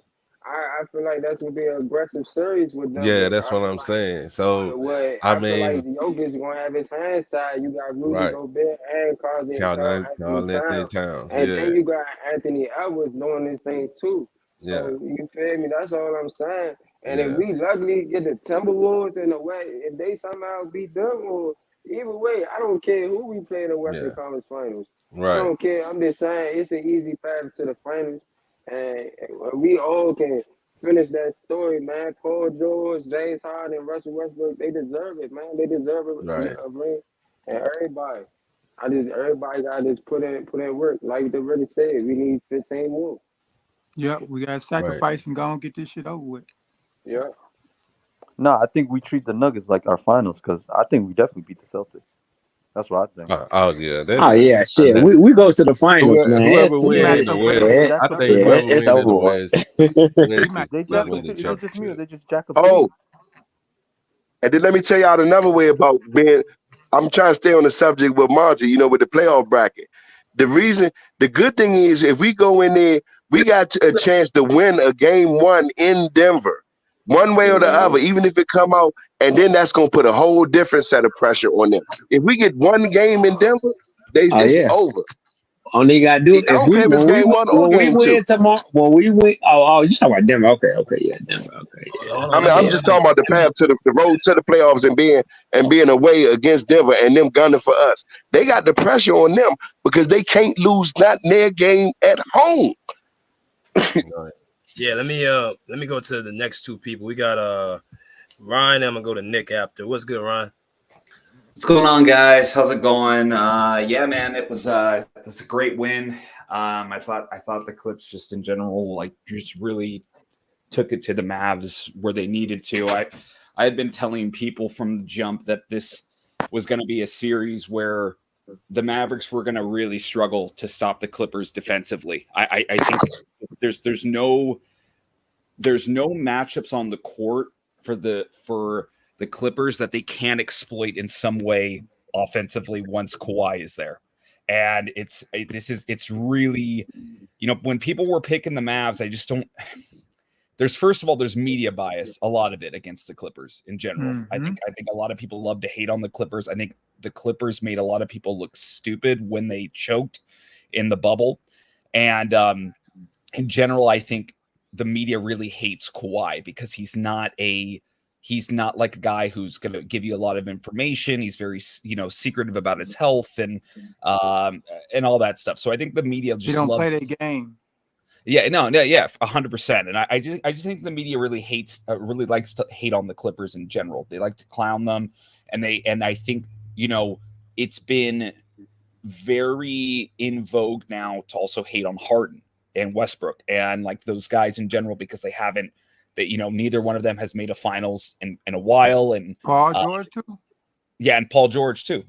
Even though Paul George is, he's been to several conference finals and he's had a really, he had a solid playoff run with the Clippers, obviously when Kawhi went down in 2021. But my thing is just with the media picking the Mavericks like they were doing, they weren't watching the games. They weren't actually watching the way that the Mavericks played a bunch of bums after the end of the All-Star break. You look at their schedule, it's a bunch of East teams. They beat two teams that, I would argue are like legitimate contenders, and they barely, let's just be honest with the Denver game. If Jamal Murray doesn't shoot the ball early, Dallas doesn't win that game most likely. And that was a dumb move by Jamal Murray to do that. But, Kyrie hit a great shot, whatever. It is what it is. But with this series in particular, what I was trying to tell everyone was like, if Luke and Kyrie are going to play close to 40 to 42 minutes a game, which is, I think last game they were around 40 each. You're always going to be able to hunt someone on defense. You're always going to be able to attack one of them regardless on defense. And look, Kyrie had a good game yesterday in the context of his stats, but bro, if you watch the first half of that game, he was a literal ghost. He wasn't there at all. He wasn't playing defense. He wasn't taking. I think he only attempted 3 or 4 shots. He got to the free throw line a couple of times, and that was about it, man. He made no impact whatsoever in the first half, 0. And if you really look at Kyrie's entire playoff resume since the championship with LeBron, it's a massive mixed bag. It's a massive mixed bag of he had that one great game with Brooklyn against the Celtics in game 1 where they probably should have won, and he dropped like close to 40. And then the rest of that series, I don't think he ever got over 25. And so you look at him and it's like, yeah, he'll have his peaks and valleys, right? Where he's going to put up, monster game. But again, for the Mavericks, to me, what it was always about in this series and why I don't think this series is going to go long is none of the Mavericks role players have proven anything in the course of a playoff run. PJ Washington, you have Gafford, you have, Maxi Kleber. I'm just looking at all of these guys. I'm going, if any of these guys can, if 3 of their, Tim Hardaway is okay. He's had okay playoff games in the past, but he's nothing special. But my point is that if any of those guys can step up and do 20+ point performances for 2 or 3 games, we'll have a series. The problem is, as we all know, in the playoffs, you have to have at least 3 guys playing well on a given night to usually win a playoff game. We all know Luka will get his buckets. I was always telling people that. I said, Luka will get his buckets. I don't care about that. And he's always gotten his buckets against the Clippers. Great. Fantastic. Kyrie will get some buckets. We all know Kyrie will get his, I'd say between 18, 24 points. Who is going to be the other guy for the Mavericks that's going to get 20+ points a game or damn near 20 points a game? Is it, PJ Washington? That's what I'm saying. I'm like, so we joking. That's a joke. But that's what I'm saying is that so the series rests on PJ Washington effectively to be the third scorer, and you're telling me that the Clippers' third scorer is either going to be Harden, Norman Powell, or Terrence Mann. Yeah, I'm taking the Clippers all day. Like that's or Zubac even. Yeah, I mean, but or Zubac. My point is, it's fried chicken. It's like it's not those guys. Say that one more time. Fried chicken. Yeah, that's barbecue, baby. I mean, all of those guys are going to get their Barbecue bucket. chicken. Yeah, all of those Clipper players. We know when Kawhi gets back, and we know when Paul George gets back. They're going to have to double one of those guys, and so one of those other players is always going to be left on a one-on-one or wide open. So I don't see a world. I'm going to be really honest right now. If the Mavericks don't win the next game and we don't see some defensive adjustments, because by the way, I think there's a massive coaching mismatch here with Ty Lue and Kidd. I know people like to hate on Ty Lue for some of his stuff, but when we're talking about this particular playoff series, Ty Lue is going to run circles around Jason Kidd. He's going to run circles around him, and you saw it with the ATOs yesterday. You saw it with just the game plan in general. He is going to run circles around Kidd. The only thing Kidd has left to do in the series, his only card to play, is to bench Gafford and either go small with Maxi Kleber to start the game so that they have more offense, even though they're going to be very susceptible to Zoo at that point, getting offensive rebounds and all that. Or the other thing they're going to do is that they're going to start Derek Lively, who's a better defensive player but a horrible offensive player. So again, that's really all they can do. There's not a lot of things that the Mavericks can do matchup-wise because they're always going to have to play Luka and Kyrie, and we all know Luka and Kyrie are not good defenders, and that is their major issue with this entire makeup of this team. When you build your entire roster around two guys who are great offensively skilled players, you cannot win a championship. You have to have a semblance of defense. Kawhi Leonard is a two-way player. Paul George is a two-way player. That's why I love the Harden deal, because even though Harden is not necessarily a two-way player, he's a very high IQ basketball player, and we don't need him to score 20-plus points every single game. We need him to facilitate the offense and make the game easier. So I'm not going to lie, man. If we don't see something dramatically different tomorrow, especially if Kawhi plays from the Mavericks in terms of what they do schematically, I really think there's a high probability the series ends in 5. I think that the Mavericks can win one game and their role players will get hot for one game. But the Clippers have been a fantastic road team this year, man. They're I think they're third in the NBA in road wins. That's one of their best traits of a championship contender this year is they've been great on the road. And I like them to at least they're at minimum going to win 1 in Dallas, but I really wouldn't be shocked if they won 2 in Dallas. So again, I think tomorrow is kind of like the series for Dallas. If they don't win that game, I don't see this series going more than 5. I really don't. Ryan, who you think's guarding? Who's guarding Paul George and Harden? If Kawhi is on the court. Well, and that's my question is that so the only guy yesterday that I saw played any semblance of good defense, like he was actually, staying in front of the guys, was Derek Jones. That was the only guy that I saw playing like legitimately decent defense, and he was awful offensively. So that's a huge thing is that he's playing solid defense, but you're getting nothing out of him offensively. And Ron, appreciate you coming in, man. You need to come back more often. We got a lot of good people. Everybody on the panel here has high IQ. You know what I'm saying? So you always welcome. But that right there is the big problem with Dallas. See, the matchups we have, we got multiple two-way players, so they can't be played off the court. So you just said it. Derek Jones was good on defense, but he was horrible on offense, which forced Jason Kidd to take him off the floor. Well, if you take your best defensive player off the floor, then obviously your defense is going to go down. So that is Dallas's problem. They got one-way players. I think PJ Washington was the only dude who can play both ways at a high level. I mean, I don't know if that's what y'all see. Look, BJ, PJ Washington will shoot, I think, a little bit better, right? Like some of the variants will swing back to Dallas a little bit in the vein of they'll make some threes that they didn't hit and whatever. But if you're talking about the way that this series is going to go, it's just painfully obvious that Dallas is really going to struggle defensively to stop the Clippers. Like the only way the Clippers let this series go further than 5 games, in my opinion, at this point now, is if they just go in the tank offensively. Like if they just don't hit shots. That's the only way that I think for Dallas that they can stay in this series. Because again, you just got 64 points out of Kyrie and Luka, and you still lost the game by double digits. And so that means that you have to get, at minimum, you've got to get one of these dudes, one of their third guys in the 20-point range for them to feasibly have a chance to win the game. And I just Tim Hardaway Jr. They don't have enough, man. They don't have enough. Tim Hardaway. They don't have enough. That's the Who said that? That's the Where you got that from? player on the Mavericks. That's the Tim Hardaway Jr. is the only person that they can actually go to the kind of get 20 points. They traded away. Yeah, he haven't been good this season. He haven't been good this season. He's always He has been no an IQ inconsistent though. That's the player. problem with Tim Hardaway Jr. He has no IQ. He would just take a bad shot every time. They don't have enough. But don't let him get high. Look He's at like a J.R. So Smith, y'all telling me Dallas don't have enough? Is that what I'm hearing? They don't have enough. They never had enough.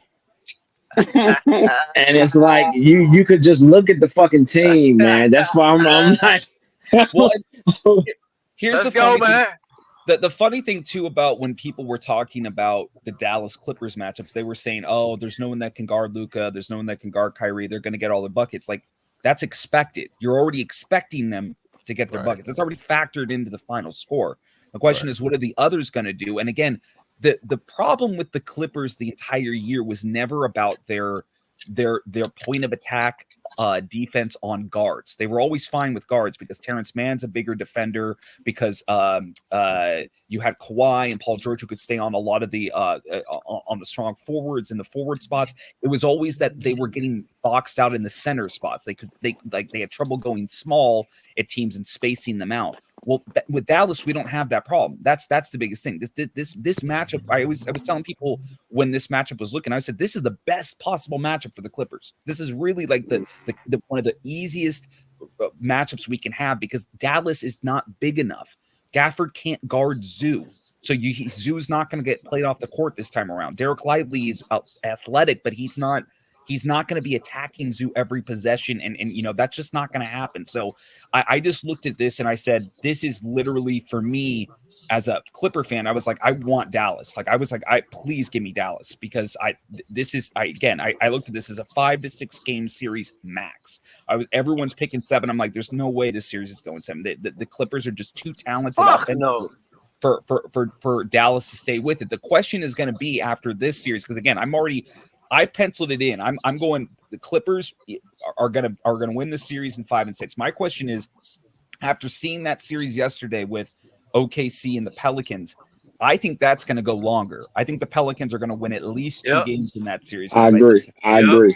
I agree. I think that's a veteran team that's been in the playoffs. Super team panel. They're gonna be knocking each other around. They're gonna knock each other around in that series, man. That will be a series that you'll have McCollum, Ingram, Murphy, and a couple of other guys like that. That's a team that's been already in the playoffs several years. If they had Zion coming back. If they had Zion in that series, I'll say it right now, that would have been a coin flip of a series. Seriously, if they had Zion, that would have been a coin flip. It would have been a really close series. I still think OKC will win that series, but I think it'll go 6. And man, I'm going to say this now. I think the Clippers are going to do well against OKC too. I think that's another really good matchup for them. I like them in that series as well. So T-Man on SGA, Kawhi's on Chet next series. Yeah, and I mean, again, I look at a team like OKC who's just never been there before. You have so many veterans on the Clippers. They've all played, and you could just painfully see it yesterday too. The intensity level got ramped up. They knew what was at stake, and I just think when you have those type of players on a team like the Clippers, it's just such a monumental advantage. And I know I forgot who was talking about Denver, but I mean, that's to me, man, that's the series, and I'm just really happy that either Minnesota or Denver is going to take each other out in that second round. Y'all want me to break it down? How we gonna beat Denver in 6 or 5? I mean, I look at the Denver series personally is that it's going to, regardless of who wins, it's going to go 6 or 7. I think 6 tops. See, I want your I want your this chest is why, on Ryan. for that, man. I really do. This is why, Ryan. This is why. Because let's exclude. I don't care the outcome of the series. I don't care the outcome of the championship. I don't care the outcome of the next year, the year before. I don't care about none of that. Let's exclude all of that. BJ, I don't know if you still have it. If you don't, it's cool. I'll break it down. If you have it, BJ, Ryan, OC, Dorilla's kind of like me. He came along when Kawhi came along. Any of y'all who watched that bubble, do y'all remember Game 7? Now Murray's a different conversation. I'm gonna handle that in a second. We already got a Murray stopper. I'm gonna explain that. This is why they can't go past 6 with us. When the shit hits the fan, brother, you throw Kawhi on Joker. You saw it in Game 7. Joker couldn't do a fucking thing. He only had 16 points. I don't care about them 22 rebounds because I got Westbrook, I got T-Man, I got Paul George, I got Kawhi, I got Zubac. I ain't got fucking Reggie Jackson and Rondos and all this shit no more. I don't got these guys no more. I got goons that's gonna get on that glass. Joker's not finna snatch up no 22 rebounds when Kawhi's on his ass and T-Man is on Murray. Now, when he start to pick and roll, Denver's only hope, Ryan, this is their only hope. They're going to have to. Zubac needs to start on Aaron Gordon. Kawhi's on Joker, right? Here's the key. We don't need Kawhi for offense. They can't stop Paul George and Harden at the point of attack. They can't. Kawhi goes on Zubac. T-Man's going on Murray. Zubac is going to the corner on Aaron Gordon. Yeah, I am not listening to not one fan in basketball community and the YouTube streets try to tell me that Aaron Gordon left open is going to send the Clippers home. I'm not buying that. And here's also some more shit. If it comes down to a rotation thing, you take Harden off the court, put Westbrook on the court, and tell Westbrook and T-Man to get in motion on the perimeter. Paul George, get in motion. I want Joker and Murray locked up with Kawhi and T-Man. The rest of the guys are going to get the ball after the ball's in motion, Ryan. But we got defenders that can rotate the fucking court. Reggie Jackson too slow. Old man Rondo was too slow. Batum, as good as he was, he's a little bit slower. He's still a good locker room guy. Kennard, too slow. Landry Shamet, too slow. All that shit is gone. You're not finna tell me Aaron Gordon and Michael Porter, without Bruce on that bench, without Green on that bench, they can't guard us. That's one thing. And you're not finna tell me that Gordon and Porter is finna shoot us out of a series. I'm not buying it. We got too many defenders. I've been saying this shit all year long. We showed Jamal Murray what time it was when Terrence Mann got on that ass, pause, early in the season. We showed him what time it was. They don't have the bench to guard Powell nor Westbrook either. So JM Clipper fans are not here right now. But he's kind of he's one of our guys that makes a good point sometimes. Listen what he said, Ryan.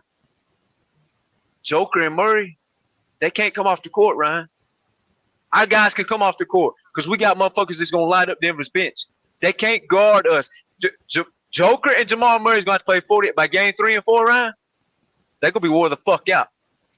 And, so that's what I've been saying too, is that's why I also love the fact that we didn't match up with Denver in the bracket for the second round, because I want Minnesota to really lay in to Denver and get them tired. That's that. Believe me when I say that the Denver bench all year is the thing I've been harping on as the thing that is not great, that is totally beatable. And again, I agree with you.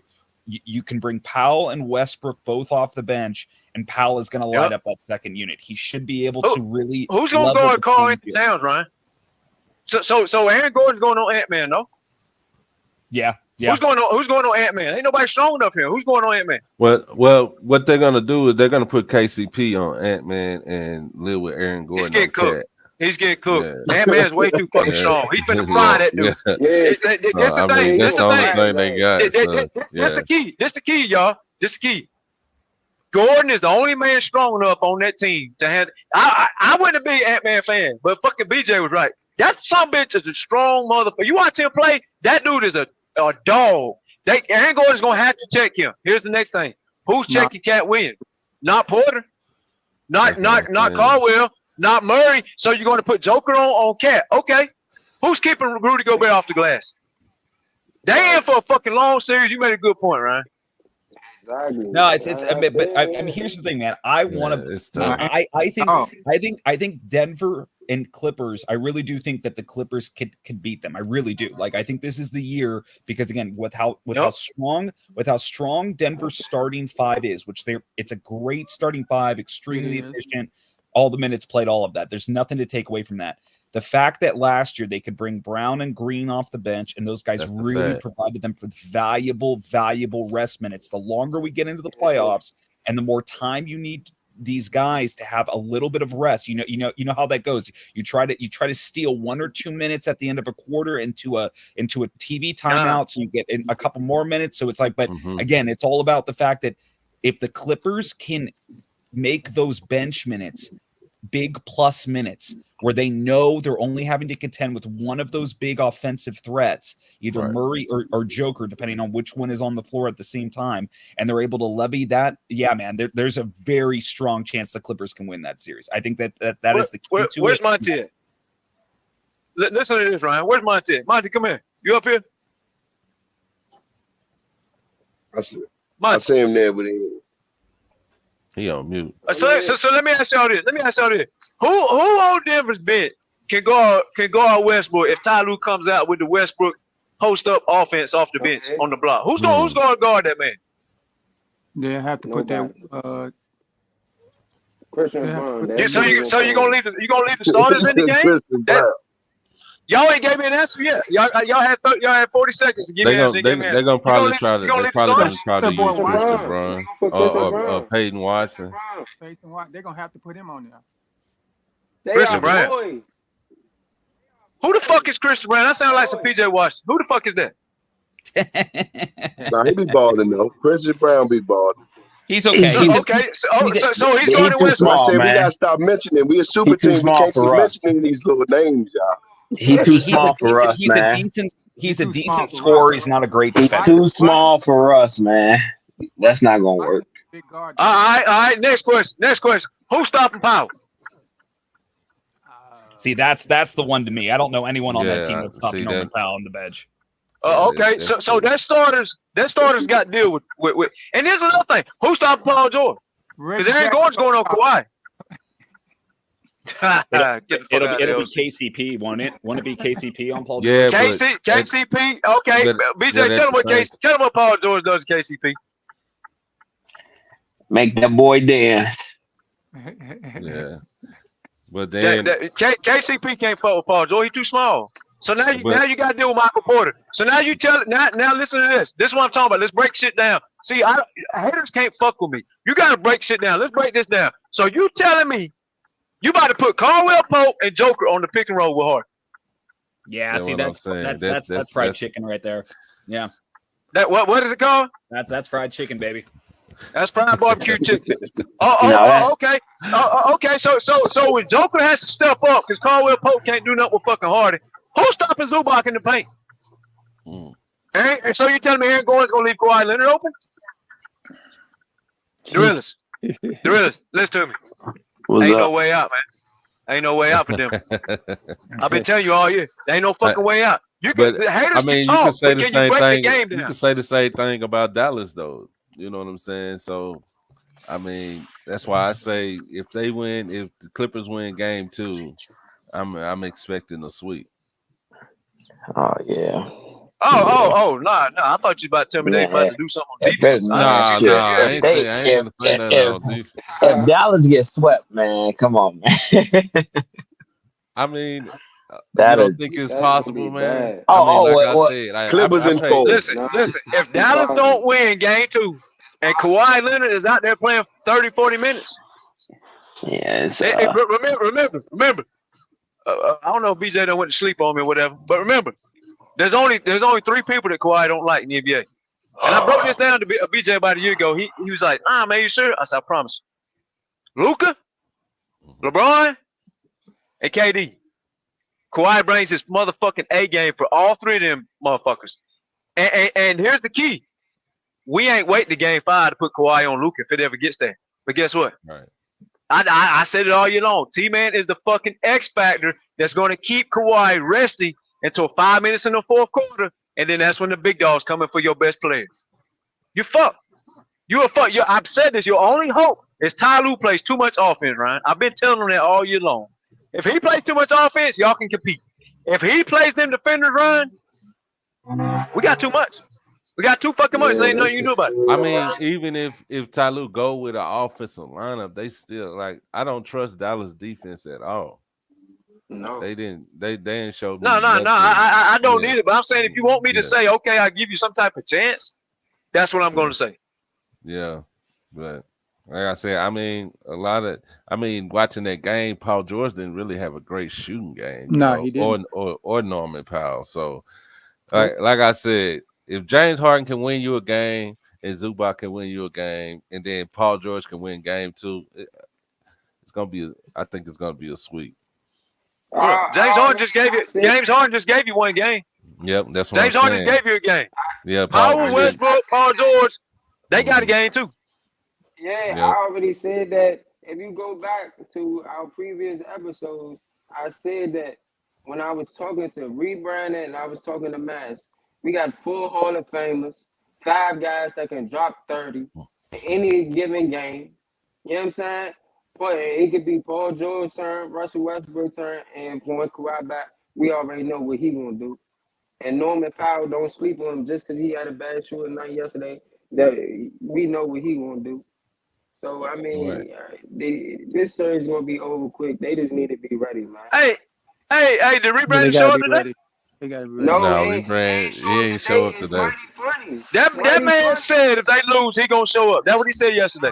That's what he told BJ. He's not here. No, we call. Come on, man. I called him yesterday though. You know, they just using the whole this game 1. You know, so like I said, hey, you don't need to check in every game. You know, I'll catch you at the end of the series. You know, so That man said if we won the game, he'd be here. And I said, all right, if y'all win the game, I'll be here. Now I may be late because y'all know what I do for a living, but I'll probably be here. Hey, it's just one game. That's all they're gonna use. It's just one game. Yeah, but I mean, for them not for the Clippers not to have Kawhi and y'all couldn't win the game. Hey, they don't care, man. Like I said, they looked depleted in the third quarter. You know, the only one who really did something was Kyrie Irving. I only seen one killer out there for Dallas, man. That was Kyrie. So I mean, yeah, Luka ain't no killer. Yeah. They look worried. They looked worried after game 1, bro. That's what it looked like to me. He had an off night. He got 33 on like 30 shots. Like, get the fuck out of here, bro. Like, Yeah, he did the same shit. He did the same shit. He's always done that shit, man. He chucks up fucking shots. This is my thing. They say, how can you say he ain't got no help? He has to shoot the ball every time, and then try to act like he got a lot of points at the same time. You just said that. And then the free throw discrepancy, the free throws, man. That's Discrepancy. crazy. That was drastic. 33-14. Right. Yeah. So. Yeah, they were trying to help them. They was trying to help them get back in the game. It was a fake comeback run, man. You know, fake comeback. Yeah, they know it. That's why they scared. Yeah, big game tomorrow for Dallas, though. Big game. Hey man, but like somebody just made a point. Like, you gonna have nights where like our stars gonna be like, okay, like a Paul George, he might miss his first 4 shots, and then he defer. He going because we got that type of team. Like, we gonna have nights where James Harden gonna only get 10. We gonna have them type of nights. But look how we in the regular season when we were all together and we were blowing teams out. Yeah, we had nights where Russell didn't score but 8. You know, it was up and down all year with it. But when you got that type of team, you could make it happen like that. You can defer. You can say, okay, I ain't got the hot hand. I ain't even got to keep, with the heat check. You know what I'm saying? We're gonna give it to the man with the hot hand. So that's just in defense for my man Paul George. And maybe Harden in the next game, or maybe Westbrook in the next game. You know what I'm saying? Have a bad game. We got a good enough team. We don't need to rely on just. That's what I'm about to say. That's what we do. It all we need defense. Down. That's what I'm proud of. It all boils down to back to Dallas don't have enough, man. You just don't have enough. That's just all it is. Y'all don't have enough. NBA don't have enough. What you said? What you said, Driz? I didn't hear you.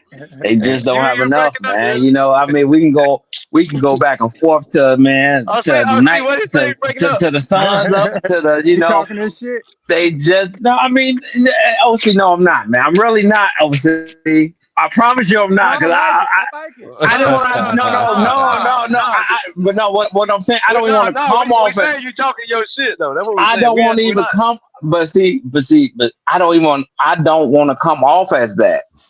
I said this shit from the jump, and like Ryan said, and I said this shit too. I said, y'all don't understand. This is gonna be easy for us. This is gonna be an easy round for us.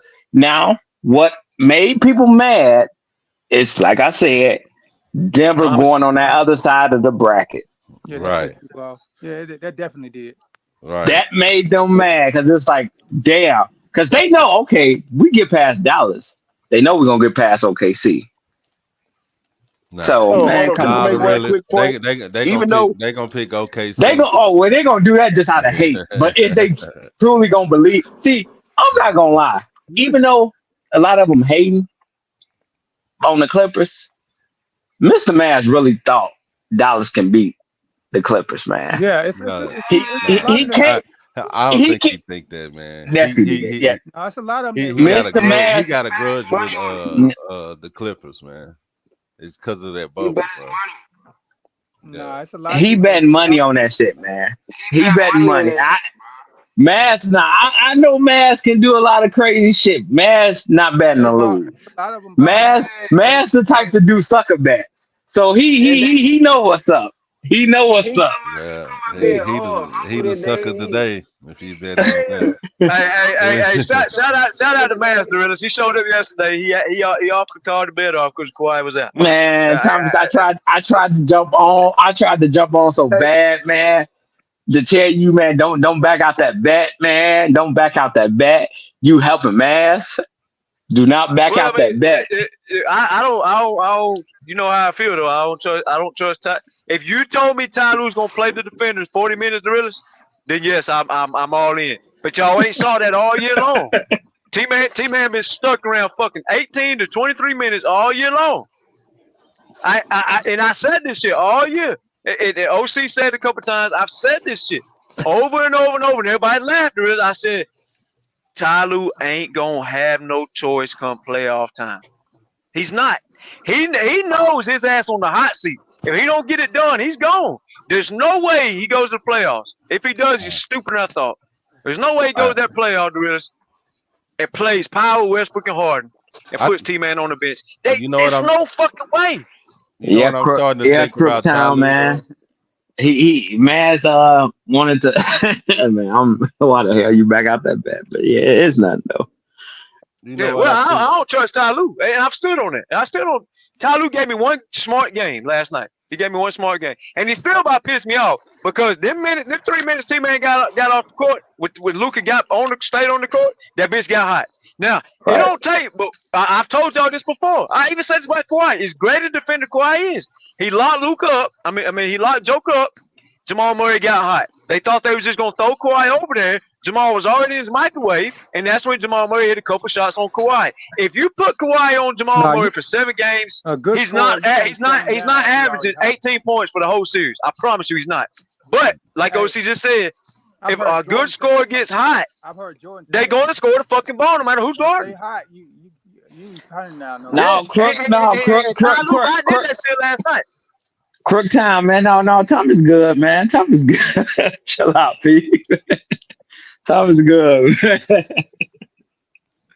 Crook Town, crazy, man. I think Ty Lue was holding back his stuff for the playoffs. I think I heard you say that, BJ, before.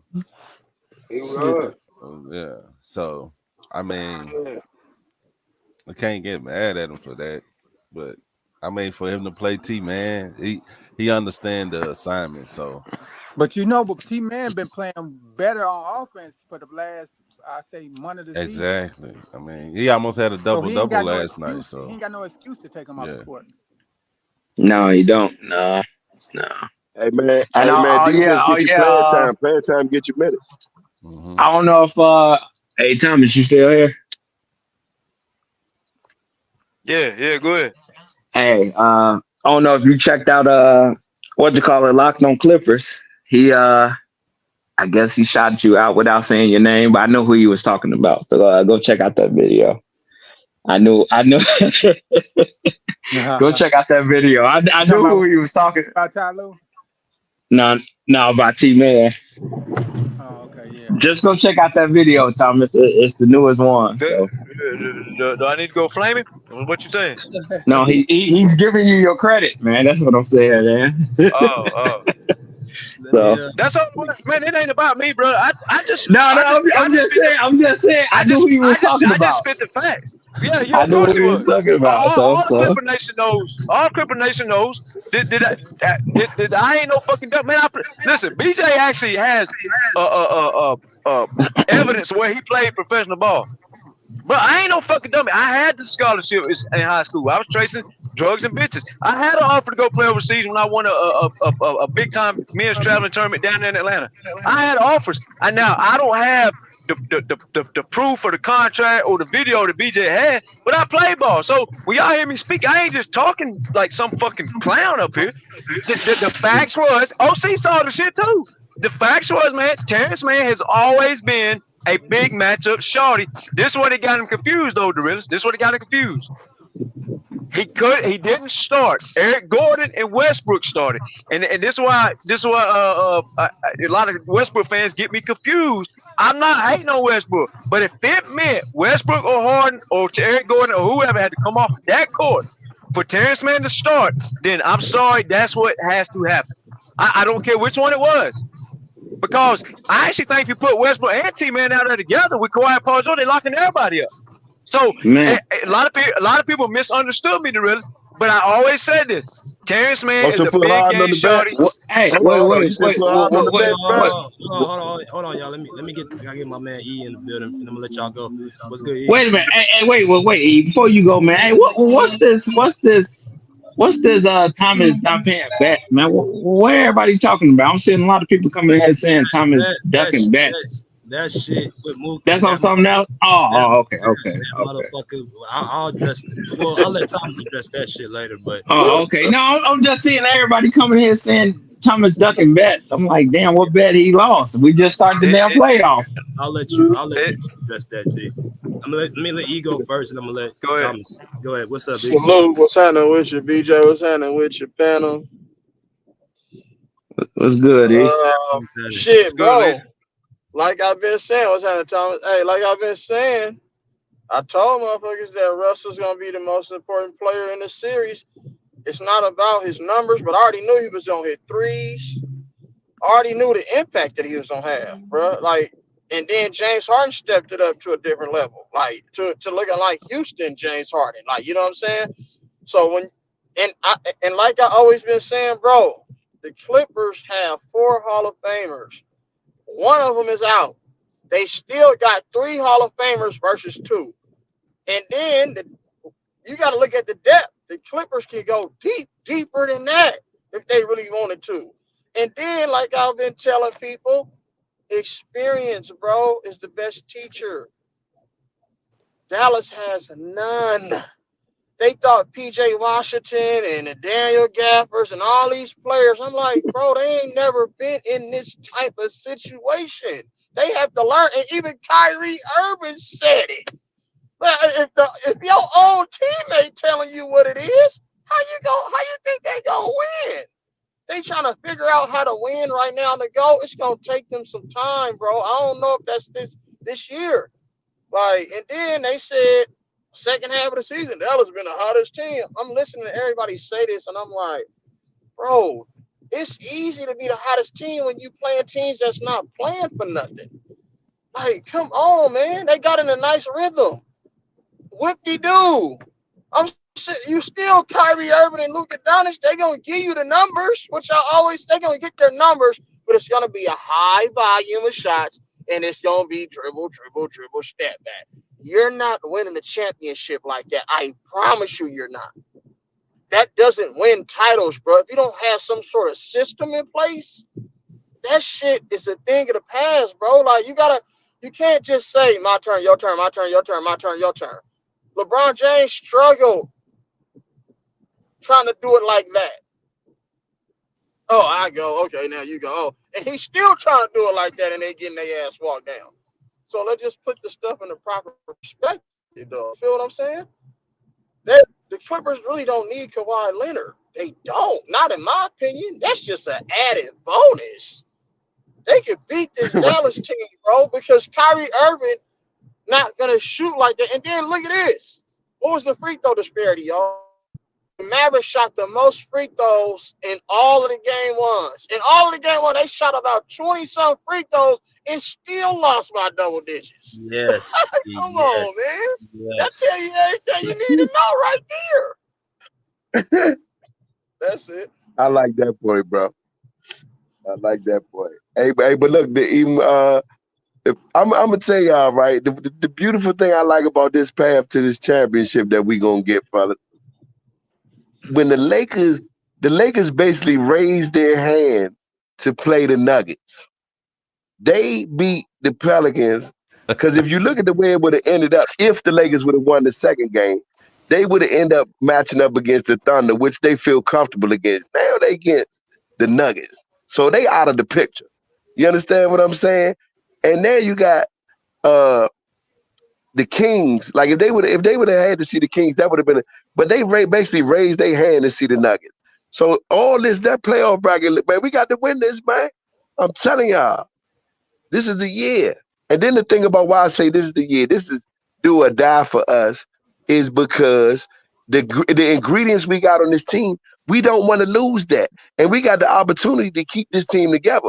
We about to start this down. They talking about 5 years too late. This dynasty can go for maybe another 4 to 5 years if we can pull it right now. Shit.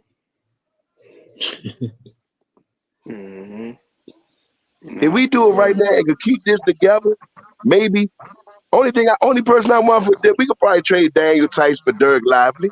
That might liven us up. We get a couple more Showtime dunks.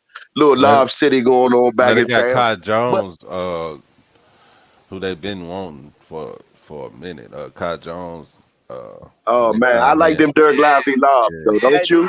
I ain't gonna. Kai Jones more athletic. Yeah, Kai Jones more athletic. He's way better defender. Nice. You think so? I like Because Lively catch them oops, brother. Go look Yeah, up. Lively can run that pick and roll.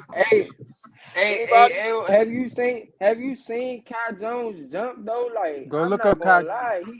I know. Look at his I highlights. know. He be dunking, bro. Shorty got some bunnies on him. got I'm real not Hey, gonna but y'all lie. still got Josh He got Primo real though. bunnies. Nah, And you know my man could get him the ball. You know my man gonna get it to him. Hold on, what happened to Primo? Well, you know he still not did. him. He not him. He dealing with some issues. I think we just let Gotta go to Primo court, go yeah. to sign Kai Jones. We let Yeah. Primo go to sign Oh, Kai did Jones. you? That's Because y'all exactly signed what him it to is. a multi-year contract. Yeah, but he got some legal Yeah, but it issues was going some on. minimum contract. It was a Oh, minimum Josh contract. Primo do. We released Josh shit, I Primo to like get Josh Kai Primo Jones. too. And he plus Fuck he out no. for the Yeah, season. but we don't need more Primo guards. balling, We shit. got guards. He's ass. Fuck it, bring DeAndre Jordan back. Fuck it. Nah. No, really. Nah, Kai Jones is if he work on his game, he'll be nice. Hey, He look, just look raw. at his. He just raw right now. Yeah, he just small, but look, he got bunnies, man. Nah, he He a got beast. bunnies. Shit, I ain't gonna lie. Hey, OC, I was saying a couple of a year ago. Oh my Oh, God. I thought the Lakers was gonna be able to put Denver out for us, but shit, it ain't looking like that, man. Like he Hey, so you getting think he up. do it better? You think he do it better than Lively though? Yeah. He do it better than Lively though? Yeah. Yes, he's Okay. smaller, but he's Well, that's athletic, big because and he he's should be getting the up. best center in the league. Because Slim off the pick and roll is heavy catching that rock.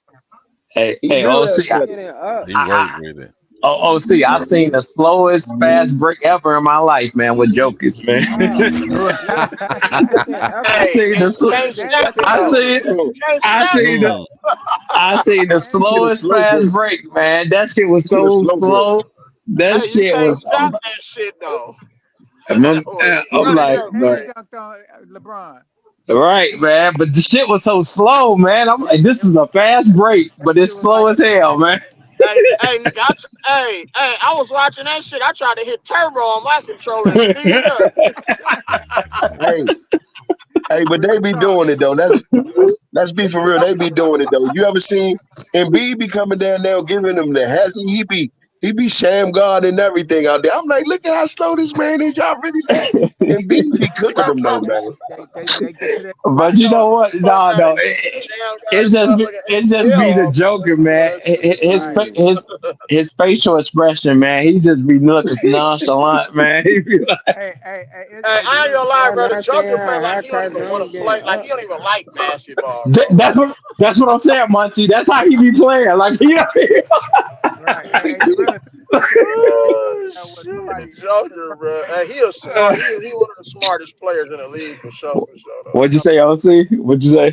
It's a video online. I don't know if BJ got it or seen it, but it's a video of these two kids. Like I think they some young dudes, and they making fun of Joker and Murray pick and roll. Uh-huh. And they got this nigga movement down pack, boy. They got Joker movement down pack. Cracking me up. That's man. I'm like, this nigga look like he don't even want to play this shit. What? Hey, but I'm gonna tell you, when that ball come out his hand, it's going to the player he wanted to go to, or that bucket. Either or. Yeah. I just, man, that's man. That's. I think he came out and said he really don't like playing basketball. So, he just, I'm like, man, and you got niggas out here on the street that'll kill to, be in the NBA, man. It's like, damn. Man, we want all the smoke. I mean, right. He play and he look like a bum. He look like you pick him up last on your team, but if you just look at him, you'll think, Mike, like, who the fuck is this? Right. But he got the bag, though. He's the type of dude you pick up due to his height, because he's probably the tallest dude out there on that playground. Right. So you're gonna pick him up for his height, man. But man, man. Look at that one. I mean, he kind of play. He don't have it. I mean, him and DeMarcus Cousins got like the same skill set. That's what I look at. Except DeMarcus Cousins played defense. I think he a better passer than DeMarcus Cousins now, though. Yeah, and shooter. Yeah, he a little better shooter. Just a little bit. Yeah, I see the comparison, though. You're right. Yeah, Boogie, man. Yeah, man. That boy, man. Boogie wasn't no joke, man. Yeah, he Boogie was way more athletic, but I think Joker got a little better touch around the rim, and he's a better passer. I think. And his IQ may be a little higher. Yeah, his IQ definitely higher. Yeah. He was definitely higher. Yeah. I think the shooting ain't that different. I think the shooting. Yeah, Boogie had a lot of Draymond Green in them too. Like Boogie get ejected real quick. No, they used to pick on Boogie though. Oh yeah. Yeah, they did. Man, the man say pick on Boogie. Boogie was one of the biggest bullies in the league. You can't really pick on him now, but I know what you're saying. But did y'all see the narrative now? First they were saying, get Denver, because the Lakers, they fresh, get Denver early. Now it's LeBron was tired in the fourth quarter. What the fuck? Come on, man. They never end. You can't win, man. Like, come on, man. Like, they never end. It's all right. They celebrated because they beat the Pelicans and ran right into their dude. Oh man. Well, they ain't had no choice. They probably wanted to lose that game, but they did. Nah, you don't want to lose because then they would have had to win the next game against the Kings. So it was like, you damn if you do, you damn if you don't. Yeah, I don't think they wanted to lose. They just knew, like, fuck it, man. Fuck it. You wanted to lose that game and hope and pray that you could beat the Kings for real. But it didn't happen that way. And to be honest, it didn't look like if Zion didn't go out, it don't look like they was about to win that game because the momentum had been swung in New Orleans' favor. Right. Zion was on their ass by himself. He Man, scored Zion 40. was For beat. real, he Man, was look, I ain't even balling. gonna lie. For his first playoff game, that might be the best showing I ever seen. For Oh, the first Yeah. Zion, playoff yeah. game, I ain't seen too many first playoff games like that. Yeah, he My put up man had 40. 40, and he got hurt on the 40th point. Right. And that was the tying bucket. That was 95-95. Right. So I don't know if they would have won that game. If Zion would have stayed in, that would have put the Lakers in a better situation.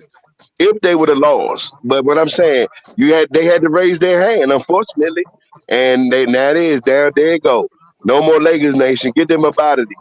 Get them up out of it. Because They they would want to have look felt like they was comfortable up against the for Thunder. They ain't want to look like Tom, they was up for Thomas still up in here. Thomas. Yes, sir. Yeah, now, because I see you in the chat. Now, what bet they talking about? Miles called off his bet. He came in here last night. He said, Kawhi is out, Thomas. You still want the bet? I said, nope. Right, I He heard called that off. one. Right. He called off his bet. The other Yeah. bet can be addressed when BJ's ready to put screenshots up on the screen. Me and Buki had a bet, and Oh, and you okay, know okay. This you year, remember okay. you remember back when you remember back when they was trying to lie and spin and do all this other shit, and we had to put their ass on blast. Me and him made a bet. Well, while we was after we made after we made the bet, there's a guy reached out to us that was working for Mookie, right? And he had screenshots and everything of the conversations. And Mookie Herm tried to blast BJ's image and lie on him, and lie about me on me and all this other shit. So we put him on blast. And once we did that, Mookie started DMing me a lot on Instagram, mad as hell. And BJ's got the screenshots, Tone's got the screenshots. I had to clear the air over there.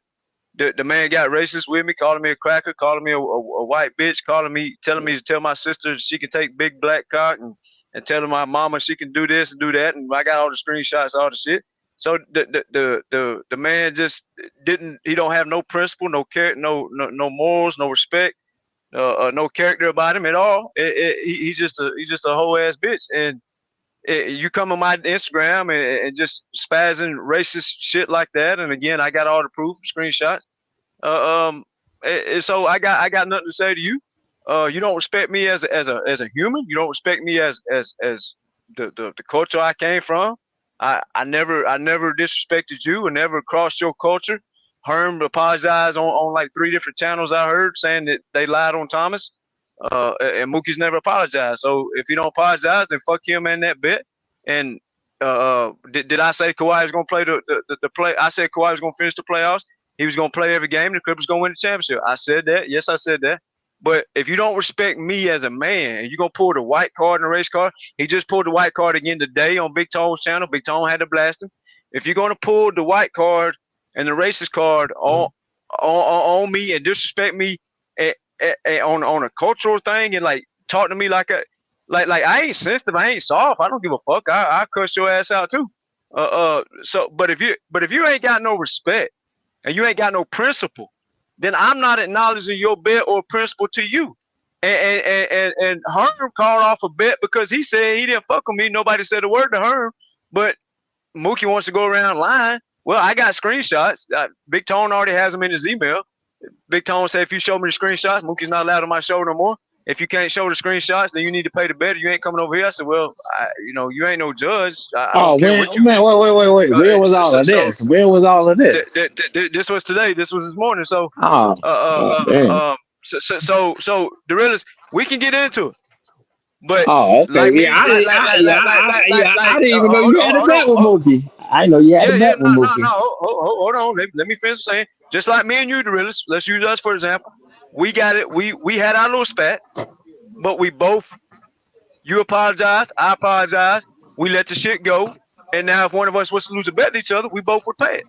But when you DMing me telling me about my mom and my sister, and they need to eat your black cock and like right. Once you go to that route, and again, I got the screenshots. Anybody that don't believe, but this shit ain't. I don't care about that. But the principle is, bro, if you can't respect people, you can disagree about basketball. I disagree with a lot of y'all, and T-Man's a prime example. I disagree with a lot of y'all about a lot of stuff. But Mass came on the panel yesterday. He called his bet off.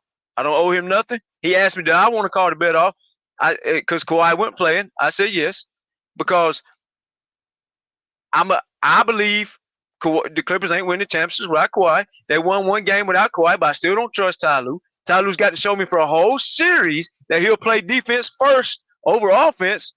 That's my only issue. So just because I don't bet on the Clippers to win, believe Ty Lue will do what's right, I also believe that with Kawhi's on the court, he will walk in that office and he will overrule Ty Lue like he already did, and then the defense will get right. Therefore, yes, I want Kawhi on the court. Kawhi had to do it with Luka Doncic after Game 5 in the playoffs in 2021. He had to do it after Game 2 with Nick Nurse versus Giannis in the East. So I know what Kawhi will do, and I know he will override what the coach is doing, just like he overrid Ty Lue and he overrid Nick Nurse. So that's where I stand when I'm making a bet. So if you say it's Kawhi not on the court, does your opinion change? Do you want to call the bet off?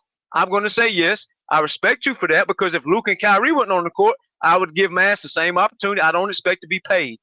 If Luke is not on the court, I'm not expecting no money from Mass or anybody else.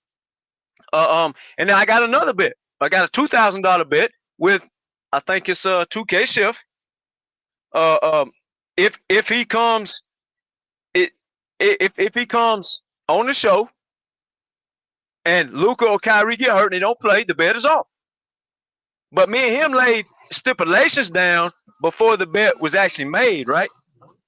Right. So he wanted Luka, Kyrie, and Lively to be on the court. I said, okay, I respect that. That's a good basketball bet. When you say I want certain players on the court, that lets me know you understand matchups.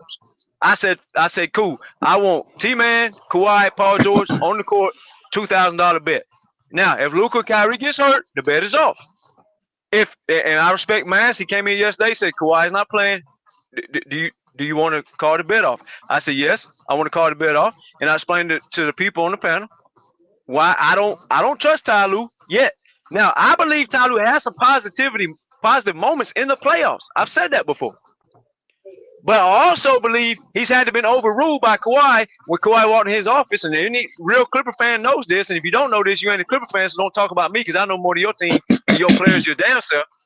Kawhi walked in that office, like I said, he overruled Ty Lue. Hey, coach, this shit you're doing with Luka ain't working. I got Luka from now on. Game 6 or 7, I got Luka, and the Clippers won it. I trust that more than I trust Ty Lue. Therefore, when I make a bet about the Clippers, my faith is in Kawhi poking his chest out and overruling Ty Lue. But with Mookie, how he and Big Tone called him out. He ain't got no character, none of that shit. Big Tone's blasted his ass all morning long. And Big Tone said, if you send me the screenshots, Mookie ain't allowed on this show until he apologized. Because that racism and all that shit, that means more than a $300 bet. I said, yes, you're damn right it does. The principle of how you respect me as a man, just like me and the Realist. We got into it. The Realist said shit. I said shit. I hold myself accountable. I apologize to the Realist. He apologized to me. We let that shit ride, and we ain't had no issues ever since. That's what two men supposed to do. Herm gave a fake-ass apology. He apologized, but at least he gave a fake-ass apology. So I don't think it's authentic. And he tried to go behind my back and say, well, Thomas, there was a man in the chat with your name and your picture in the chat calling me the word that don't need to be said. I said, I don't believe that. I said, you ain't showed no proof of it. And I'll be on the panels. I see what's in the chat. I didn't see that. So how did you see that? And then he tried to say, well, it's on a different show. No, I don't believe that. If that's true, then post the show. He ain't posted the show yet, so I got no reason to believe that. You just trying to save face. And y'all can look on the screen.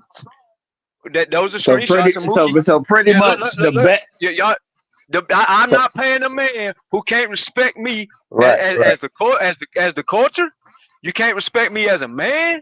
Now we can disagree, but you're not finna talk about my sister, my mom, and it's BJ's putting it all on the screen right now. I just sent all the shit to BJ. You're not finna talk to me like this and then think you're gonna tell me to pay you? Bitch, who the fuck you think you is?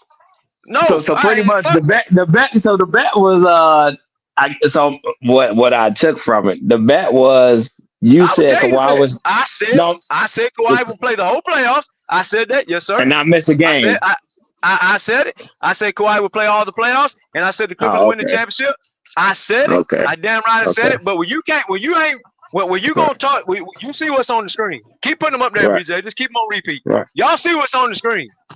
You see some of my message, and you see his message. Now we're arguing, but when you start pulling the race card and calling me a cracker, and the rest of me and you got into it, I ain't never, and me and you got into a heated debate. A heated argument. No, right. We got to get to that. Right. Yeah, we don't need to get to that. All I'm saying is, you see me get into a heated argument. I don't go that route. So Mookie wants me to steadily go this racist route, and when you treat me like this, this is the same way. You see on the screen how he thinks he's gonna talk to me, and then you want me to pay you a bet? No, fuck you, motherfucker. We can argue about sports all day long, but if you can't respect me as a white man, because I'm supposed to respect you as a brother, if you can't respect me, I'll respect you. Fuck your bet. Fuck all that. Now, if Mass wanted to hold the bet, if I held the bet with Mass and I owed him, I'd gladly pay him. If 2K Chef comes up, Kawhi's hurt, he didn't play a game. He said, Thomas, you said if Kawhi plays, the bet's on. If he said the bet's off, Kawhi didn't play, I'll say you're absolutely right. Bet off. Okay. If I lose and you respect me and I respect you, I'm paying you. But when you gonna come in my DM like y'all saw on that fucking screen, and you think you're gonna do that, and then you're gonna tell me to pay you? Man, fuck you. Who the fuck is you? Who the fuck you think you're talking to? Can y'all hear me? Yeah. Yeah. I'm gonna address this one time, and I'm not gonna say nothing more about it. So first off, Mookie, you bitch ass. Thomas can't say nigga, but I can. Mookie, you bitch ass nigga, you not getting shit. The fact of the matter is that the bet is that Mookie said Kawhi wasn't gonna finish the playoffs and he wasn't gonna win the champ. That was the bet that he said. Thomas, yes, he did say that, they're gonna play every single game, but no one is going to remember Kawhi missing game 1 and he plays every other game they win the championship. The fact this shit's about the Clippers winning the championship. And that's what Mookie said. This bitch ass nigga keep thinking that the Clippers, because I don't know what his problem is. I don't know if Kawhi or his uncle hurt his feelings or he's being a little pussy. I don't know what it is. But he somehow he mad with the Clippers about something. So he made up a dumb bet thinking the Clippers are going to lose and get swept by the Dallas Mavericks. He's mad because he's getting shown up and he wants to try to punk Thomas to paying this bet. And I told Thomas, you're not paying him shit. Because he owes people money as it is.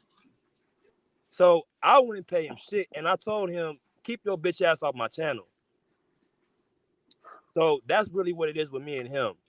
I exposed him in front of everybody. I embarrassed him, his little clique by myself, and they mad about it. And they want to try to humble me. And now they trying to pull Thomas in it and make it into a race thing. As y'all can see on the screen, this dude got racist with Thomas. You know what I'm saying? So I wouldn't even be cool with a person who's a racist to begin with. So the fact that I'm cool with Thomas means that he's solid. So Mookie, you bitch ass nigga, you're not getting shit. And that's I appreciate you putting the truth up there. I hope everybody understands the truth. The only thing I have is BJ don't. BJ, I appreciate you. BJ don't control how I spend my money. If Mookie would have been respectable, if Mookie would have been respectable and kept it 100, Dorilla, since you want to ask the question, you want to get into business. If he'd asked, if he would have kept it respectable, I told BJ this day, BJ right, I shouldn't pay him nothing. I ain't paying him nothing because you see how the man act. He ain't got no character. He ain't got no morals. He's a whole ass kid. And after this, I don't want to hear nothing else about his name. I done sent email. Big Tone said if I email the screenshots, I'm allowed on his show. And Mookie ain't allowed on the show unless he goes over there and apologizes to Thomas in front of everybody. Or if Thomas don't send the screenshots, I ain't allowed on Big Tone's show. I said, listen, Big Tone, this ain't your business. The real listen ain't your business. Ain't no like Dorilla's told somebody else 2 months ago.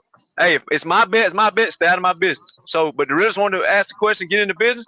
I put the I will defend myself. But BJ don't tell me how to spend my money. I don't tell BJ how to spend his money. Nobody else gonna tell no other man how to spend their money.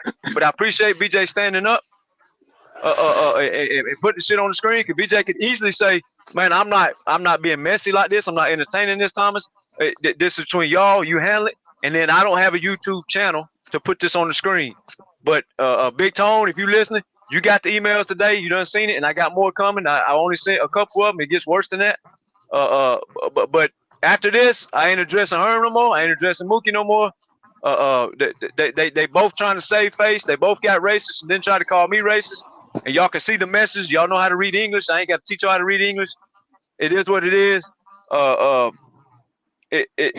But that's where I stand. Anybody that cares and wants to know, that's where I stand. And keep in mind, I don't got to explain none of this shit to none of y'all. And I'm not trying to be disrespectful to the Rizzs. He asked the question. I ain't trying to be disrespectful to anybody on the panel. I don't got to explain none of this shit to nobody. Because the bet between me and him. Just like I told Tone, I ain't got to explain to you either, Tone. But you know what? Just because they said I was racist on your show, they can publicly apologize on their own channel in front of all their fans. That way their fans see them for who they are, or else we don't speak no more. And if we don't speak no more, you don't respect me clearly. You don't respect the culture. You don't respect my culture, but you want me to respect your culture. I'm gonna respect your culture regardless. But you want to act like this? You want to treat somebody with no character, no respect? You want to be a hoe? You want to be a bitch? Then fuck you. I ain't paying a fucking thing. Did I say it though? You damn right I said it. And all the Clippers gonna win the championship? You damn right they gonna win the championship. Oh, and BJ, I sent you a screenshot of Mookie calling Mavericks in the sweep. You mind putting that on the screen? Since Mookie want to talk some shit, let's talk about Mookie saying Mavericks gonna sweep the Kawhi. He said Kawhi's Clippers. He gonna sweep Kawhi's Clippers. Since you want to go around YouTube, open your mouth and lie and trying to spin narratives and make everybody think something it ain't that again. I don't know how many times BJ and Thomas got to put the screenshots up here, embarrass your ass, show you who's got character, who don't have character. Hey, you said Jason Tatum best small forward in the league. Meet Kawhi in the playoffs. You said the Mavericks gonna sweep the Clippers. You already wrong on that. Basically. The reason why I brought it up to you, Thomas, because I did catch Maz when he first came in. Like I said, I caught BJ at the beginning, but then I kind of dipped off. Maz don't know the whole truth either. But now y'all see it. What I'm saying is I kind of dipped off, so I did catch Maz, and I know Maz was like, Thomas, pay that bet. And then, like I said, people was coming in not too long ago saying, Thomas, pay your bet. So that's why I was like, okay, who the hell what bet did he lose? We just started the playoffs. So that's why I was asking, because I'm like, damn, we just kicked off the playoffs. What bet did he lose? First of all, the people that's over here in the chat are all from his show. So let's just, we ain't stupid, man. See, we the smart ones over here. Right. But I was just wondering. I'm like, okay, what bet did you lose? The playoff just kicked off, so that's why I was like, okay, who you ducking? We just kicked off the playoff, so that's why that's why I'm asking. But yeah, I didn't know. But if you go listen to the audio, I didn't know nothing about that. He said Kawhi finishes the playoffs and Clippers win the championship. That's what he said. That was his. That's what he wanted to bet on. Yeah, I didn't even know you had a bet with Mookie.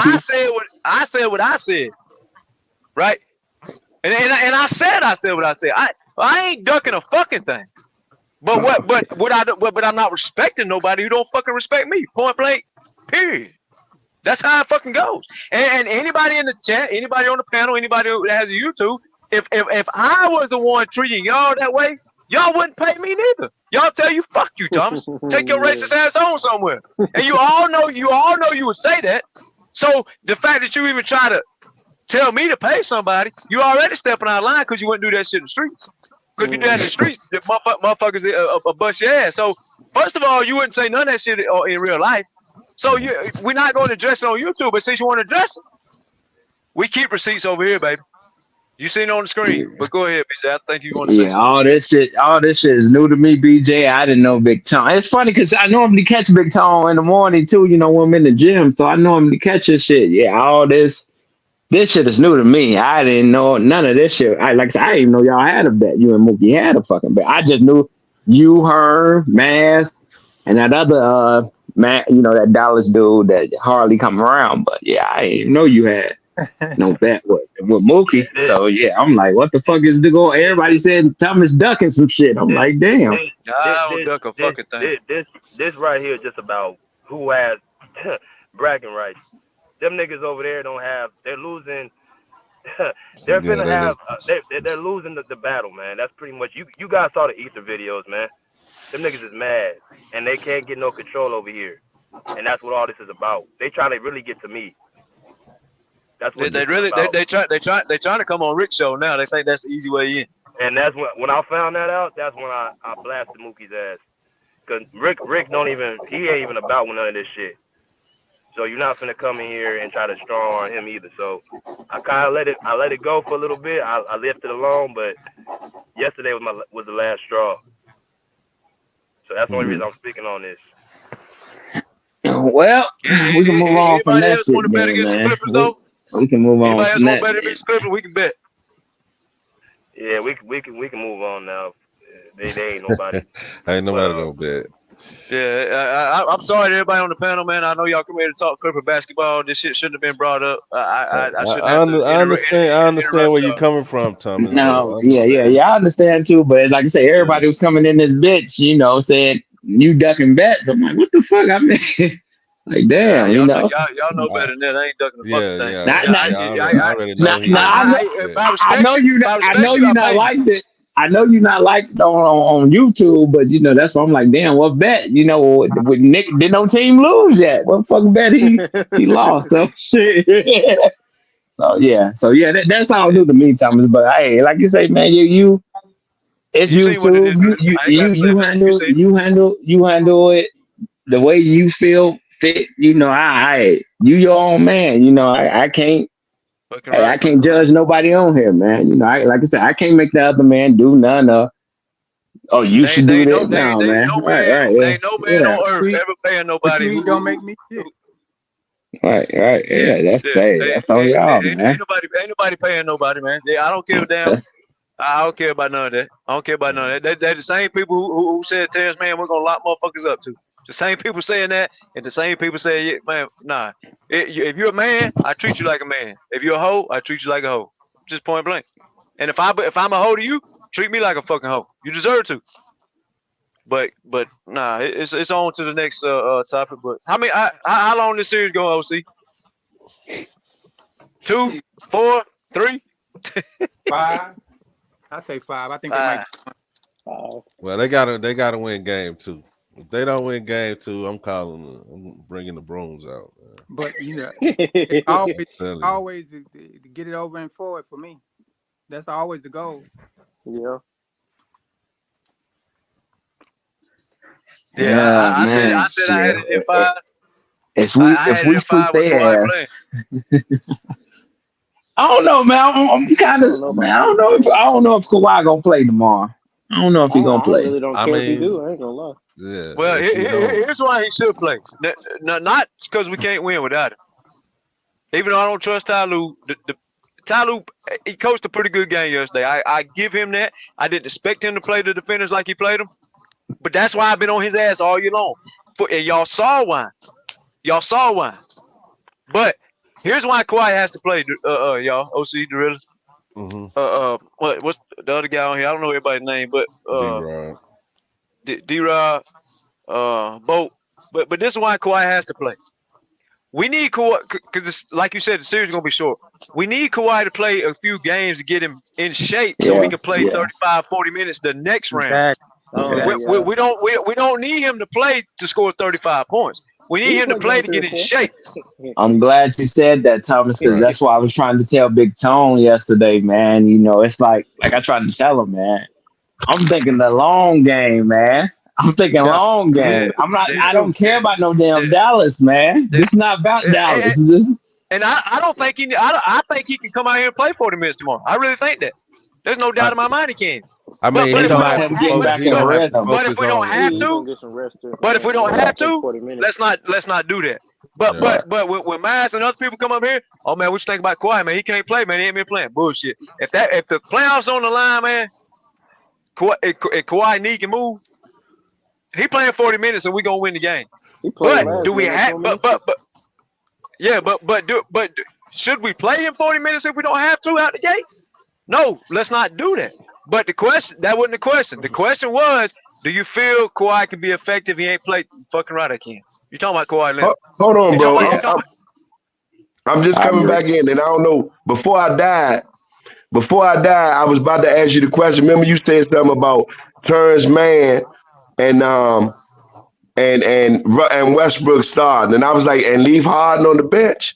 I was like, but with you saying that not to play Kawhi for 40 minutes, what's wrong with not starting Kawhi and leaving him for, let's say, a fourth quarter for that late defense when everybody else is tired?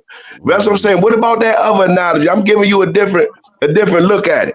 With Kawhi coming in off an injury, what's wrong with him coming off in the second half and coming in and playing defense when everybody else is tired? You understand what I'm saying? That's the whole reason. That's the whole reason. Me and BJ had this conversation before the season started. That's the whole reason, brother. What you just said. That's the whole reason I want Terrence Mann to match the stars. OC's heard me say this a million times. The Realers heard me say it a million times. Everybody's heard me say this a million times. I want Terrence Mann matching the small guard stars. And this is why I'm more impressed with Terrence Mann. I told BJ this. I told everybody else. T-Man need to be on Kyrie. Kawhi need to be on Luka. Luka too big. But this motherfucking T-Man is impressing me, and I didn't think he could press me no more. Now that I know he can check Luka, you're absolutely right, sir. Let T-Man guard Luka for 40 minutes, and boom, bring Kawhi in to close the game last 5 minutes. If we need to put Kawhi on Luka, then we do it. But the way Luka is acting toward Terrence Mann, he's giving Terrence Mann that Kawhi Leonard respect. If he's doing that, fuck that. Leave Kawhi ducked off in the corner and give Kawhi the Steph Curry treatment, the Dame Lillard treatment, the Trae Young treatment, the Luka treatment. Stay in the corner and score 35 points. Don't even play defense. We don't need you. We got this. T-Man got this. But you're right. You're absolutely right. I agree with you. If we want to leave Kawhi in the corner, that's the whole reason I said. And the only reason I said that you could start Westbrook is if you had to, meaning if Kyrie and Luka found a way to duck Terrence Mann and Paul George and start picking on Harden, simple fix. Harden, run the second unit with power. Westbrook, bring that defense on the court and kill that shit. Now, Luka and Kyrie have to go at Kawhi, Paul George, Terrence Mann, Westbrook, and Zubac. They gonna make them four defenders right there. Gonna make Zubac look terrific. This is why I did this. Y'all saw last night. I also said this. Remember. Luka always picked on Reggie Jackson's, old Rondo's, old Morris's, Luke Kennard, Landry Shamit's. Those are the people that Zubac was working with, right? Yeah, it's just like if you buy a car, brother, and it takes gasoline. If you take gasoline car and you take it to the gas station and you pump diesel into the engine, Reggie Jackson, Luke Kennard, Landry Shamit, old man Morris, you put diesel into a gasoline car. The car, aka Zubac, is gonna run like shit, right? But when you put competent defenders around Zubac, you see a 20 and 15 game, and the other center has 0 rebounds. Now, am I sitting here telling you that Zubac is about to have 20 and 15 on Rudy Gobert and Kawhi in town at the same time? I'm not saying that.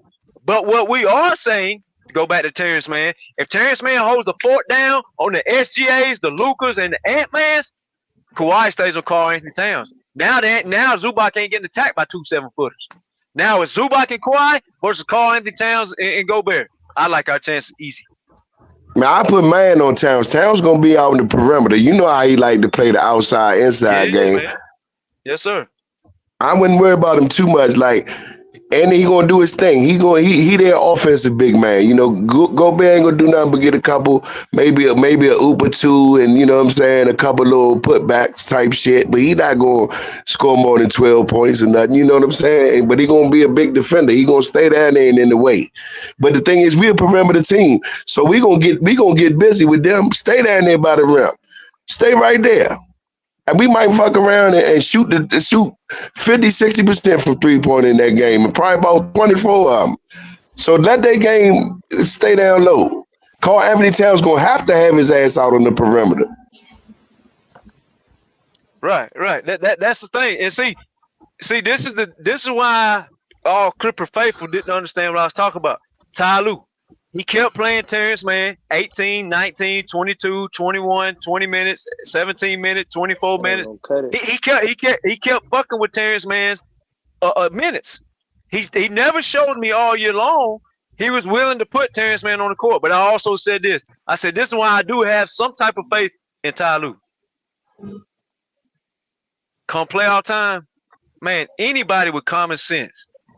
If OC Love and Thomas can sit up here, and everybody can sit up here and say, man, leave Terrence Mann on the court. If we can see this from the cheap seats, and these guys go in the film room every single day and watch film and scout teams and study teams. You heard what Ty Lue said a week and a half ago, y'all. I'm already ready for Dallas. That he showed me last night he was ready for Dallas because he let Terrence Mann off that fucking leash. The only person really spoke on that a whole lot besides me. Is OC Love has mentioned it quite a few times.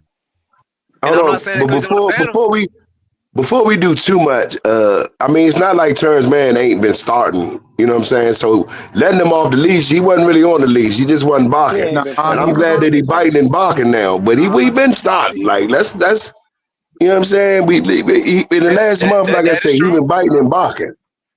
That is true. But how many times, OC, you can vouch for this, BJ can vouch for this, how many times have y'all seen Terrence Mann come out in the first quarter and be 4 for 4, 5 for 5, 3 for 3? And get this, brother. He didn't do it to Terrence Mann. I'm about to give you an example of him doing it to Amir Coffey. 1 second. Terrence Mann to go out there and lock up. He had SGA in jail. Matter of fact, he had Luka in jail last game. Luka was 9 for 25 that game. In jail. He's had all these point guards. He put Jamal Murray in fucking prison. Had him in jail. Next thing you know, at the end of the game. You didn't talk about what he did. You didn't talk about what he did to Devin Booker. He locked up Devin Booker 3 fucking times. You right, OC. He locked up Devin Booker 3 fucking times in a row, brother. And you look at the end of the box score, 20 minutes. So don't tell me he wasn't barking. That dude, yeah, Fox too. Fox had a good game, but he shot a fucking lot when he did. Yeah. But what I'm talking about, I ain't disputing what you're saying, but what I'm saying is unleash. You can't really unleash somebody to stop. You know what I'm saying? he got. Yes, you can. Yes, you can. Listen what I'm telling you. Listen what I'm telling you. When you look at the box score, brother, and Terrence Mann is 4 for 4, and he only played 22 minutes. But the other point guard is got locked up. So how can you explain to me De'Aaron Fox and Jamal Murray playing 40 minutes? Terrence Mann will be 4 for 4 with 15 fucking points, and he only played 20 minutes. But the other team's star played 42 minutes. That's a 22-point discrepancy, and that's why you saw the Clippers' defense. People make fun of their defense at times, right? Here's the kicker, though. Let's get to Amir Coffey. There was a game Amir Coffey started for Paul George or Kawhi, one or the other, right? Amir Coffey come out in this game. Same example. That's why it's a Ty Lue problem. It's not a T-Man problem. I'm about to give you Amir Coffey. He comes out in the game, big dog. He had 17 points at halftime. The Clippers was winning. He led the Clippers in scoring. Do you know how many minutes he finished the game? Did he get back in? He played. No. Listen to me. I want you to listen. 20 minutes, and he was cut off. So you telling me Amir Coffey led the team in scoring for the whole first half, out there playing defense, and he gets benched to 20 minutes, and you gonna tell me Terrence Mann wasn't barking? Nah, brother. Nah. Terrence Mann was barking. Terrence Mann was barking about 30 times this year. Now I will give you this though. Just so But that's like saying Norman Powell was barking and biting off the bench. So You know, Right. That's another problem. No, I agree with you there too. Let me present this problem to you too. And again, this ain't to pick on Westbrook. There was times where Powell was the past couple of years was averaging, because he got the ball a lot more. He was averaging and 10 of his fucking 20 points will be free throws. We need that bad. We need Norman Powell to have the ball. So he gonna draw all them fucking fouls, and that's what stops the bleeding, right? With free throws, stops bleeding, clock stops. Everybody gets a little break, gets a little rest. But when you bring Westbrook on the team, he takes the ball from Powell. Now you got Westbrook averaging 12 instead of Powell averaging 20 and drawing all them fouls. Me personally, I would unleash Westbrook as the bench lockdown defender and tell him lock up anybody he guards. Every star that's on the court, I want Westbrook on him if Terrence Mann's off the court. I want Powell to have the ball and draw the fouls and score the ball and get your 20 points. Westbrook, you make your living on the other end of the court. Now y'all 1-2 punch. But when y'all got to share the ball, it's kind of hard for y'all two to get hot, because when one of you hit a couple buckets, now the other one wants to take 4 or 5 shots. So it's kind of by default that it's hurting the bench scoring a little bit, because Westbrook gonna shoot and Powell gonna shoot. So it's kind of like you go back to the Dallas days. Your turn, my turn. Kyrie shoot, Luka shoot, right? It's the same concept. So give the ball to Powell, let Powell be the leading scorer, and tell Westbrook do everything he does great. Go jump the pass lane, give me some steals. Go get all the fucking rebounds. Go lock somebody up. Talk your shit. Pump the crowd up. Pound your chest. Give the team some swagger. Give the team some attitude. I want you to do all of that. Powell, go get me 20 points. And pound your chest on offense. Westbrook, come on in and you and Coffee lock up people. All right. So let's give. And I'm just making the conversation. I'm not debating what you're saying, but I'm saying let's give Kawhi that same conversation that you giving Man or Coffee, where you say, hey, we have a game where we blowing the team out, like his last game, and Kawhi 4 for 4, and he's got 20 points. Do we leave him in because he's the hot man? And yeah, the injury part, I mean, yeah, that's gonna make a difference in the decision. But do you really leave him in? Right. We got the team that can make them adjustments and put them lineups in. The way we say, hey, we gonna keep our scoring offense in. Right. In the playoffs, and rest him. If Kawhi, if in the playoffs, if Kawhi and Paul George, if they going into the end of the first quarter, bro, with 15, 20 points, 18 points, and they like 7 for 7, and they can't be stopped, you damn right. I ain't bringing them out, because here's the thing: you ain't got the defense on the other side of the court to stop Kawhi when he gets hot. You ain't got the defense on the other side of the court to stop Paul George when he gets hot. You know what you do have to do though? Now you got to double them. You know what happens when you double them? The same thing all Clipper Nations. Here comes Powell. Here comes Harden. Here comes Paul. That's the problem with Dallas. See, they couldn't guard. They were struggling to guard us without Kawhi on the court. When he gets on the court, you know he's going for 30 or 35 in the playoffs. You already know that. I don't give a fuck if he's in shape or not. You know what time it is when Kawhi gets on the court. There is no arguing that. The man has averaged 30-plus points for his last, listen to me, 50 playoff games in a row.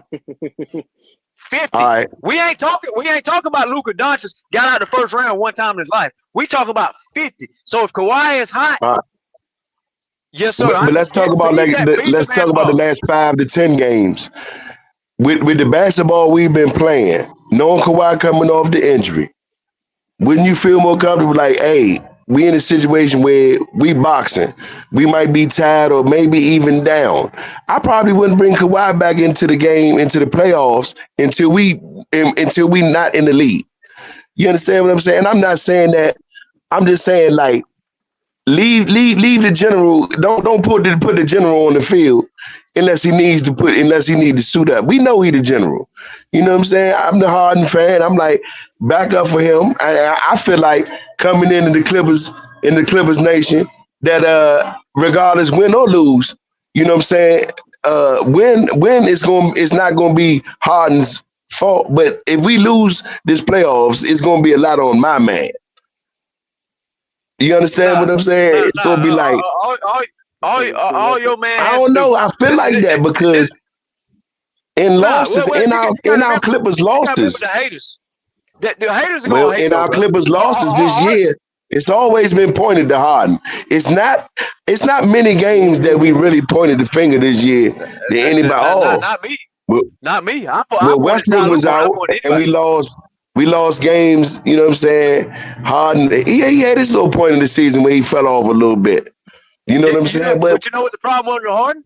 That wasn't Harden's fault. You know whose fault that was? That was Ty Lue's dumbass for playing Harden 40 fucking minutes a night all year long. The man is old. He's tired. Play him for 28, 30 minutes and rest the dude. Let Westbrook have the ball. Let Bones Highland have the ball. Let Paul George have the ball. That's a Ty Lue flaw. Westbrook, Harden is not in his prime, bro. Why are you playing him for 40 minutes? You wearing the man out.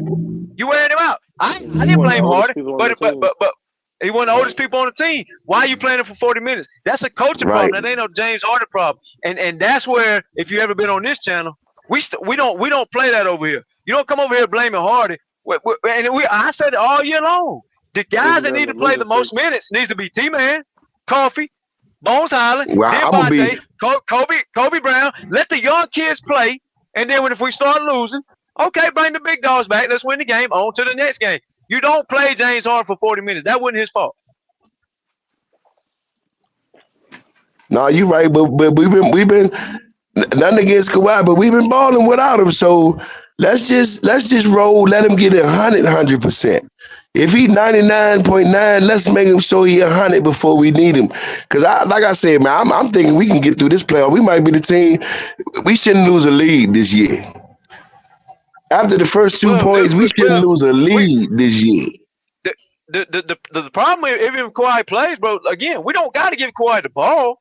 Just play him to get him in shape. Because at this point, we playing with house money. When you go to the casino, they call it house money, right? We playing with house money. I do that. We can do that just put Kawhi on the court. Just put Kawhi on it. Because here's the kicker why James Harden's still gonna get his points, bro. This is what people don't understand. The number one defender has got to go on Kawhi. And not only is that not going to work, you got to bring a double team. Okay, now you know what you do? You bring a double team? Brother, you just left James Harden and Paul George on the island. You're going to get fried. And when you get tired of getting fried, your legs are tired, you want to bring in some subs? Them subs can't guard Powell and Westbrook. But the NBA is in trouble. I've said this all year long. The only way out for the NBA is Ty Lue to play too much offense, a.k.a. Powell, Harden, and Westbrook at the same time, and people start picking on them. Because as good as Westbrook is on defense, on the ball, he gets lackadaisical on rotations. He gambles too much, and when he gambles, he don't get back. And when he won't always rotate to help the helper. He's going to rotate to get a rebound though. Hey, bro, we stay the same view on Ty Lue though. He do make some funny decisions, but I'm not gonna say he don't have the hardest job this year, because when you got 12 good minutes and 14 good players, do the math. How much can you really do, bro? Like when y'all up, like you gonna see players come out that score. He got a hard job. I agree, but he do always get a blessing. He got a big gift, but the thing is, what do I do with all these toys? No, I get that. But a smart coach would do this. James Harden, you playing 28 minutes. PG, you playing 28 minutes. Kawhi, you playing 28 minutes. Bones, get ready. You're getting an uptick in minutes. I want my stars to do this. But how do you do that in situational basketball? How do you do that in situational? That's a good regular season point. But what about the playoffs, though? That's what. Well, in the playoffs, you cut the because you might have to pull PJ Tucker off. Look, here I go again. You might have to pull PJ Tucker off and let him jump on Joker's ass for a few minutes too. Let him get him. You know what I'm saying? Well, that's cool. That's cool if you need to. But this is what you do in the playoffs. You let the dogs off the leash. They all playing 40 minutes. That's when you play 40 minutes. You don't play James Harden 40 minutes for 82 games, bro. He's old. Because you know what? Take care of the man. But you know what I like about our team, but I don't like playoff-wise? Playoffs, the roster get narrowed down to 8, 9 in the rotation. We still rotating 14. With our DMPs coming in time to time, game to game, and producing too. So, like I said, that's the only hard job about Tyronn Lue. He got too many bullets. He got too many guns. That man got the mule kick right there. He got too many guns. Nah, he's got the perfect amount of guns. This is what I'm He got to know saying. how to use them. Stop playing Harden for 40 minutes. If Harden, Paul George, and Kawhi go out there and they put their foot on people's neck, the game's over at halftime. How many minutes can you play in one half, brother? You ain't got to play all the minutes. You know what you do? Ball, you know what you do? Bones, T-Man, Coffee, Diabate, Kobe Brown, Brandon Boston, PJ Tucker, Daniel Theis, Plumlee. Y'all get y'all's minutes when the big dogs get done eating. The big dogs, y'all ain't playing by 20. All right, you want a prime example? Golden State Warriors. Every year, brother, they starters set the whole fourth quarter. You know why? The big dogs put the shit away early. That's how you have too many guns and you use them the right way. That's how you do that. Same with the Chicago Bulls. There was a lot of times fucking Jordan and Pippen and boys, they didn't have to play the fourth quarter. Right. Same with the Spurs. Greg Popovich. There's a lot of fucking times the big three didn't have to play fucking. You know why? Because you let the dogs off the leash and tell them to go hunt. When they get done hunting, the game is over. Why is the game over? You got Jerry West as the general manager. He builds the team the way it's supposed to be built. Ty Lue was just wet in the fucking bed, overthinking the shit. Unleash Coffee. Unleash Terrence Mann. Let Bones play. Let these kids play. Now, if they start blowing 30-point leads, so it gets down to 18, cool. Timeout. Dogs get on the court. Blow the lead back up to 30. Timeout. Dogs get off the court. Now, by the time the end of the game's over, they play 28, 30 minutes. You beat the hell out of everybody all year long. You got the number one seed. All the young guys got all the experience they need to get for the postseason, right? Then if you need them, they're fucking ready. But when you bury them in the depth chart because you want to play old man, like I want you to think about this. If you was taking you had two personal cars, and you had to drive from California to Florida, are you driving the fucking 38-year-old car, or you driving the fucking car fresh off the lot to Florida? You ain't driving the old car.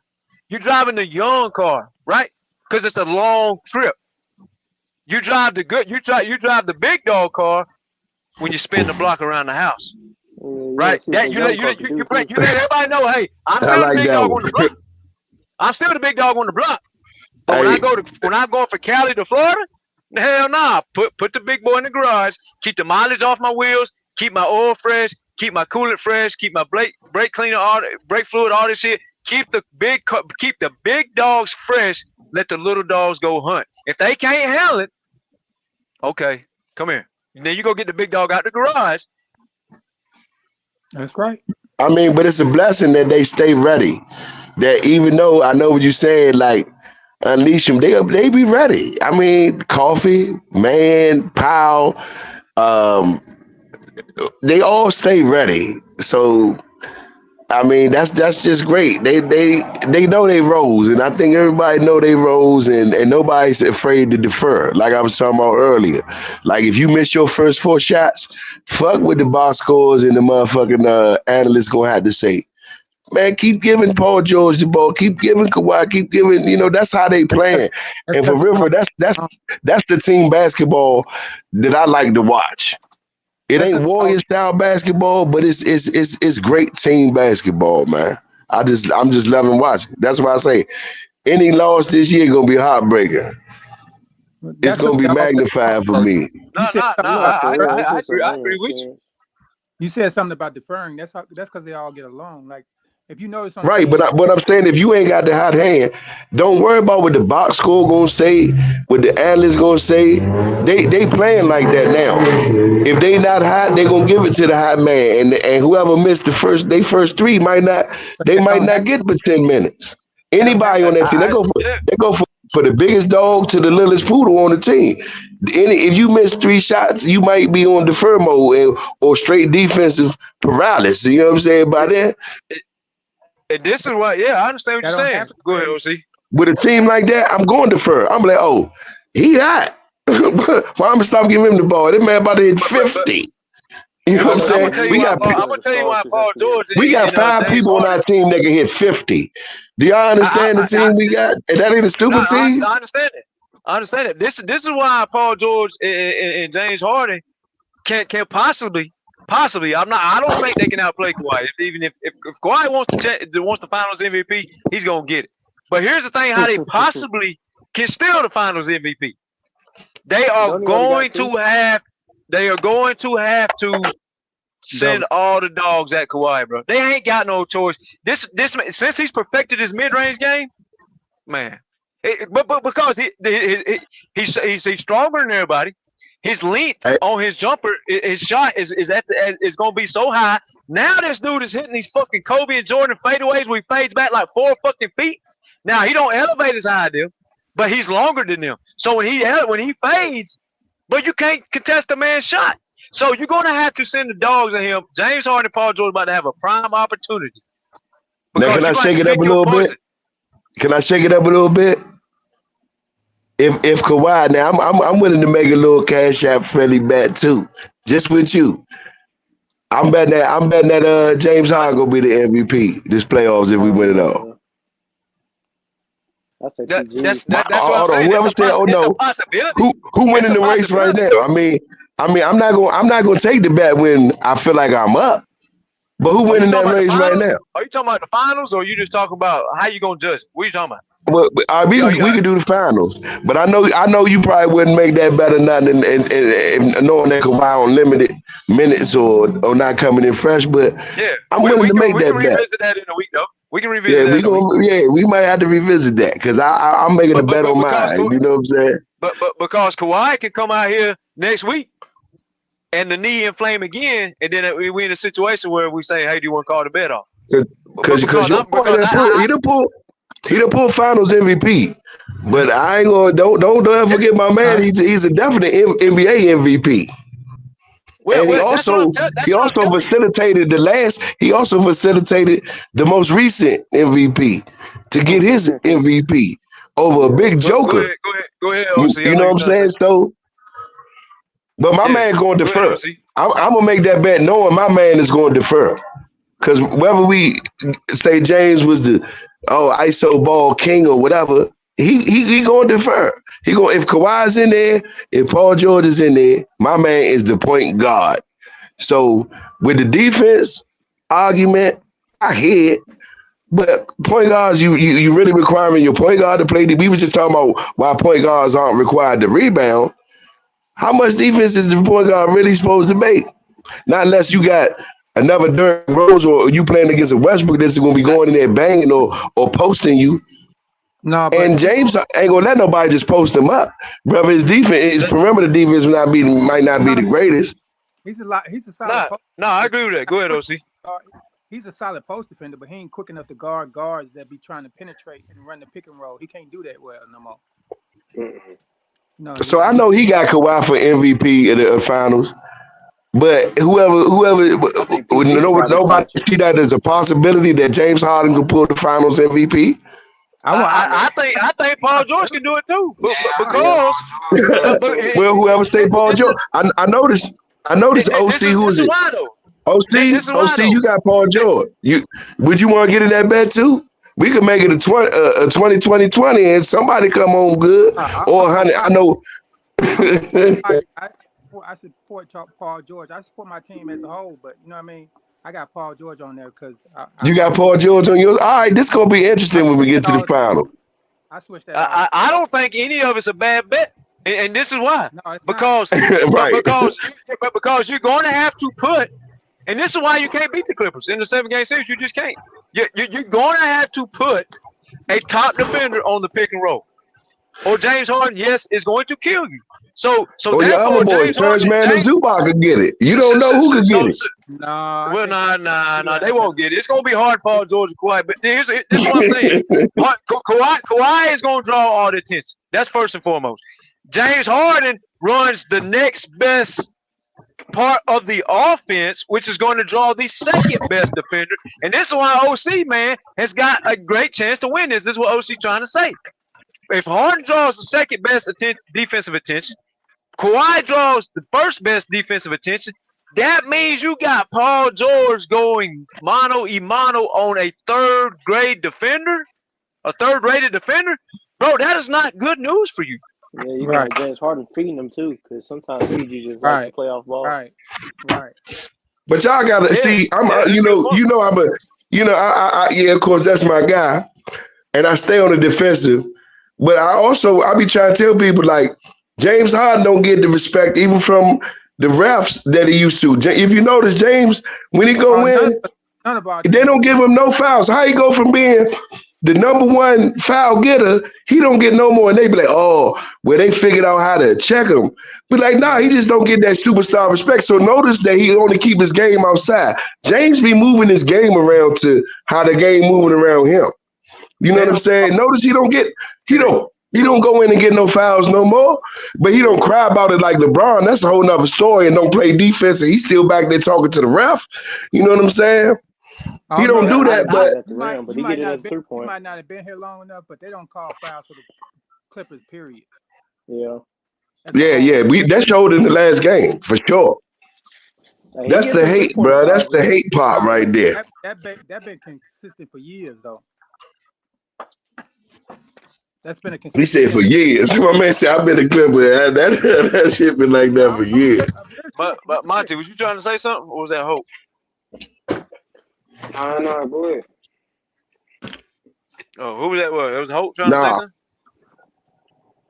But my man don't get no inside fouls no more. If James could get back to that dribble drive that we know he can do, and the kick out and the lob, but he can't. He know he not gonna get them fouls. But I'm just saying that's just one thing. They took it from my man, but like you say, yeah, they've been robbing the Clippers for years.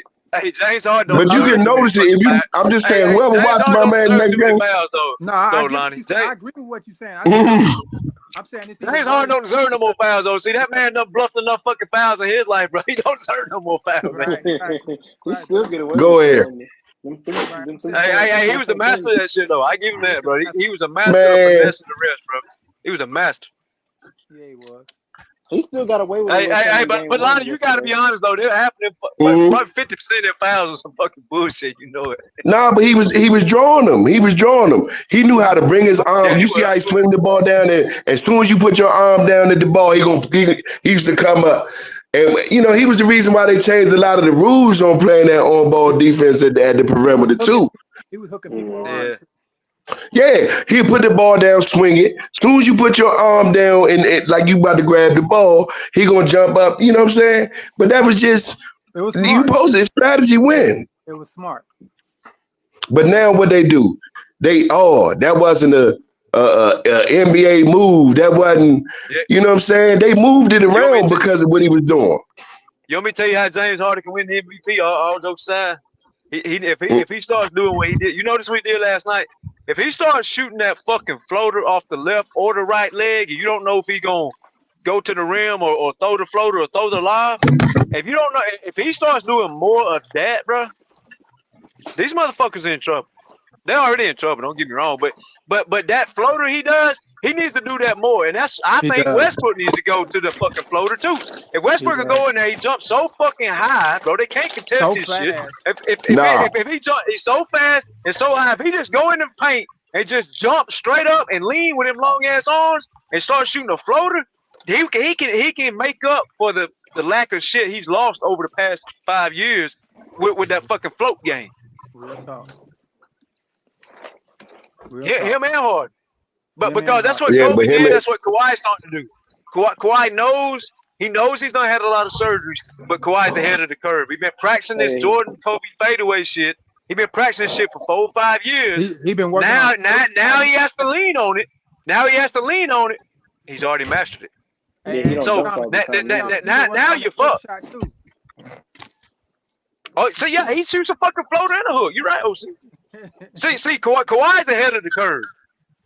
He knows he's got to add stuff here or there. He been working on this shit for 3 or 4 years. He knew this day was coming.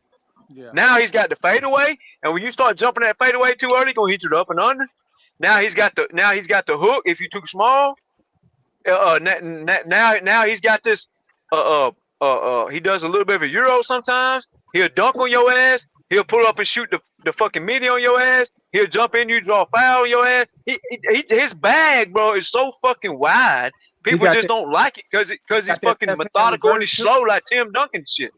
It's boring to watch. But I'm gonna be honest with you though, bro. He's not our best scorer. He's not. He's our best two-way player. He the best two-way player. I don't It's know. it's really it's really whoever you want to.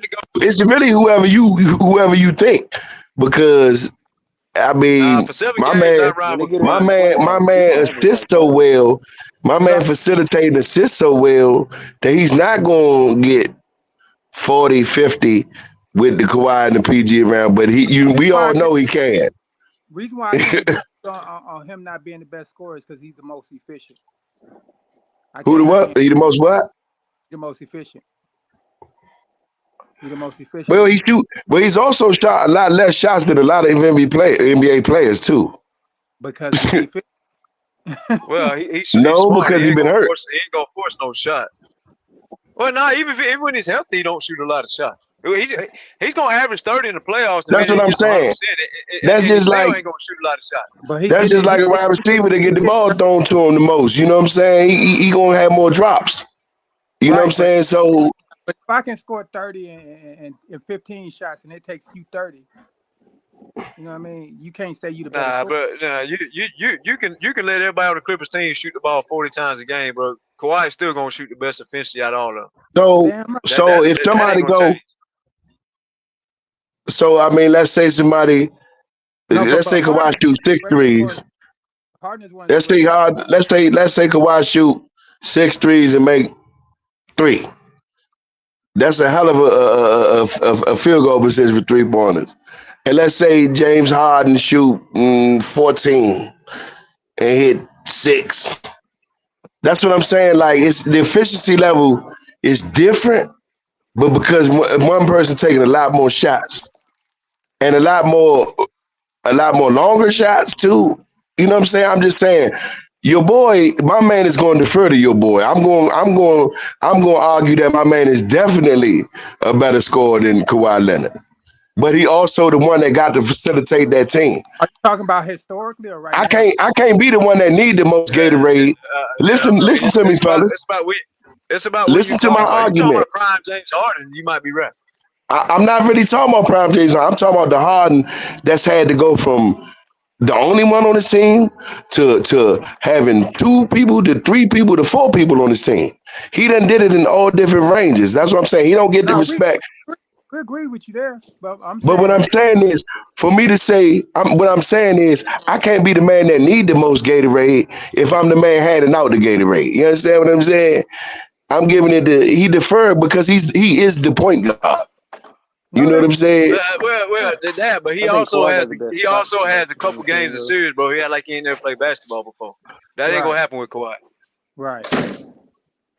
He said he act like he ain't never played before. Yeah, sometimes. Man. Even have a brain fart. We can't watch Shaq and the Fool. Shaq and the Fool highlight 1 or 2 plays.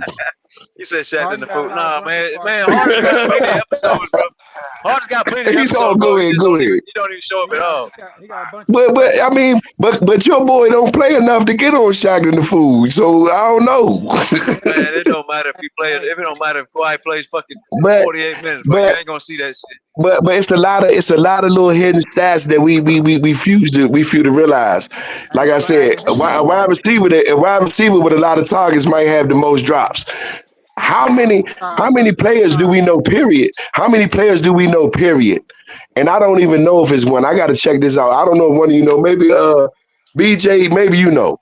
How many players have even had the ball as much and then ran up and down the court as much as James Harden through this whole for everybody that's even playing right now? I don't believe it's probably another player that's had the ball in their hands more than James Harden. So the turnovers, the Shaq and the Fools that we talking about, them is the drops that I'm talking. That's the T.O. drops. My man is T.O. You know what I'm saying? Them the O. But he dropped the ball a lot. But he got a lot of balls thrown his way, Holmes. You know what I'm saying? Like, he got a little bit more than Larry Fitzgerald. Larry didn't drop none, but T.O. had a hell of a lot thrown to him type shit. You know? It's a little argument there. No, I get what you're saying. And Harden is no question one of the greatest scorers ever. That's a fact. But at this point in his career, you can't say you're a better scorer than Kawhi. This dude is ready to say Harden is the best player on the team. I mean, man. What's up, bro? I already said, I already made my prediction. I don't know if you were right. I did predict him to be the Finals MVP. I say Bruce, he wants to 50 bet now. G, but He wants to bet, Bruce. He wants to. Well, you know, Bruce. Okay, let me break it down to y'all. Lonnie's a Harden guy. Bruce ain't a Harden guy whatsoever. So Man, He just ain't a hard guy. Who your guy? Who your guy, Bruce? Give me your He's guy. not Jim. He's not James See, Harden. that's that. Because I can't. You ain't giving me nobody to fight against. Who he fighting for the MVP of the finals? the Kawhi. best player on the I'm team. gonna put The best player on the team. who the Somebody general, who's the not one that don't got to get on the field. General Who's the Kawhi. general?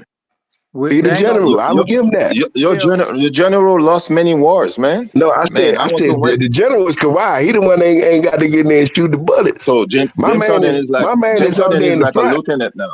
No, But James Harden is he like the Marine.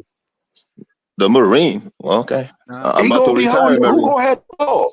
Who gonna have the ball more than anybody? Fuck playing time. Who gonna have the ball more than anybody?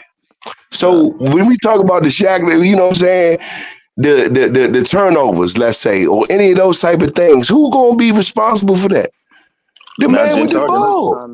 Not James Harden.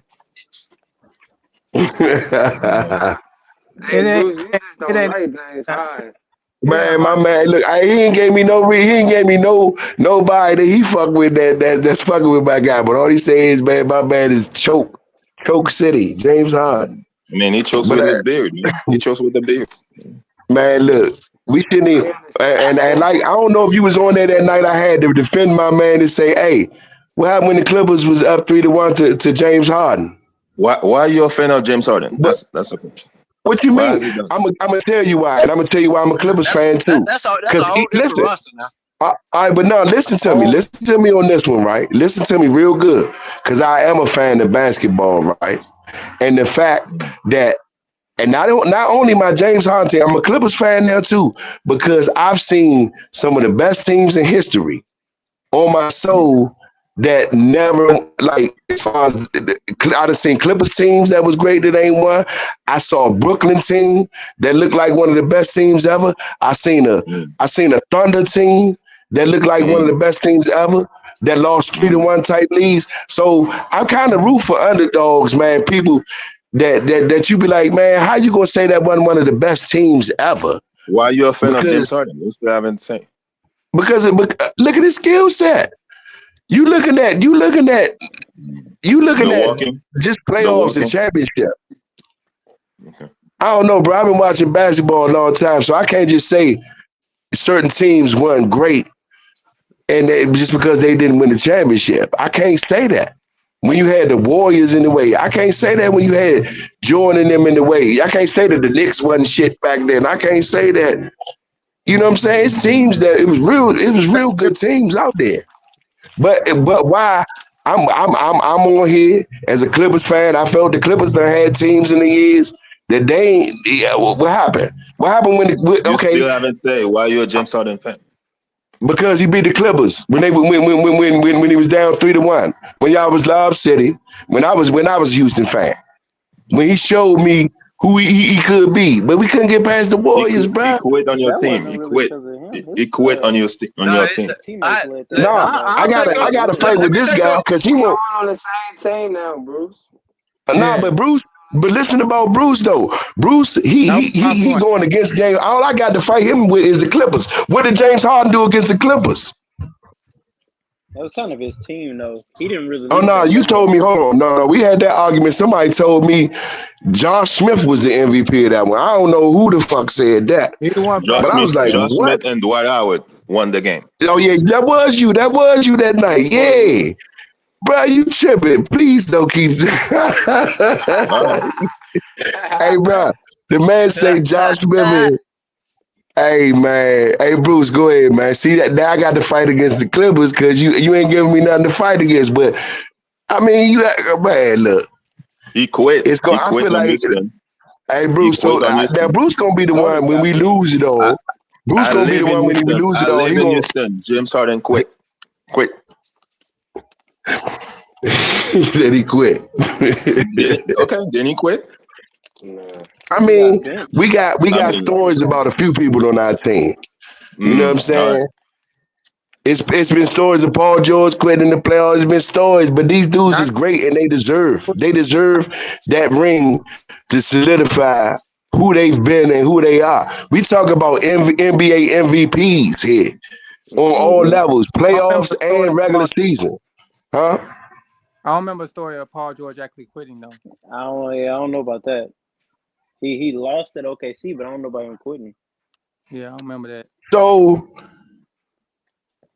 So I mean, for all the Paul Georges, Russell Westbrook, Harden, Lillard, for all these players, I swear it'd be a whole lot of hate against James Harden. You know why? Because James Harden don't listen, and I ain't saying y'all street dudes or whatever y'all are, but a lot of dudes be swearing they street dudes, but then they be like, man, James Harden, he hang out with strip clubs and he fuck Kardashians in the off season. Like, bruh, it's called the off season. Like. You do your job when you at work, right? But when you off, right? He ain't got no wife to go home to. Why do we go into man personal life and shit like that? And we forget that he can play basketball. Let me do a James Harden. See you later.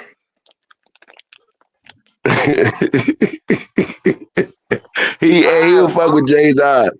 Who is his favorite player? I don't know. Bruce is like he just like the Clippers. He not really a person player like. But he didn't answer the question when I said, oh, he joking, but James Harden put the Clippers away. Let me explain. So Bruce he's a Golden State first fan, I think, if I ain't mistaken. Steph Curry is his guy, but the Clippers is his second team. And he ain't never like the Harden, so it's gonna be hard to persuade him off of Harden. So how the Clippers your second team and you ain't got no favorite player? But he did give Harden a shout out. He did give Harden a shout out a couple after the Clippers went on that 25-6 run. He said he didn't know James Harden could play like that. Blah blah. Man, that's all I heard. Look, every time I come on, that's all they can say. Oh, James Harden, he did his thing last night, but that's a choke bag. You know what I'm saying? Are we happy that he giving us W's and put us in the position we in, or what is? What's going on here? That's because they looking at what he did in the past, you know. But what I'm saying is it not a few of us? Is it not a few of our players on the team that ain't got the resume in the playoffs that like we wish they had, which is basically a chip? Because my man done went to Western Conference. Let's be for real here. He done went to Western Conference Champions, and you know David versus Goliath. He done did that. Russ has too. Exactly. That's my point. But that's how I became a Clippers fan, because I just like good basketball, bro. And I don't like to see teams like a Brooklyn. And I'm sorry, it might sound like, yeah, some of these teams did have James Harden on it. Now that you meant like the Thunder, Brooklyn. But bro, it was no reason why some of these teams wasn't what it was. You know what I'm saying? No, we same team now, so it don't even matter. Yeah. But all I'm saying is, my man is the point guard. Hey fellas, I'm finna jump off here. Monty, Lonnie, Hope, OC. Yeah, I'm finna get out. But we'll chop it up tomorrow, fellas. But it was good talking with y'all, man. Sorry y'all had to listen to the messy shit. It shouldn't have been brought up, but it was. I had to address it. So hopefully y'all understand where I'm coming from, man. I appreciate y'all on the show, man. Right, that's your business, bro. All right. Yeah. All right, fellas. All right, salute y'all. I'm out of here too. All right. Much love. Well, yeah, man, them niggas just got balled out, and we could definitely win the championship for sure.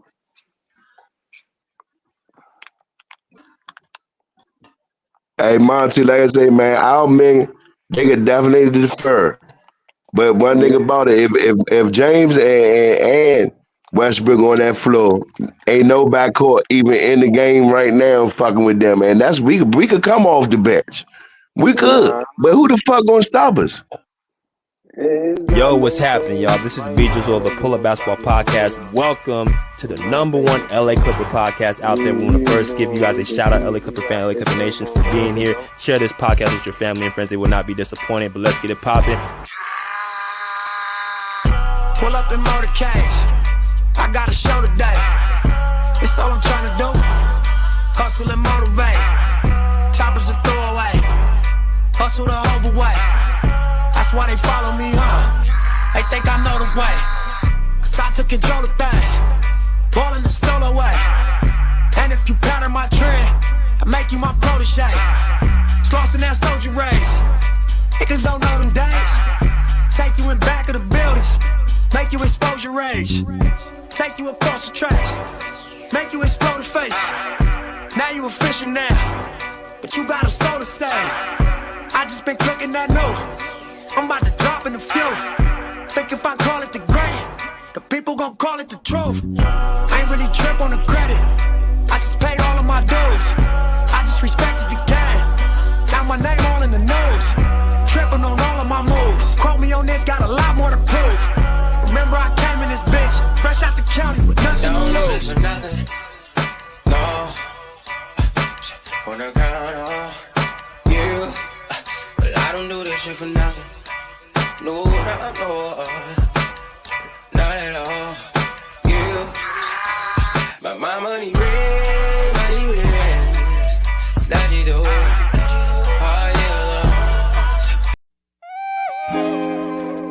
I'm feeling good, feeling alright tonight. I'm feeling good now. Yeah, it's all good in the neighborhood, homie. Yeah, feeling right. I feel good, I feel alright. Cruising through my neighborhood on a warm summer night. I feel good. That's right, I feel good now. Summer night.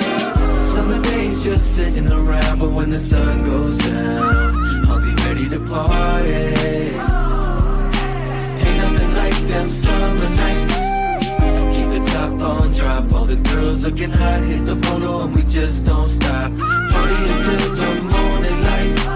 Ain't nothing like them summer nights. I just kicked it at home. I polished up the chrome, called the Ruka on the phone. Let her know I'm home alone. It's 7:30 and the sun's going down. It's a summer night and the fun's going down. I pick her up and she looks all dolled up. Sitting passenger in my rag and Paula.